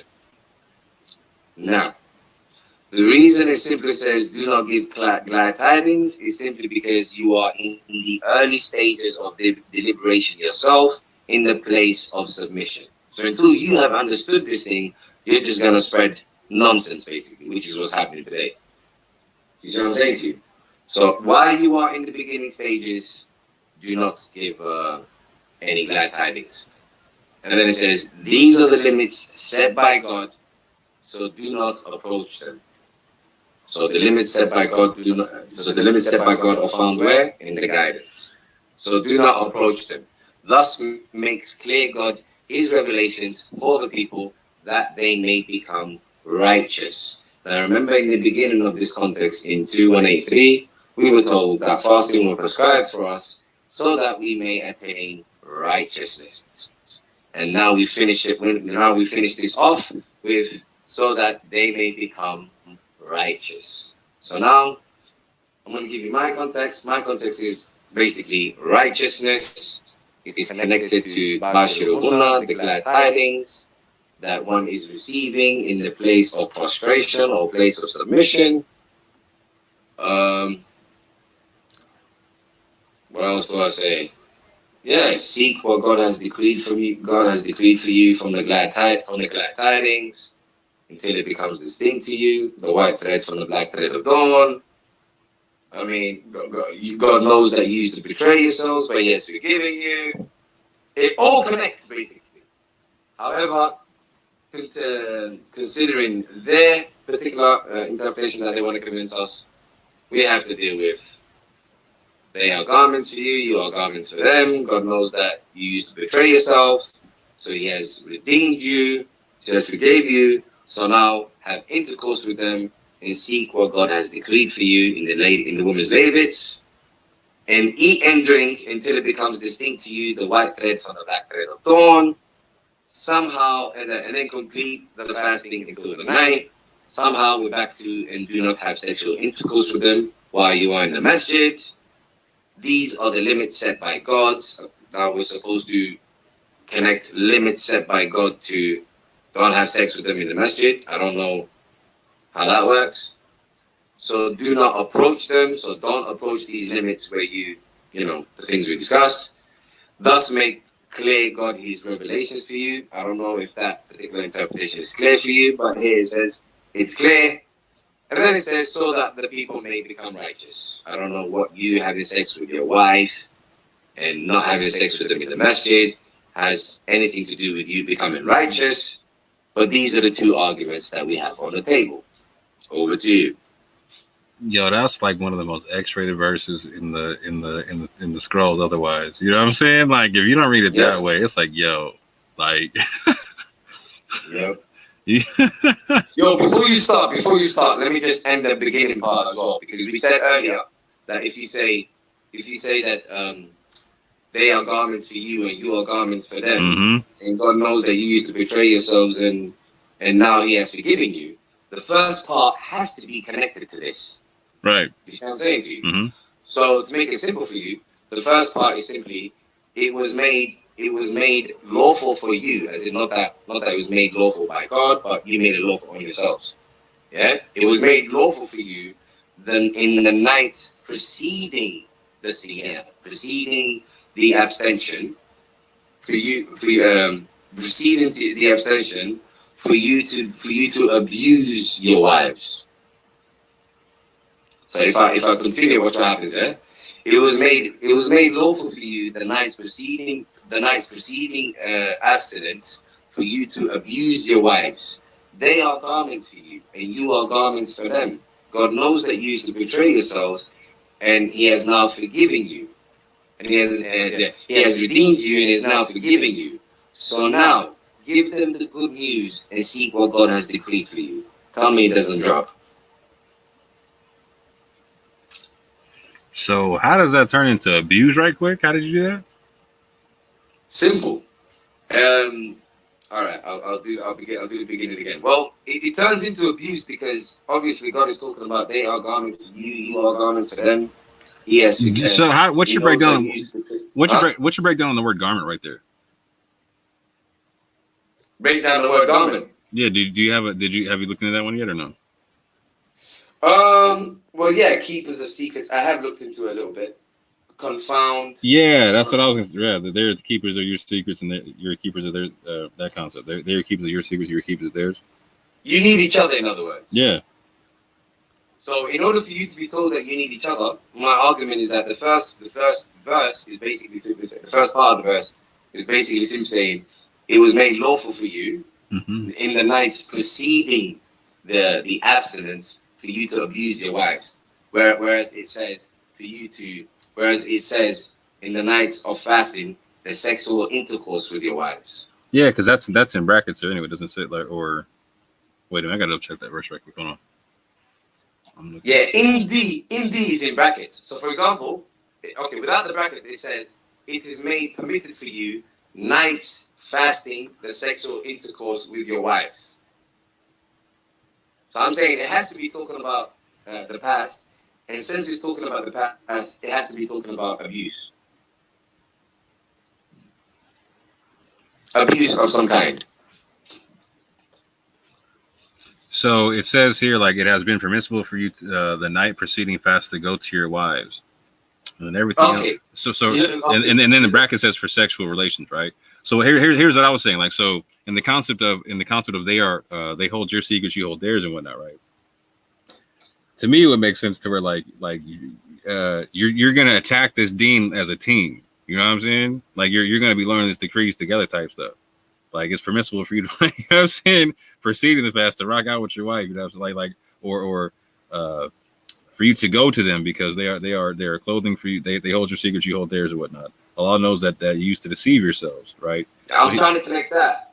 I'm trying to connect. Why do you need to be told that they keep your secrets and you keep their secrets? So and what I'm saying is that this to me, this seems like this is a reminder that you're doing this as a team. Like from the beginning of this, like, hey, like you're supposed to start off with like you do this together type stuff.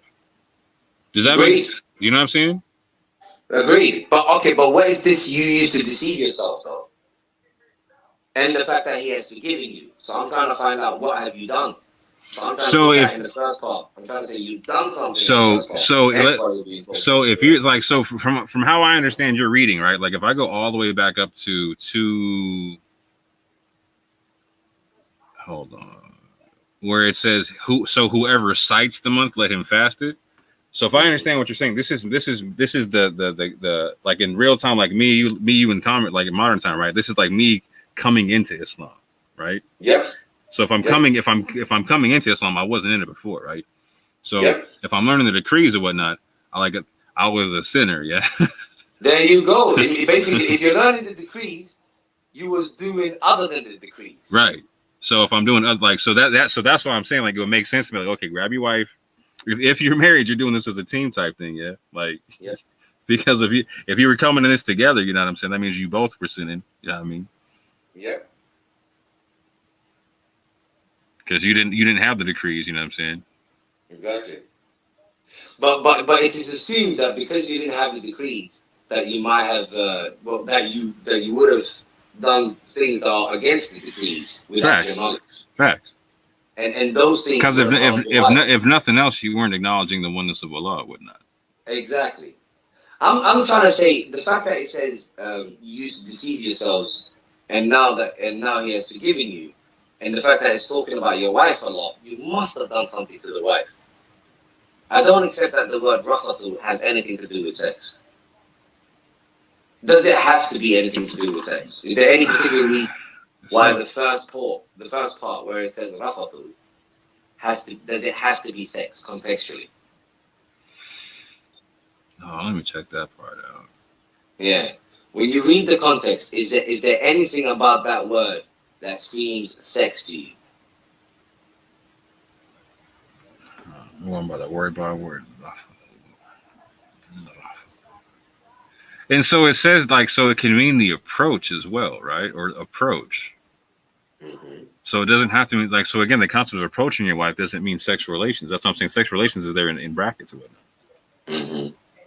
So it just says go to your wife, approach your wife. That's what I'm saying. To me, it seems like so. Like, cool, I could be cool with that. And as long as the sex is out the window. Yeah, no, that's what I'm saying. So for me, I don't like where it's all kind of sex in there. I'm seeing more of like a unity concept between me and my lady. Like more like we're dealing with the Deen and the Most High together. You know what I'm saying? I could rock with that. I could definitely rock with that. It has been made permissible for you the night preceding abstaining to go to your wives. They are the keepers of your secrets, and you are the keepers of theirs. See, that's kind of like work with your wife. Yeah. Oh, I see you now. I see you. I like that. Allah knows, like, I mean, even like most Orthodox Muslims are gonna say that marriage is half the deen anyway, right? Like, so, like, I don't know how they wouldn't see that. Like, you're gonna see all kind of sex, but you're not gonna see work with your wife to learn the deen. Like, come on, B. Bro, I'm telling you, they need this verse because this is the verse that they use to justify the fasting that they're doing right now. Yeah, let me work this out like in your translation of it right quick. So it has been made permissible for you, and throw this one in there like in my way, right? Like, so it is made permissible for you the night preceding abstaining to go to your wives. They are the keepers of your secrets, and you are the keepers of theirs. Allah knows that you used to deceive yourselves. So he accepted your repentance and forgave you. So now give good tidings with them. Now that to me that's the part of the teamwork. So That's fine. Give good tidings with them and seek that which Allah has decreed for you. Again, together, right? Concept. And that's fine. And consume and absorb until the white thread of dawn becomes distinct to you from the black thread. Then complete the fast or complete the abstaining until abstinence until sunset. And do not have. Don't say complete. Say fulfill. Yeah, no, yeah. I forgot how you translated this part. Give your translation right here one more time. Then fulfill the abstinence. Then fulfill the abstinence. Till the night. Until the night, and then give right here. How do you translate this part right here? And do not. And do not give glad tidings. Mm-hmm. While you are devoted in the place of submission. These are the limits. These are the limits of Allah. So do not approach them. Thus does Allah make clear His ordinances. Now that makes a whole lot more sense. I'm just saying. Let me just nip one thing in the bud before people start. I know that people are gonna throw this. The reason it says and do not give them good news while you are devoted in the place of submission is simply because until it is clear to you, you would probably do more damage than good. Yeah, the Quran. Exactly what's happening. Yeah, now. the Quran says don't speak about what you don't know. Flat out. I rest my case. Flat out. It literally just says don't speak about what you don't know. I rest my case. And while you are in the place of submission means what? It means literally while you are literally getting the commands. Yeah. You yourself. Right. You yourself are submitting to them. I'm supposed to be learning. Exactly. Not giving dawah. I'm supposed to be learning. Yeah, exactly. There you go. Now, and the end part is what? So that they may become righteous. Facts. How has everything not connected? When you do the way I present it. Yeah, we're gonna do a show just on this one verse because it's peak. Can you tell me anything that has not connected? Show me anything that has not connected. So break down how you saw this as wife abuse real quick, just so I can understand how your perspective on it right quick. Sorry, what you say? Break down how you saw like the wife abuse. If like you're gonna translate the Ratafu is a No. I'll withdraw that. I'm happy with what you spotted, because there is no way to find holes in what you spotted, because the sexual intercourse is in brackets. Yeah, that's what made it jump out to me. I was like, okay, that I was like, whoa, wait. You told me. It's like they put both meanings in the same verse. I was like, what did you just do? There you go. I was like, how it mean both? I was like, yo, you're kidding me. You put both there? That's what I'm saying. The English translation, bro, they be taking a piss. I'm like, come on, man. Like, what are you doing to me? Like, there you go. Seriously, well, from what I gave you now, from what I presented to you, with the last part that you exactly. 100%. No, where is the hole? No, fact. Like, I don't see it. Like, so we go from this verse being all about like the first half is all X-rated, right? Mm-hmm. The second half starts to get there a little bit, right? Because the fact that just sex is everywhere is just hilarious to me. Yep. And then and the fact that they gotta call it good, like they tell you good news is having sex with. I'm like, come on, hold on, wait. And decrease in your woman's. Like yo, so I like going from the decree being in my woman's lady bits to us learning these decrees together. You know what I'm saying? Being thankful together, giving good glad tidings together. You know what I'm saying? Like, come on. Like, that's just simple. Come on, man. Like, yo.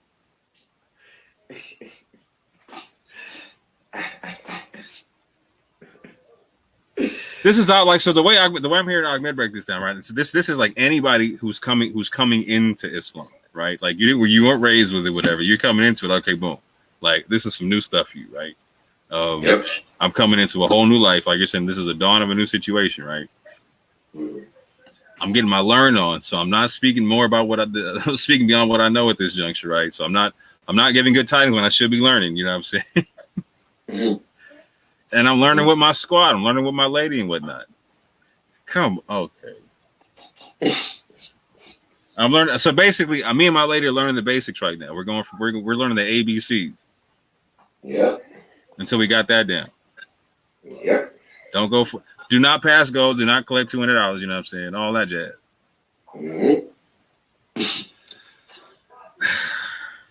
And righteousness. Watch how righteousness falls perfectly in. How are you going to attain righteousness outside of the guidance?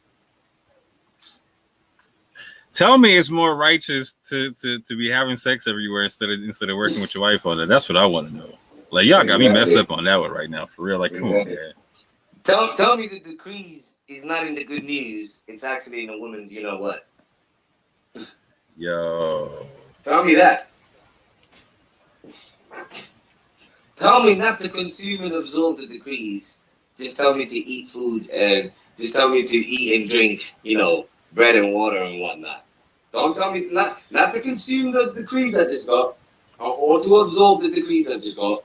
Just eat food and drink. Forget the whole context. Just eat, man. Just eat. Forget the context.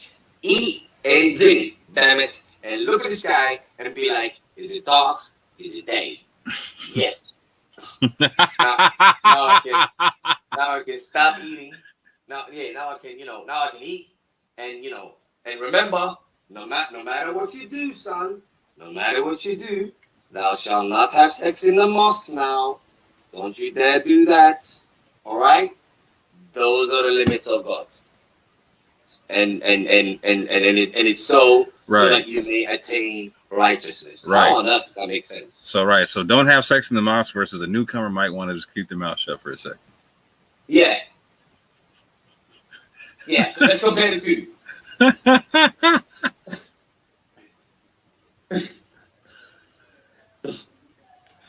Let's compare the two. Like the mosque doesn't seem like the turn on spot anyway. You know what I'm saying? Like I don't feel. You know what I'm saying? Why you want to do it there? I don't know. Like, what about does the mosque make you rendy? No, homie. Like, no, that's not how this one works, homie.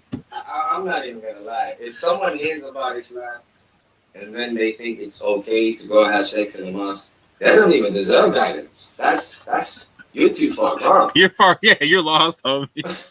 You are all the way gone. Don't even worry about it. You're good. Don't even worry. Don't even worry about it. I don't know how you're gonna attain righteousness. How are you gonna go from that to attain righteousness? You know what I'm saying? Facts. Satan is still looking at you like, come on, man. Even I know you should do that. You can't even do that at Satan's temple. You know what I'm saying? So okay, the one punch I had on this trying to return fire was the whole so it stipulates in the Quran that the Musa alayhi salam was given 30 days as an appointed time and then 10 days as an appointed time, right? Like to make it perfect, a perfect 40 whatnot. The only time I see 40 days even close to being perfected or like something like that, it's like, so if you miss Hajj, there's like a 10-day fast added to it, right? So I could see for like if my man was making Hajj or whatnot and he missed the Ramadan fast, you know what I'm saying? Like he's supposed to fast for 40 days or whatnot. I could see that concept, right? However, like it doesn't say in the Quran that he fasted for 40 days. It just said it was at all, right? So we've read all the verses with the word fast. Yeah, literally all of them. We literally read all of them. Every single word with the word fast, we've read it. So we've probably got one verse left, and that's 196, and that's it. That's literally all we have left. Yeah, I think that's the last one. Yeah. But that ain't about no Moses. Yeah, no, it's not at all. So that's it. So this is This is the only verse. This is the only verse used to justify eating and used to justify fasting for food and drink. And in order to justify fasting for food and drink, you might have to justify the rest of this verse with all of the sex and all of the, all of the madness. Go ahead, justify it. And you're gonna have to disconnect it from the context. And furthermore, in the end of it, it says, so that they may become righteous. So it's connecting back to the context. So if it's connecting back to the context, how can that portion disconnect from the context entirely? It's peak. Do you get what I'm saying? It's getting peak, fam. Think about it. In the end of it, it says, look, these are the limits set by God, so do not approach them. Thus makes clear God his revelation for the people, so that they may become righteous. And what did he say in 183? He said, prescribed for you is, all those who believe, prescribed, decreed for you is fasting, as it was prescribed for those before you, so that you may become righteous. So it's connected to the context. So what people want to tell us is that, so when it says, so that they may become righteous, is connected to the context. However, eat and drink and white thread from the black thread of dawn is disconnected from everything else. I don't know how we fit that. How do we fit that part? Hey, real quick, not to catch on experiment. Can you see my screen in the Hangouts? Yeah. Nice. I can now, yeah. Nice. I'm double sharing the screen now, so like I'm sharing it for you, but I'm sharing it through the StreamYard as well. Perfect. Nice. Oh, it's funny. They put sexual relations in brackets. Yeah. But to go right here, to go is the approach part. This is the word there. It's like they're giving you both translations same time. So like it says to go to your wives for sexual relations. Like, oh, that's crazy. Like they're playing the coldest game there. Like, so yeah, watch Rafatu, right? Mm-hmm. Used twice. And it says here, right? For 2187, the approach. And in the other one, it says what? It says in two again. Yeah, right. In 197, 197, right? They're doing it again. For Hajj, right? Hajj is a well-known. Hajj is well-known months. So whoever has made Hajj obligatory upon himself therein by entering the state of Ihram, again in brackets, there is to be for him in brackets no sexual relations. How again? What business? Why has sexual relations got to do with Hajj? Sex. Okay, go on, read it. God damn it. Yeah, and no disobedience and no disputing during Hajj, and whatever good you do, Allah knows it, and take provisions. But indeed, the best provision is fear of Allah, and fear me, O you of understanding. But again, so it's how do you fit in sex in the rest of that? So hold on, let me do it like this, right? Let me see if I can fit approach in there, right? Hajj is well known, blah, blah, blah, blah. So whoever has made Hajj obligatory upon himself therein, there is no approaching and no disobedience and no disputing during Hajj. Oh, perfect. No approaching disobedience. Yeah. No approaching disobedience. So I gotta see how that's written with the nose. I gotta see how that's written with the nose right quick.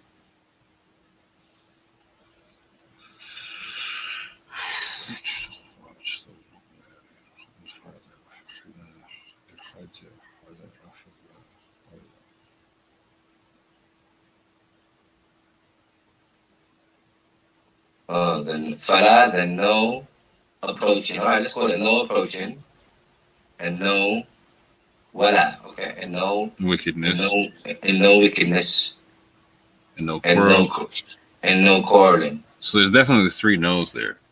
Yes. So I could see where that could be sexual relations, but at the same point, like I don't know, fam. That seems. It could be another kind of approach. Like it could be another kind of like a kant or going to or hold on, let me see. I was just gonna say, what is the other 2 examples? The other 2 examples is wickedness, and what else? Quarreling, fighting. Okay, so wickedness and quarreling? There could be some relations. But what's the relations between wickedness, quarreling, and sex? I don't know. That's what I'm saying. There is none. So it would have to be something close to wickedness and quarreling. Do you see what I'm saying? The approach. We need to break down the root word on this joint. I know. I struggled with Ramadan. It's the only one I struggled with. What's the root? What's the root for it though? Like, what is it? What are the possibilities of the root? Well, it would be those three. RF. No. Like, so is approach and sex relations it? Well, the app that I'm using, that's the only. It's the app I'm using. It's not even getting approach. So you're doing better than me.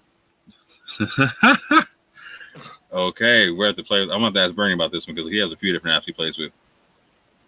So yeah, but it can be worked out simply by reading every context that this word Ramadan comes in. You know I'm gonna do it. It can be worked out. So, for example, what's the similarities in the two verses that it's used? Sex don't make sense to me there, though, bro. Like, so again, like, let's say this, right? I can understand it in it. Hold on, wait. Hers made Hodge blue to her. Yo, this is gonna be one long YouTube clip. Are they actually even gonna listen? No, that's why I said we gotta do one video about that one verse. I don't care. I still like it though. I'm gonna give it to whoever cares. Hey, I'm with it, bro. Like, I'm with it because you went through it thorough. But like, yeah, we'll do a shorter one for the people. But we broke it down like crazy.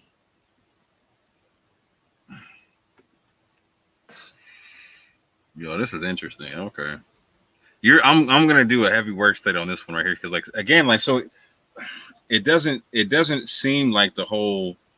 When I go to word by word, talking about wickedness and quarreling and whatnot, right? Sex relations just seems odd there, just like it seemed in the other verse. Exactly. It doesn't flow with it. Yeah. Wickedness and quarreling flows. How does sex fit in? Yeah. Oh. Yeah. You know what I'm saying? Yeah, I'm gonna figure that one out for real. Mm-hmm. So we're gonna have to come back for that one. Yep. But yeah, in a nutshell now, up until 217, which is the only verse, literally the only verse they use for this idea of fasting from food and drink. Now, considering what I presented to you, how much do we have for their argument and how much for the other argument? I can't think of any good ones for their argument. You know what I'm saying? Like I've been trying to, like, but again, like the only thing I got is like there's gonna be some fudging with some scriptures here from previous scriptures or some hadith over here, or some tafsir to make it to where like, okay, this is about sex and decree. Yeah, but the moment they do that, the Quran is no longer the criteria. Yeah, that's what I'm saying. Like it's you might like the moment they try to put something over the Quran. Yeah, you run into problems all day. So, ladies, let me ask you this right quick. How do you feel about the Quran potentially saying that Ramadan is about you getting together with your husband as a team, learning these laws together? I'm just curious. As opposed to you having a decree. Yeah, 100%. Yeah. Like for real. That to me, that's a night and day difference on how it treats the women on that. You know what I'm saying? Like, come on now. Like, you got people like Nine Ether in them, right? Talking about like how like seeing the misogyny or how the women are treated in the Abrahamic traditions period or whatnot, like, and they could point to something like that, like, yeah, like you're trying to tell me. Yeah, they would love stuff like that. Yeah, like, yo, that's craziness, man. Let me read that last verse where it talks about fasting right quick. This is 196. Just so we can say we read them all and just get it out the way. Yeah. And complete the Hajj and Umrah for Allah. But if you are prevented, then offer what can be obtained with ease of sacrificial animals, and do not shave your heads until the sacrificial animal has reached its place of slaughter. And it ain't saying Kaaba nowhere. And whoever among you is ill or has an ailment of the head, a ransom of fasting. And it says here 3 days in brackets, so 3 days ain't even there. That's interesting. But it gives you a total of 10 at one point. So a charity or charity or sacrifice, and we are secure then whoever performs Umrah during the and I'm mad because now I know that they don't even say Umrah like that. They got an H in that. I'm hot. By the way, this is the last verse that confuses people. Right. Like once people understand this verse, the Quran will become pretty easy to us. Mm-hmm. So during the Hajj months, in brackets, followed by Hajj, offers what can be obtained with ease of sacrificial animals, and whoever cannot find, in brackets, or afford such an animal, then a fast of 3 days during Hajj and 7 when you have returned home. These are 10 complete days. This is for those whose family, and this is where I was saying I can understand where people like in the previous scripture, like Isa alayhi salam and Musa alayhi salam were fasting 40 days because on Hajj. Or like so, it literally says in the Torah that Musa alayhi salam was trying to make Chaga, like he was trying to make Hajj, right, in Hebrew, and whatnot, right? And so, but he didn't get to Mecca, right? So I can understand the concept of. No, but does the Torah say anything about Mecca though? It actually kind of does, but anyway. Oh wow!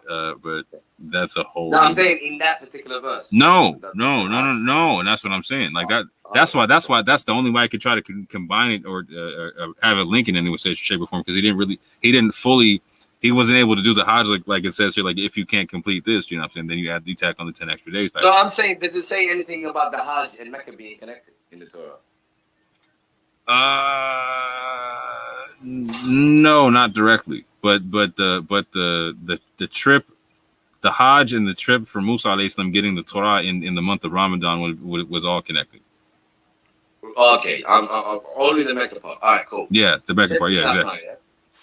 All right, so we have and complete the Hajj and the Umrah for God. So before I continue, I want you to notice that Hajj and Umrah has not been translated. Facts. Any curious why it hasn't been translated? Oh, okay, check this out. You can't break every heart at the same time on the same show, Aki. You know that, right? Right, like you didn't even give me the combo warning. You feel me? You trying to take out Hajj at the same time, bro?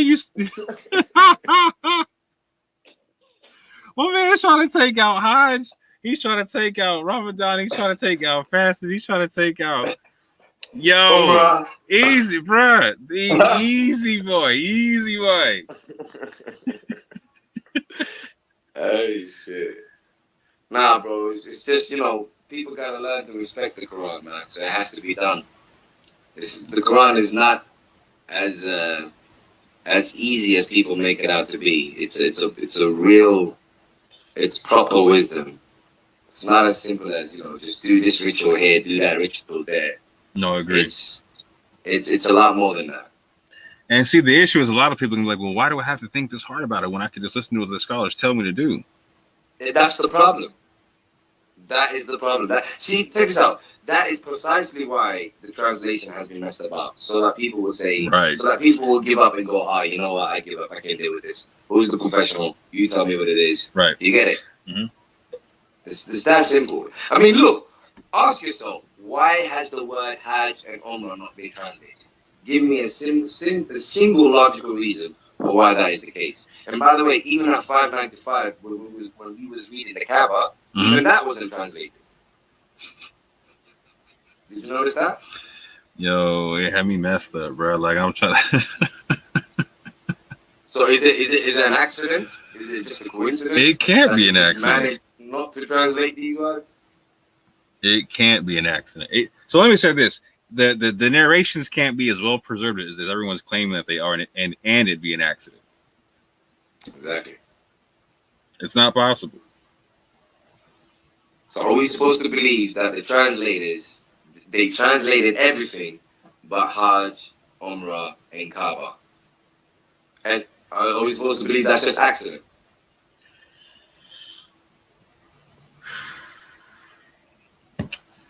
It's about to get peaked, bro. You about to have a whole bunch of hungry heads mad at you, bro. I'm just reading. I ain't doing shit. I'm just playing a game of the book says. You know what I'm saying? That's it. That's what I'm doing. I ain't even introduced nothing, outside of the book. I'm literally just using the book. Because, they love saying, dictionary that, dictionary this, Arabic that. I'll just use the book.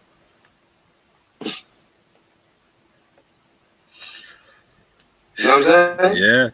And see, that's why I do the same thing. That's why I tripped out. Like, so you were talking about like you couldn't find that word meaning what did I just say, to approach, right? Mm-hmm.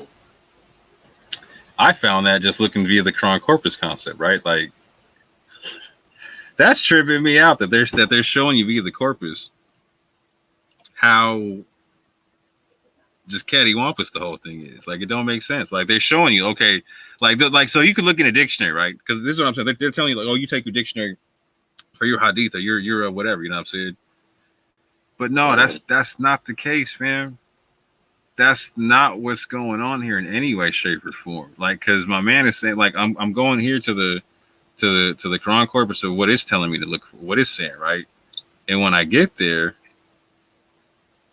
it's telling me a whole different story than what you're telling me, right? Like it's saying here, like again, is the approach. Oh, this is the Quran corpus. That's not me going to some dictionary, bro. Like where are they getting it from? Exactly. And I'm gonna click on it right here. You know what I'm saying? Exactly. And it's gonna tell me sexual relations is the approach. It's a noun. One is saying the, and the other one just is what it is. Mm-hmm. But when I click on a verse, does it say the approach? No. Mm-hmm. I'm clicking on all this stuff, and it's telling me, check this out, right above the verse. This is above the verse. Iladathu is in brackets or in the parentheses the approach. They're so loaded, man. Because in the translations I'm reading, they put sexual relations as the actual translation of the word. Yo, that's crazy. That's crazy. They didn't even put it in brackets. Hold on, let me check out. There you go. Let me check out the other English translation. So, like, how many of them say sexual relations in brackets are for real? So we got the Sahih saying in brackets sexual relations. We got the Pickthall saying, hold on, go in unto your wives like it's the Bible. That's definitely, you know what I'm saying? Wow. You're definitely having sex. He's explicit. Yeah. So Yusuf Ali, what he's saying? Approach to your wives is the approach to your wives. Okay. Appreciate you, Yusuf. Good looking out. Yeah, real talk. Let me read the Yusuf Ali version right quick. So permitted to you on the night of the fast is the approach to your wives. They are your garments and ye are their garments. Allah knoweth that you used to do secretly among yourselves, but he turned to you and forgave you, and now associate with them and seek that. So now associate with my dude Yusuf. At least make. So it went from sexual relations to associate with them. So approach. Wow. So good tidings is associate now. Yep. So now associate with them and seek what Allah hath ordained for you, and eat and drink until the white thread of dawn appear to you, distinct from its black thread. Then complete your fast till the night appears. Like that's closer to what you're talking about, right? But do not associate. Yeah, exactly a lot closer. Right. But do not associate. Oh, okay. So, but do not associate with your wives until you are in retreat in the mosques. So okay. So in until you are what? It says, do not associate with your wives while ye are in retreat in the mosques. Okay. Well, then that's kind of this. Okay, that's do not associate. What? How do you make sense of that? So I could see that where they might separate the men and women from each other, right? But here's what's making even more sense to me is that word is like we were talking about that concept of HYDE when that's where you abstain from fighting and from wickedness or whatnot. I could see like certain kind of associations or whatnot. Like I'm gonna play with that right here. That's interesting. Let's see what Shakir is saying. It is made lawful to you to go into your wives. Yeah. Well, hold on. When they say do not associate with your wife while you are in retreat in the mosque, what does that mean, though? Associate with my wife in what way? It doesn't say. It just says so if I'm in retreat in the mosque by myself, I mean, like I should be by myself. Yeah, if you're in your retreat in the mosque by yourself, then automatically that means you're not associating with your wife. So why even state that? The do not associate part is what's saying like the you're by yourself. I'm guessing in that context here in the way Yusuf was translating it. But what's the issue in associating with your wife in the mosque? I don't understand. I mean, even in Hajj, what they call Hajj today, men and women just literally, it's both men and women. Damn, Muhammad They're not Sarwar. separated. Check this one out, Muhammad Sarwar. It is made lawful for you during the nights of fasting to have carnal relations with your wife. Wow. Wow. Now, and going further, right? They are your garments and you are their garments. God knew that you are deceiving yourselves. He relented towards you and forgave you. Now it is lawful for you to have carnal relations with your wives and follow that. And follow now it is lawful for you. When was it not? That doesn't even make sense. Wow, watch this. Now it is lawful for you to have carnal relations with your wives and follow what God has commanded. Eat, drink until the white streak of dawn becomes distinguishable from darkness. Complete your fast starting from dawn to dusk. It is now lawful. Oh, starting from dawn. Look at this guy. He's adding stuff. Yeah. Right. It is not lawful to have carnal relations with your wives during. Wow. Look at what he said during the tikaf, but he decided not to translate it. Wow. Play game. Okay, motion con, because there's some brothers who like this one right there. Okay, let me see this. It is made lawful for you to have sexual relations with your wives on the night of Asaum. Okay. They are libas, i.e., body covers or screen, or sakan, i.e., you enjoy the pleasure of living with her, as in verse 7, 189. Yo, that's crazy. Y'all are doing way too much. Well, Yo, you see how much is going on? Yo, all of that, they're doing that to basically throw all of your eyes, basically. Yo, that's because they're literally doing too much compared to the simple version that I gave you, which would be connected to the context and everything. Look at what this is doing. This is just designed to have you confused and have you become a subject to them. What other way is there to understand this? like, how am I supposed to understand it when you give me two meanings for the same word in the same verse?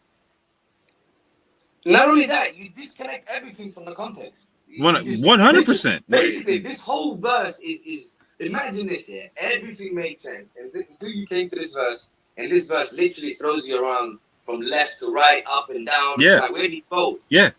See, and this is the perfect verse what I was talking about. Like, so if we were looking at like the oldest Quran manuscript out there, right, it would not have the diacritic marks, right? So, like, how would we translate this verse then? Exactly. Will we come out to this translation? I don't think so, bruh. Not if we were trying to be like, so if a scholar is going to say what's going to make the most linguistic sense in context and in rhythm and rhyme, all the types, like how when it goes together, the continuity in context. Like, so the whole bit about like the whole sex bit just changes all the continuity and context. And the eating drink. Yeah. Fuck up everything. Eating, look, it's two things that fuck up everything. Watch this. Eating drink, right, and all of the sex stuff. Right. It's the only thing that ruins the context. Right. Because I can show the family here. We're supposed to believe that's a coincidence? Right, because I'll show the family here what eat means to consume, right? In a verse, right? Like, so let's see how they do it properly, right? Like, so you're seeing here it says to consume. I don't even know what this verse is saying right now. Okay, those who consume interest cannot bam. Okay, are you eating interest, my dude?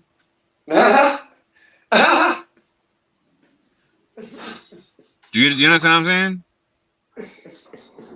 Like, I didn't even know what this was. This is come on. This is about charging interest on people. Like, those who consume interest cannot stand, except as one who is being beaten by Satan into insanity. That is because they say trade is like interest, but Allah has permitted trade and has forbidden interest. So whoever has received an admonition from his Lord and desists may have what is past in his affairs rest. You're not eating interest, fam. So again, like, so if I'm reading this verse here, in and of itself, by itself, I gotta justify it saying eat. Exactly. I gotta justify that. Exactly. And if you don't justify why that says eat, why do you insist that the other says eat? Yes. Why don't I eat interest? Exactly. Because we're talking about context, yeah? Exactly. Unless it's the context that forces me to make it consume, why don't I eat it? And vice versa. Exactly. So if the context is king here, why is the context not king at 2:187? You know what's funny? I bet you the Christians are gonna find this video and just write down all the stuff we're saying and just start going at cats. You know what I'm saying? I know, bro. I know. Oh man. Because really, man, like and this is what I'm saying. Like I try to tell my Muslim homies, like, okay, like this is one of the reasons why like the Christians don't hear your message and they don't care, because like you force feed them this concept, like you need to know this Quran, you need to know this Arabic and blah blah blah, and they start looking at stuff like in English right off the top, and it don't make sense to them. It doesn't make linear sense. They're like, okay, like particularly if I got previous scriptures, when like it's definitely not making sense. Like. Particularly with the sex talk, fam. They're like, where did it, like, what? Sex in the masjid? What are you talking about? Sex in the what? And like you said, how come we weren't given a punishment for that? Yes. Punishment for everything. Like, Yo. if you break a vow, there's a punishment. Yes. But there's no punishment for having sex in the mosque? Right. The finger wag and that's it? Yo. Yo, here's what I'm saying. Even in the Bible, right? People died over that issue. Exactly. They died on that joint. They died in the temple. You feel me? But here they're like, no, it's cool. Just don't do it. Like, okay, but hold on. So it literally says here right afterwards, these are the limits set by law. So what's the limitation on it though? Like, so what happens if I do it? Like, what's the punishment to it? Exactly. Allah made a crime that there's no punishment for. Knock it off. Knock it off.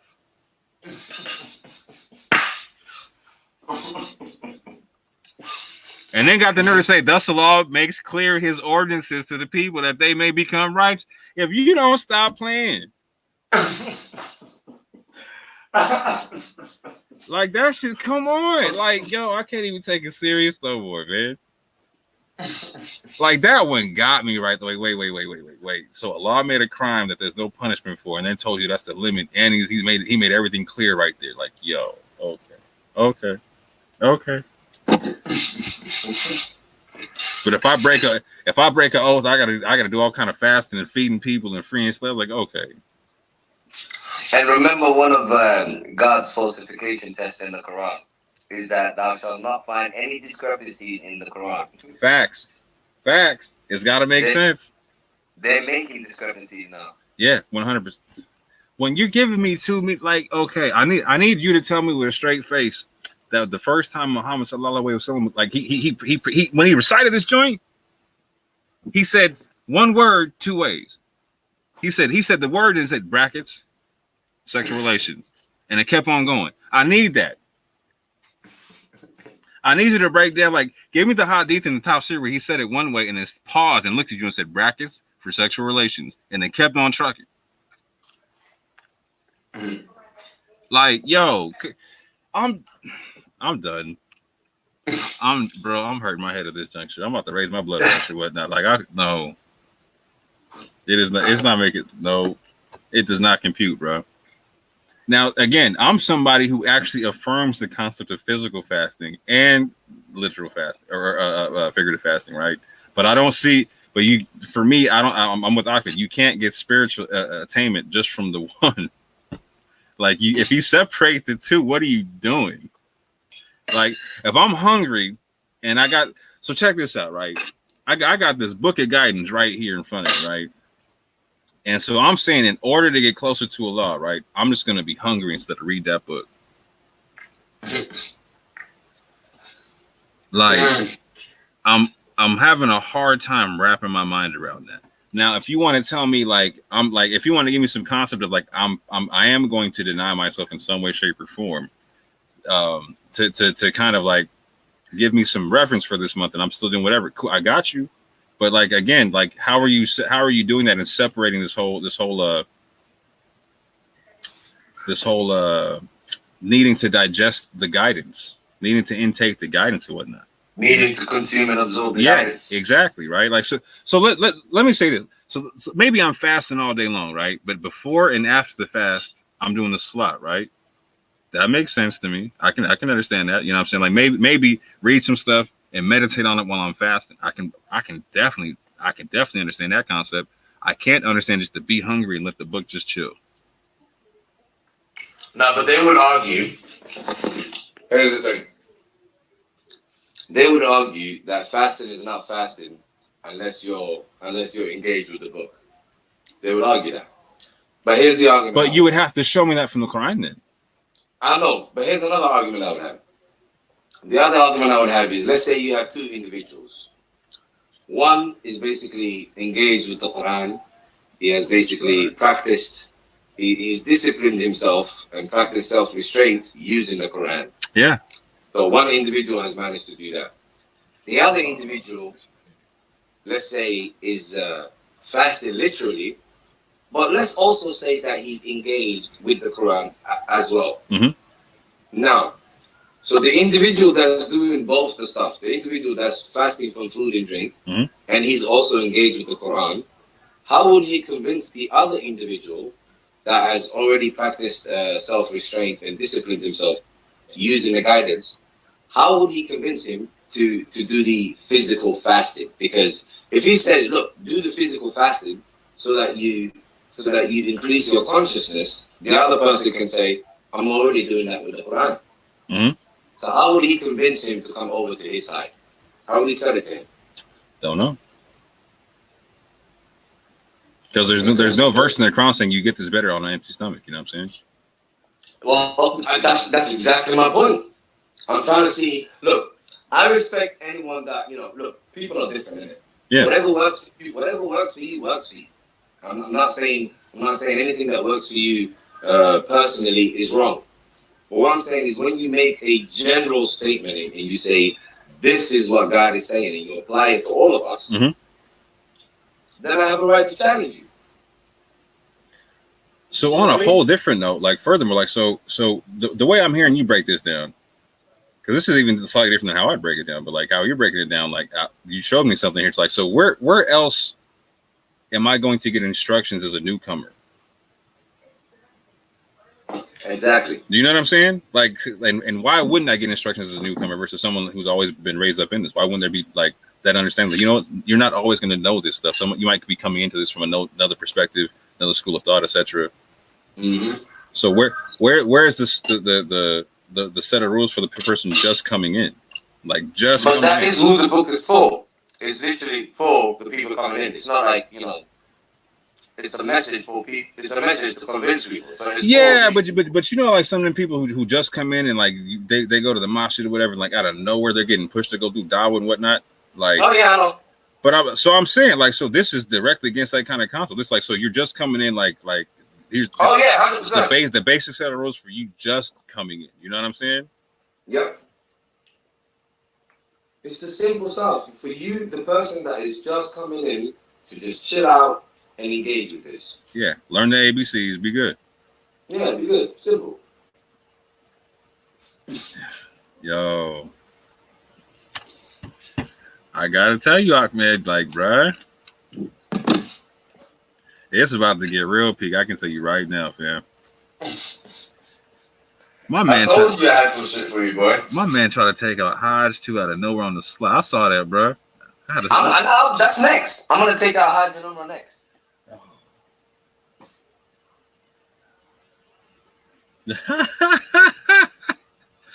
I didn't even know you was coming with half this stuff. I ain't gonna lie to you, bro. I thought we was just sticking with fasting for a second. You know what I'm saying? And maybe some hot month stuff. You know what I'm saying?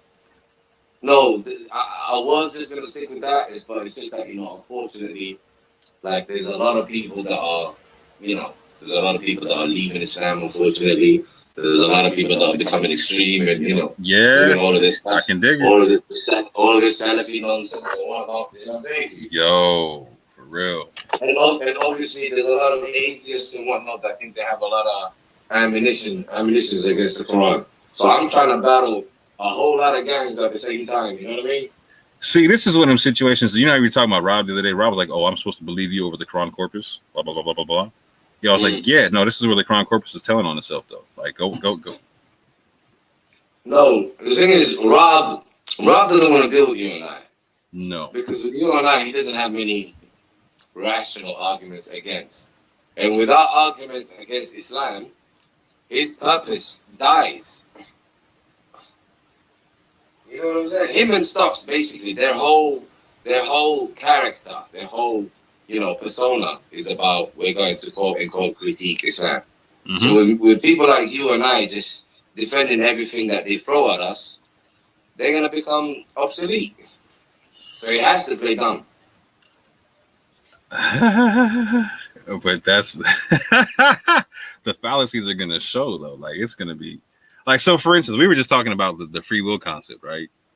Oh, you killed that one. I cannot believe you killed that one. That's gonna hurt in a second. Like that's gonna be the one. You know what I mean? That's gonna be the one that they feel. You know what I'm saying? Because I hit him on the naturalist concept. You know what I'm saying? Like you can be a naturalist and a theist and whatnot. Because I was like, no, there's such things as rational concepts in Islam or rational schools of Islam. You know what I'm saying? And so like to where like you got to justify God in a sense, right? Like, so I'm with that. Like, so there's ways of rationalizing that out, and they don't understand that concept. You know what I'm saying? Like, you can rationalize it out, you can walk it out that way. They're like, well, prove it. Like, cool, got you. And then you do prove it. They're like, wait a minute. Like, I'll show you the video about me and him going round and round on naturalist theology. He was hurt, and then he went and started reading the definitions for like, yep, it's there.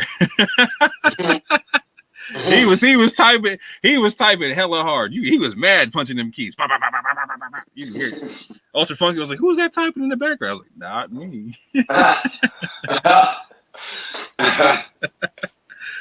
But nah, I'm about to shut the stream off because at this juncture we're just gonna be running people just talking and whatnot and building and whatnot. So family. Wait. Before you shut the stream off, should we not deal with 196? Do you want to finish it? Because I think we just did it, I think. No, I haven't given you my version. I haven't translated and haven't done for you. You bruh. I can kill off the whole verse for you. Okay, just give me your translation right quick, because he's trying to. One man, I thought he was gonna come through with a machine gun. He came through with a bazooka on me. You know what I'm saying? Like, he did me like that. Okay, we're going to the English. Okay, 196. I love the Quran, man. I can't. I'm not mad at you, but I'm gonna go over this whole thing, right? And we're gonna make smaller shows off each individual thing you're blowing up right now. You know that, right? I'm gonna have to go over this whole. Definitely. Okay. Definitely. So give me the translation to HYDE and MOOR right quick. All right. First, before I go into that, the first thing I want you to notice. Oh shit! Bloody app.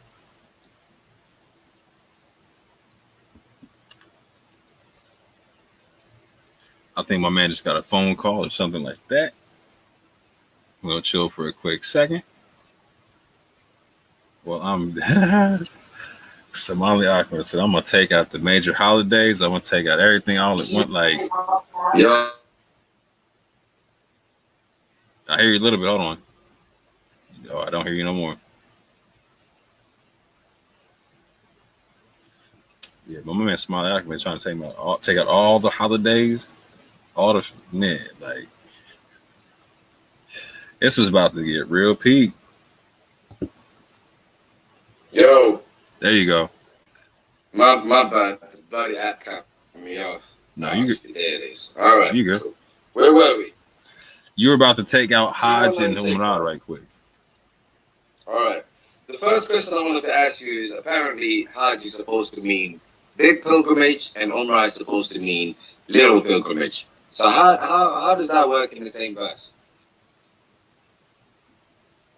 First of all, how do they work that out? Well, neither one of them have any similar spelling, but it would have the concept of pilgrimage within both. Oh, that too. Oh, I like that. I'm glad that you brought that up. That too. So how do we deal with those two questions? So the first two questions is, one, why is quote unquote big pilgrimage and little pilgrimage in the same verse? How do you speak of the two in the same sentence? Please give it a try. And the second one is, like my brother said, how is two different words having the same meaning, pretty much, basically? How did that happen? You got me so messed up with haram being pilgrimage in some way, shape, or like, how does that work? Like, yo, You're playing with me now. I'm mad that you did that to me. You know what I'm saying? Like, come on, put the H there. Stop playing.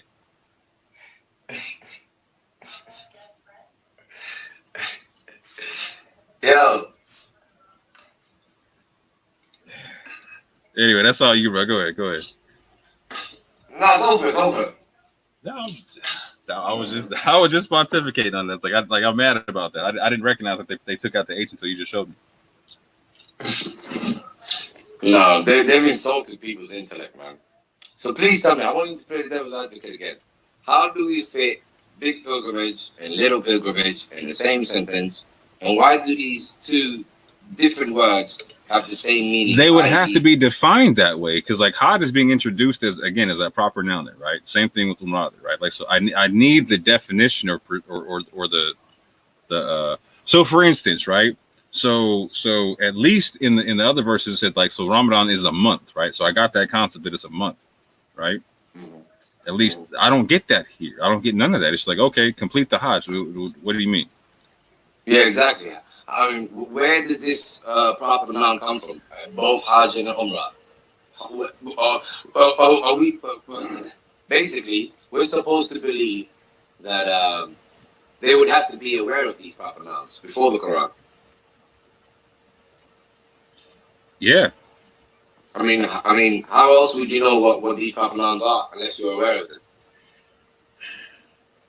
Yeah, and the only place I see it, like again, so in Hebrew, Hajj, Hajj has its like there's words for it in Hebrew, like the word for it. It means a festival, and it also means like a feast time. It also means like circumambulating. You know what I'm saying?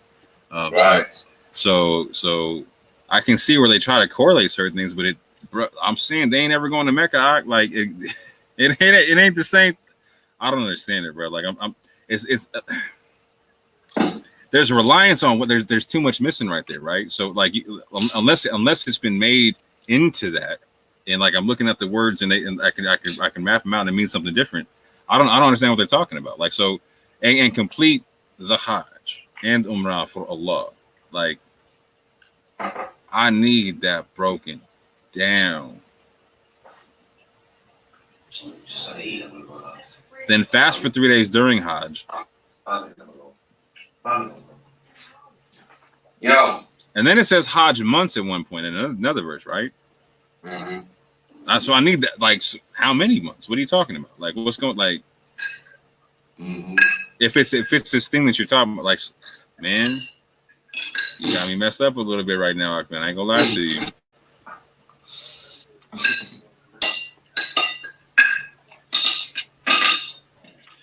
Now, shall I? Yep. Now, before I actually go into it, I want to find them an excuse. So, وَأَتِمُّ الْحَجِّ وَالْعُمْرَةَ اللَّهِ. Now, how do you fit pilgrimage and little pilgrimage in this in one verse? How do you do it? I want to find a way to do it. Conjure up a sentence where you can fit big pilgrimage and a little pilgrimage in the same sentence.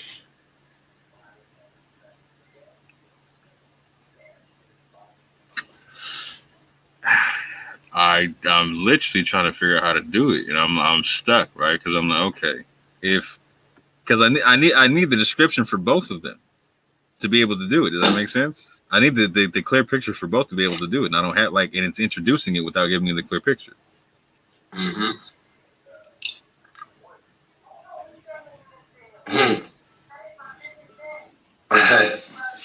Now watch this now, yeah?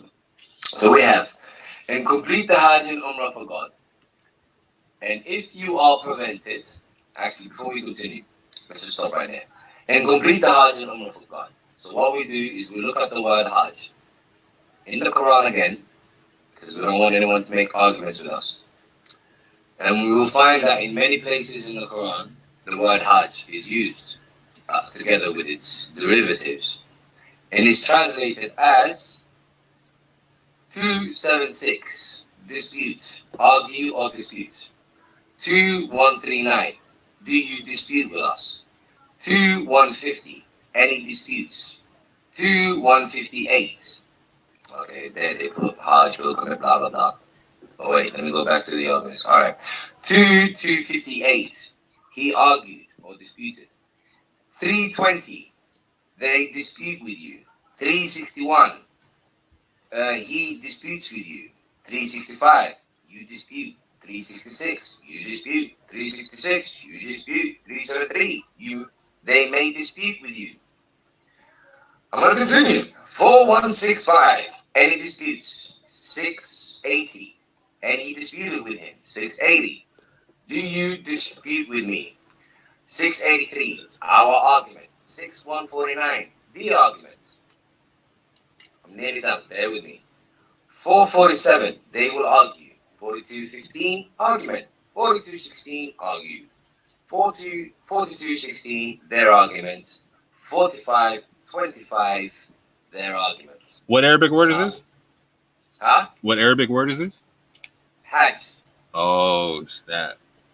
The word Hajj and its derivatives is to do with disputes. It's to do with something that you aim at. Actually, let me go to the root. Watch this, yeah. So you have dispute, you have argue, you have aim at, and then you have pilgrimage. So now let me ask you this.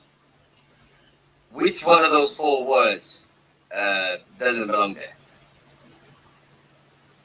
I'll give it to you again.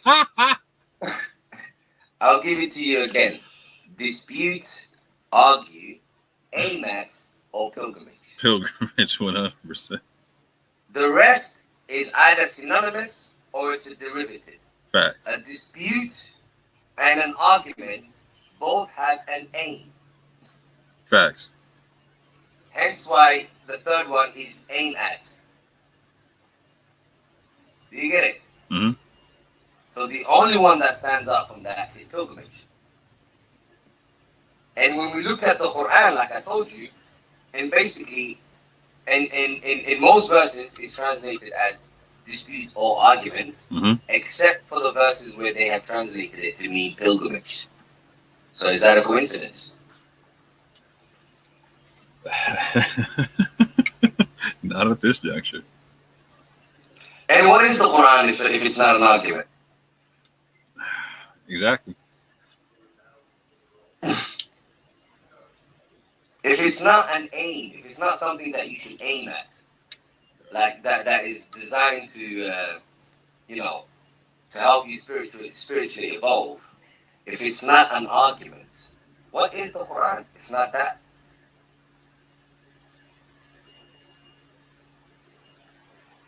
%100%.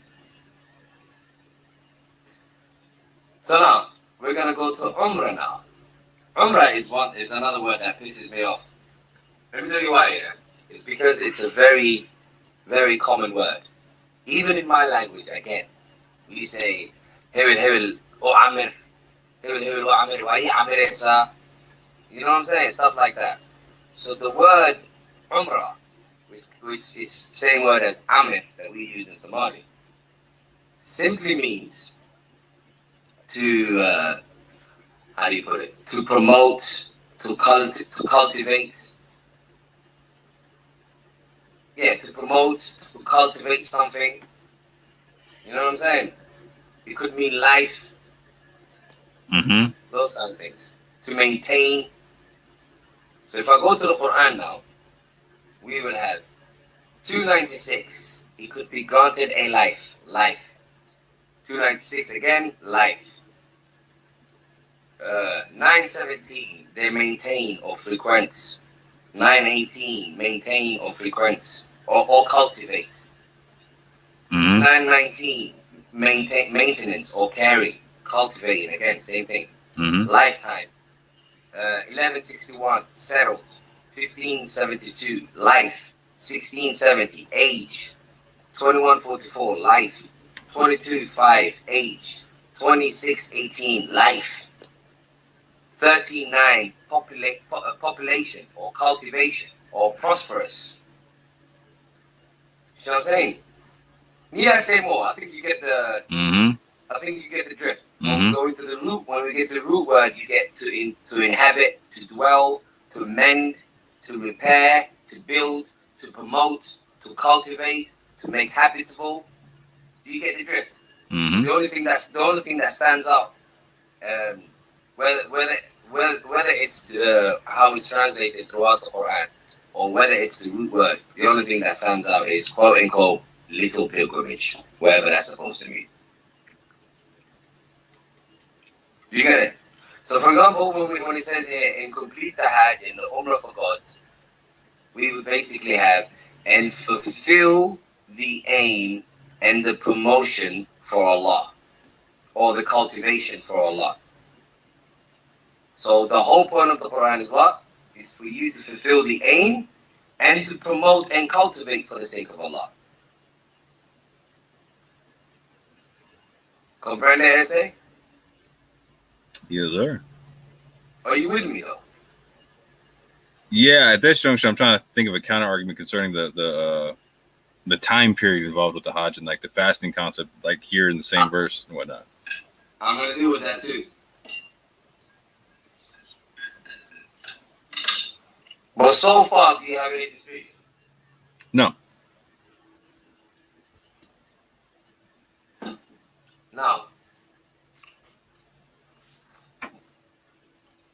Now, here's the interesting part. And if you are prevented, then offer what can be obtained with ease.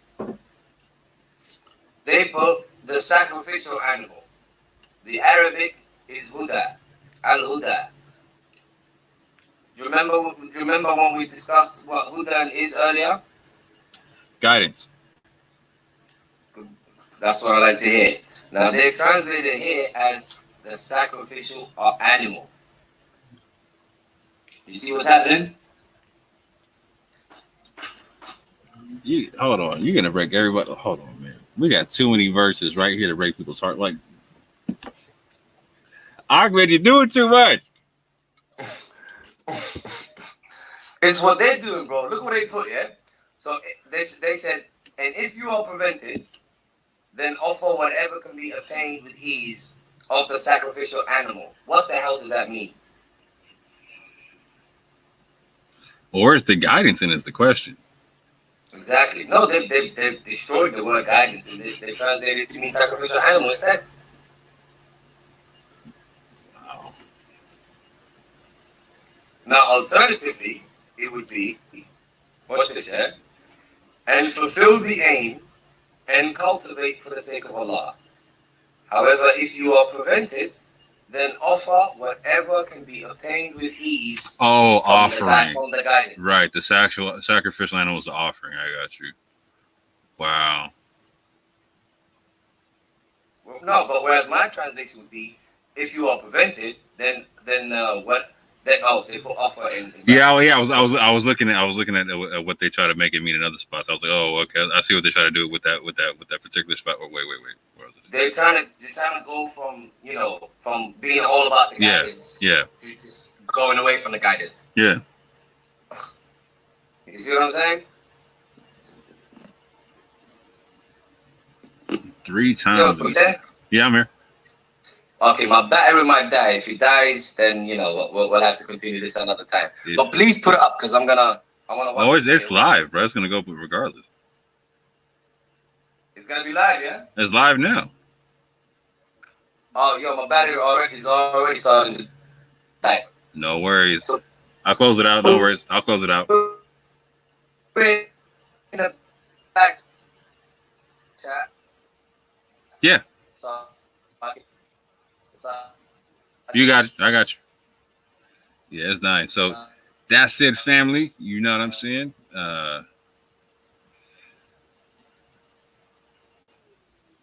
That is what it is. It's my brother Somali Ahmed and myself. Oh, look at this. We got some people. We got some people in the chat. I didn't even notice. My fault, family. I could have let some people in. Next time I will be looking at the chat. My apologies to the people who were watching in any way, shape, or form because I was double sharing screen, so I couldn't see what was going on with the chat. I'd have to have my phone on next time when I do that, and my phone was dead during this whole time. So my apologies, family. But yeah, we will be doing another show about this where we break down this shows plural. We break down these points in more singular format because this was a lot to digest in 5.5 hours or whatnot. But that being said, family, I appreciate your time. I appreciate any studying you've done. I appreciate any logical arguments you choose to leave down below or etc. whatnot. And with that, I say peace and love.